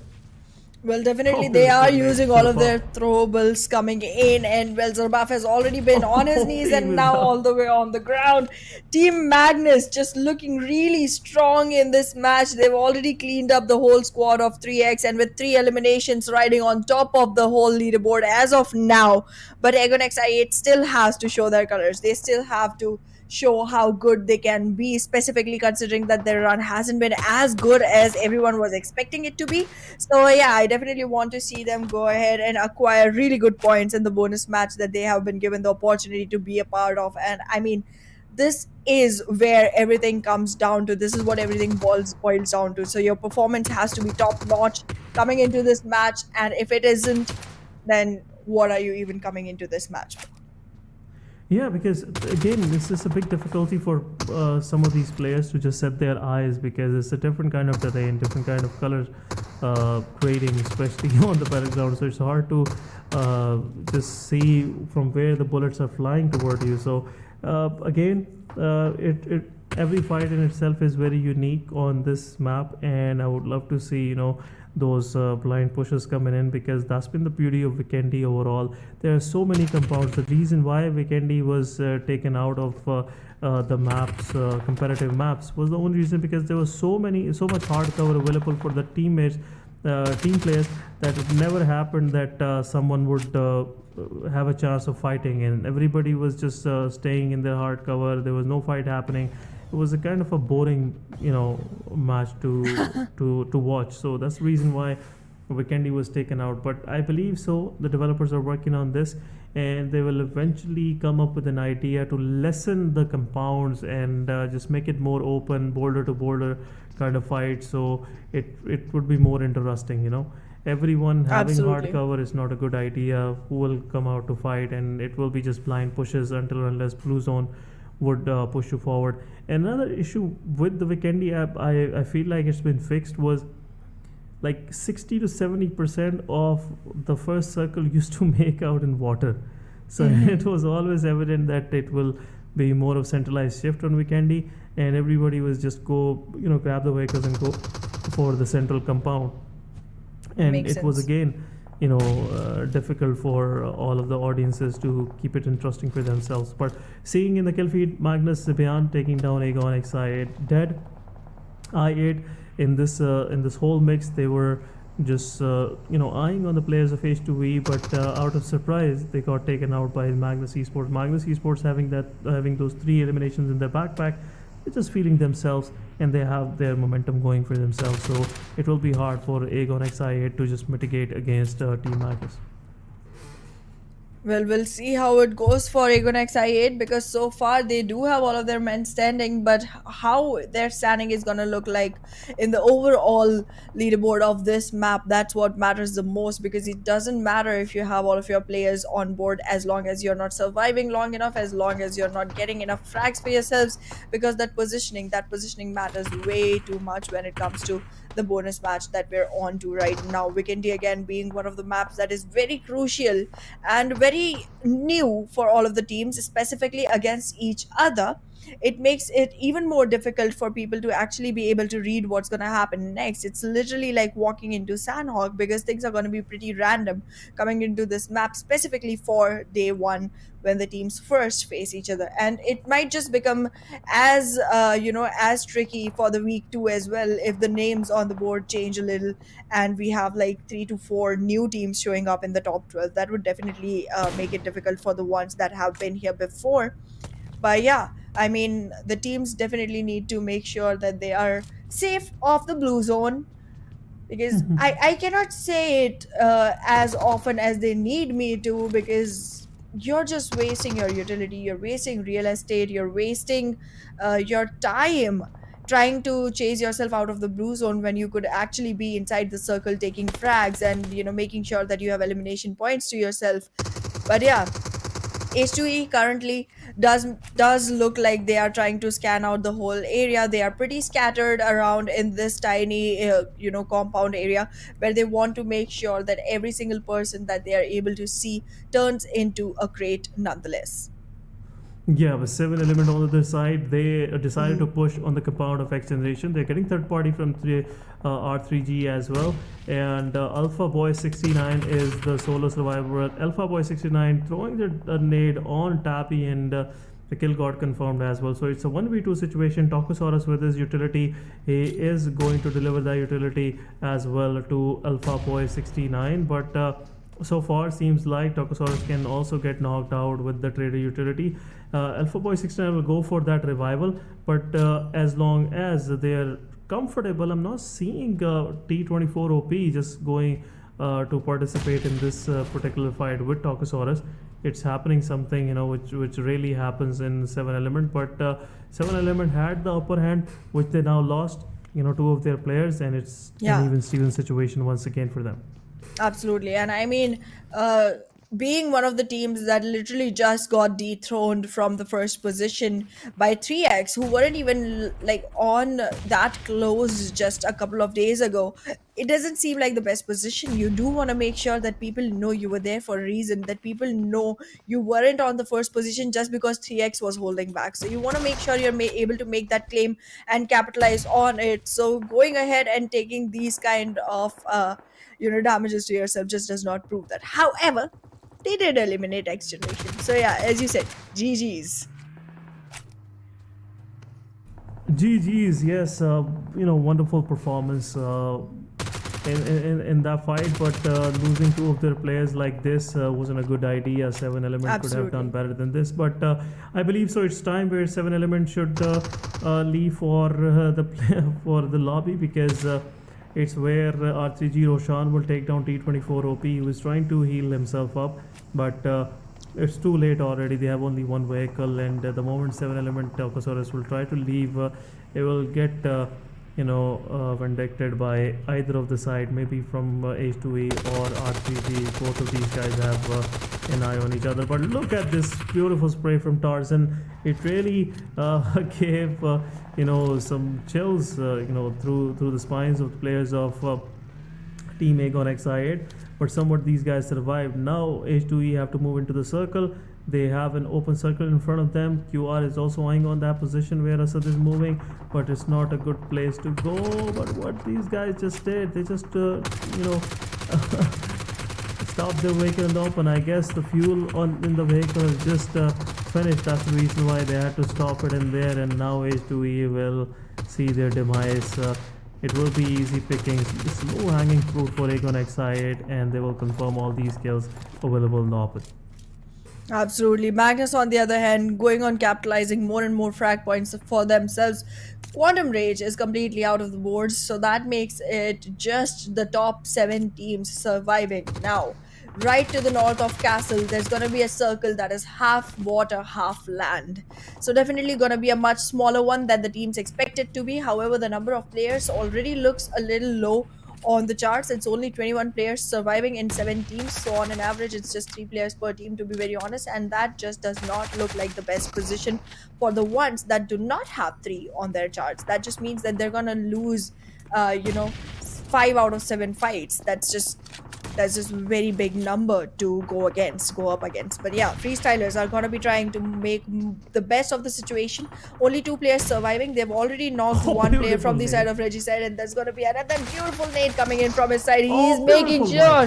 Whoa, okay, that's 1v1 if I'm not wrong. And right now Faizi has a great position, trying to confirm the frags, but no, he's gonna miss out on Roshan, and Roshan makes sure that the frag goes to him with 5 elimination points.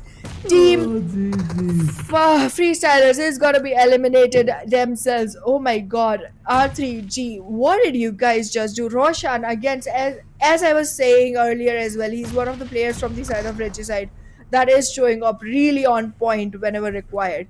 However, Magnus Esports is still on the Oh game my goodness. with only 2 players now, though. I mean, in a jiffy, they literally lost half their team. So right now, Agon XI8, Regicide look like the strong ones. However, as long as Zibian has his feet on ground, it's not a day over for Magnus. Yeah, it's not a day over for Magnus, and they will make sure that they will Oh, confirm the kills Snow. on NES. Mars is still not revived.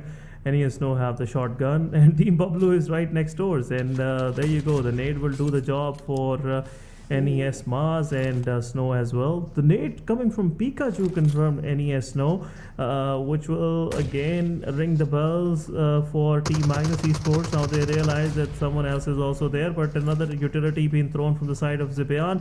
Zibian and Pikachu formerly both were the team members, so let's see who wins in this duel. But seeing this, let's see what we got here. Magnus Zibian, he is trying his best. Shotguns with the Faster. Faster is waiting for someone to just breach into the compound. But on the other side, what we just witnessed, R3G, Freestyle Malik did all the right work. He almost knocked out 3 players from the squad, but Fazi unfortunately couldn't do the job at the end of the day, couldn't finish the things for Freestyle, and Roshan will manage to confirm the final kill, helping R3G to survive. R3G is still with the man advantage. On the other side, we have I8 sitting right dead center into the circle, and once everybody is done with the work, it's time for team I8 to just go for that chicken dinner. Absolutely. I8 is just gonna sit back and relax for a while. However, Magnus, even though they're just 2 players on the charts, they have acquired 5 frags for themselves. Like 2 were already contributed by Zen before he lost his breath. But he did make sure that the team had enough momentum to go ahead with it. Their car is gonna be stuck right behind the loot box. And oh my god, even after having shots fired at you, IQ, what were you doing? Egonex I8, that's a big blunder coming in from their side. I wasn't expecting this. I wasn't expecting this at all. Yeah, but now the moment the rest of the lobby will realize Aegon X8 is hurted, they'll definitely go for picking those players in the open. But dead with that beautiful spray, landing the headshots on Avenger, taking one more down. They have the cover of only one boulder in front of them, but the rest of the R3G, they are also closing in faster, have a very good angle on the players. What a beautiful angle where he open up the scope, because that's where all of the heads are lined up, and Team Magnus Esports, where 2 of their players can do a lot of damage to the players of Team Aegon XI8. Falak switching to FPP, then switching back to TPP, because he realizes he cannot give even a pixel of his body to Faster, otherwise he will pour all those bullets through it. But R3G with 2 man surviving, it's a 2 versus 2 versus 3 situation, and Aegon XI8, they are stuck in between. They cannot move forward. They have R3G waiting for them in front of them. On the other side, Zipian have a wonderful angle, and Faster is the only one that keeping Aegon XI8 at the bay at this very moment. Ehana. Absolutely, but right now look at the positioning that R3G has. Once the circle starts closing in, both the other teams are gonna have to try to move in, and when they try to do that, R3G might be able to just pick off on the locations of the teams and make sure that they strategize accordingly to make their moves. However, right now the teams are just gonna sit at bay and make sure that they are not giving up as much information to any of the teams, while R3G, all they need to do is just sit still and wait for the right moment to strike when the iron is hot, as they say. So just wait for it to heat up. It's Vikendi, it'll take a little bit more time than usual, but it will. It eventually will. Yeah, it will. The weather won't be much of the help, but here we go. Magnus Esports faster been taken care by Aegon XI8, and now I8 is moving forward. Now they have the forward positions, but R3G is the only threat that can make things worse for I8 in this very situation. It's a 2 versus 1 versus 3, and Aegon, in their count, they are still thinking that it could be 2 teams, and now they have this peace of mind that it's only 2 players from 1 team, or maybe 2 solos surviving. But this random spray might connect Ozam with this. Look at this, all the drop weapons. This guy is just giving chills to the guys of R3G, just haunting them right, left and center. But Vaz with his UMP45. He is not letting the players of Aegon X8 to push forward. There you go, first knock on I8. Uzum is staying at the back, just being that support for Dead. But there you go, Dead will push in, and this is where things can go worse for Dead. Reload. The guy will Whoa, push in, distraction. but look at this. Roshan is there. Roshan can clutch things out for his team, but it is that deadly LPG in the hands of Uzum, and you cannot stand in front of that kind of ammo speed, that kind of gun speed. But GG's to Aegon X8 after this chicken dinner. They'll definitely improve some of their standings, but how much improvement has happened? What are the bonus point standings overall for these teams for the week one? We'll definitely look into this, guys. But before that, good performance, overall rank 5th position, 9 elimination, total 19 points. This bonus match will really help Team Aegon to get extra 2 to 3 bonus point for themselves. But guys, we'll discuss this in detail after this short break.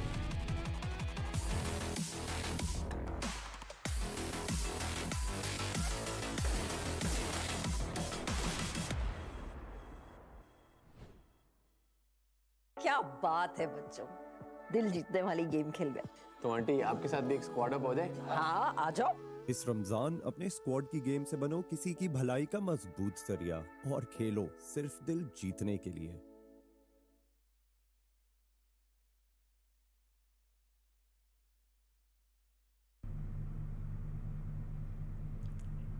Welcome back, guys, and we are back after this short break. Make sure to spread the kindness and win the hearts with PUBG Mobile.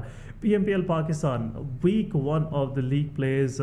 We just witnessed the final match, the bonus match, I would also say. Vikendi with top 12 teams contesting for that the final few points so they can improve their overall ranking and eventually get better bonus points. So, Yana, with that win, I believe Aegon X8 have placed themselves in top 5. Absolutely, but there's the MVP of the day, the one with the most impact coming in from the Blade. side of Aegon X8. It's gonna be Blade with 5 eliminations, and I mean, the total eliminations for the team was 9. This is more than half the weight being carried by Blade alone. Impressive, impressive. It was, and the final push from Blade was something you cannot justify in the books, but he did it anyhow, and the situation went to 1 versus 1. But the peace of mind that Uzum had was he somewhat knew where the position for the final R3G player was, so it was easy for him to just pinpoint in that final moment. But PMPL Pakistan 2023 top players for the final match on your screen, guys. It's Blade, then Roshan with the 4 eliminations. Then we have Faster, Malik, and Uzum. So 2 of the players from I8 getting featured in this particular graphic, and also Faster with 4 eliminations. So he kept I8 behind that border for quite a while, but what a single player can do in this very situation where Blue Zone is also pushing you out of that cover. But let's have a look at the match summary for this Vikendi. We have I8 Blade with highest elimination, highest damage goes to Roshan with 884. Then we have Blade and Falak from I8 as well with highest healing done. So Falak been having a tough time on that chilly battlefield. Yeah. Otherwise he wouldn't be using this much of healing. But moving forward, it was a slow-paced match. I would say only 12 teams were there. Yep. We witnessed few of the teams getting eliminated early on, but rest of the 10 teams, it was so much space available for them. So we had to wait for the skirmishes to break in for quite some time. But it was a fun thing to watch. And after a long Absolutely. time, we saw these guys in action on Vikendi. Well, it was a very impressive match nonetheless, because even I don't know how the day has been until right now, until yesterday actually, we were able to guess which team is gonna win. We were able to predict which team is gonna win once we saw the last 4s remaining. But today has been very different, very difficult so as to make that possible. But yes, here it is. The standings of every single team. There's 19 points for Aegon X8 alongside that freshly served chicken dinner. And Regicide right there following them with 13, while Magnus Esports GG's. not that far away with 12 points for themselves. Yeah, 12 points for themselves. Then we have Freestyle with 6. We have 7th Element with 4. Bablu with 6. Moving to the second page, we have Quantum Rage, Team H2E, Team QWERTY, and 3x. Wait, it's a what? single-digit performance for all of these guys, but 3x not confirming any points. Well, I guess it won't jeopardize their first position, but overall it will closing up the lead for seventh element. But rest much of change we are not expecting. There is a possibility after the performance of Magnus Esports, we might see Magnus Esports come into the second point, but overall leaderboard will just make things easy for us to understand. But let's go for the overall ranking, guys. We have our top 16 contenders, or whatever the overall is, in front of us, with 3x still on top. Oh my god, Magnus Esports just missing with only 3 points, just 3 more points, and they could have done it, replacing themselves with their position with the first position. But seventh element, very good finish overall. We weren't expecting them even in top 3, but they have just separated themselves from rest of the competition. Look at the difference between the numbers for seventh element and Quantum Rage. Is 39 points difference, which is a huge difference in terms of this kind of point structure. But Aegon Exide with 146 points on 5th spot, definitely will collect some extra bonus points. Regicide, great improvement overall, 143 points. Then we have XGeneration with 133, couldn't do much in this particular game. Then H2E, North Esports, Freestyle. Then moving forward, we have no major changes with QWERTY and Team Bublu. It's been just a shift of position. Otherwise, the rest is same. Tough, the Grounders, 52 Esports, 1-4 Official, the Faulty Devils, Team Star, Team Negatives, Hellraisers. So the rest of the ranking is in front of you guys. So on one end, we have teams which managed to get 180 plus 191 points overall in this 20 match series for this week. And then we have Hellraisers, who managed to get only 50 points in 20 matches, which is roughly an average of 2.5 per match. So I wish them best of luck for the coming week. I wish them to see with an improvised and improved strategy. But let's see what we have on our bonus points. 3x with 20, the maximum bonus points.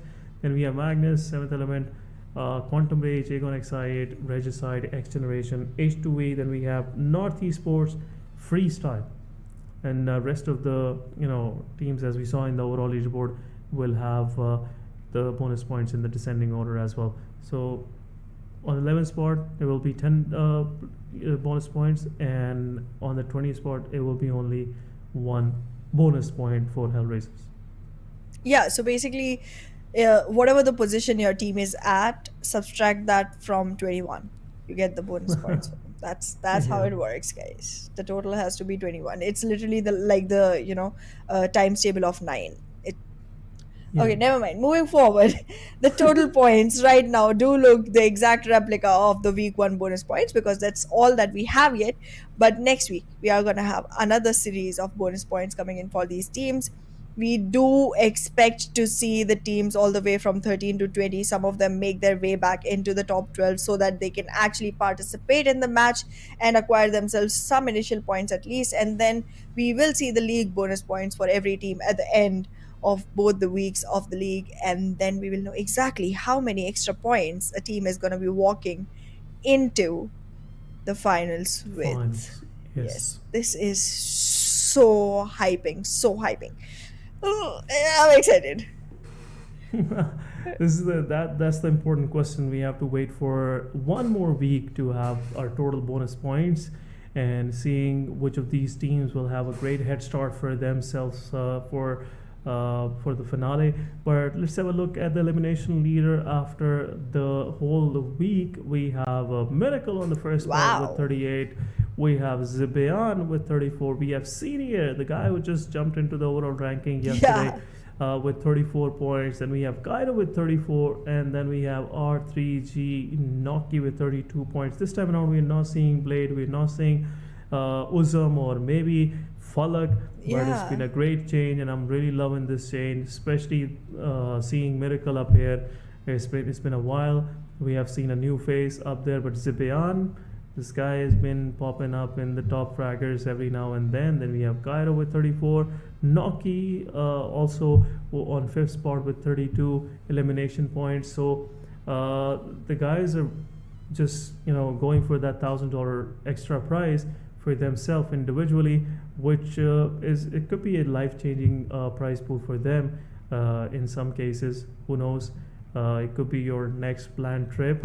But guys, let's keep you reminded with one more thing. If you want to stay connected with us with everything that's happening on PMPL Pakistan 2023, just make sure to follow PMPL on YouTube, Facebook, and Instagram. The handles are displayed right at the bottom. And also make sure, if you have any feedback for us, do share it with us on our socials. And with that, I believe so, Anna, any final messages for this week? Well, I have been more than thrilled to see every single match that came in this week. I am looking for something even better in the next one. And I am not going to be sticking to the same names anymore. I'm going to go back, take the 2 days that we have free, and just review all of these matches and find out some new teams that I can look out for. Because again, I am being surprised constantly. And I feel like this is exactly what comes forth when you celebrate like that. Yes, and with that, guys, we'll definitely end our PMPL Pakistan Week 1 for you. For League Plays, this was your host, Caster Essen, alongside me. I had pleasure to having Ehana Aiden, and see you guys next week, and possibly on the same channel, same day, same time, not the same day. So see you guys on Tuesday. Take care of yourself. Have a happy Ramadan.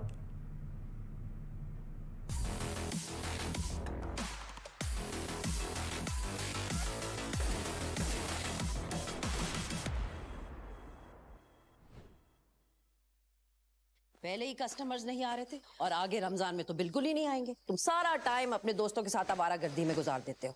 इस तरह तो गुजारा हो ही नहीं सकता। खबरदार phone को हाथ लगाया। वो आ गए होंगे तुम्हारे आवारा दोस्त। क्या सीन है ब्रो, चला चले? नहीं यार, आज गेम नहीं खेल सकता। अहमद, आ रहा हूँ मम्मी।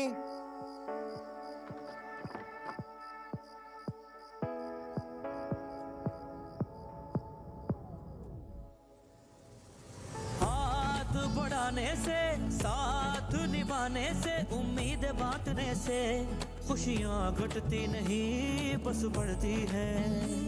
वही देता है वही सुनता है जब भी दोगे तुम सदा।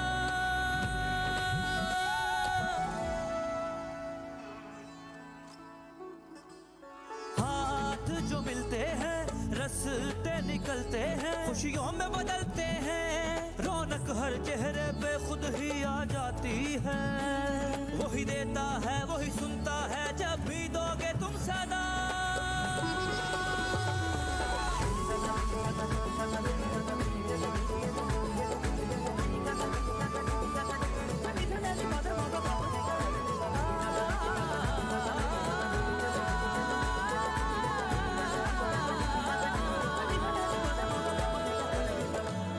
क्या बात है बच्चों, दिल जीतने वाली गेम खेल गए। तो आंटी, आपके साथ भी एक स्क्वाड अप हो जाए? हाँ, आ जाओ। इस रमजान अपने स्क्वाड की गेम से बनो किसी की भलाई का मजबूत जरिया और खेलो सिर्फ दिल जीतने के लिए।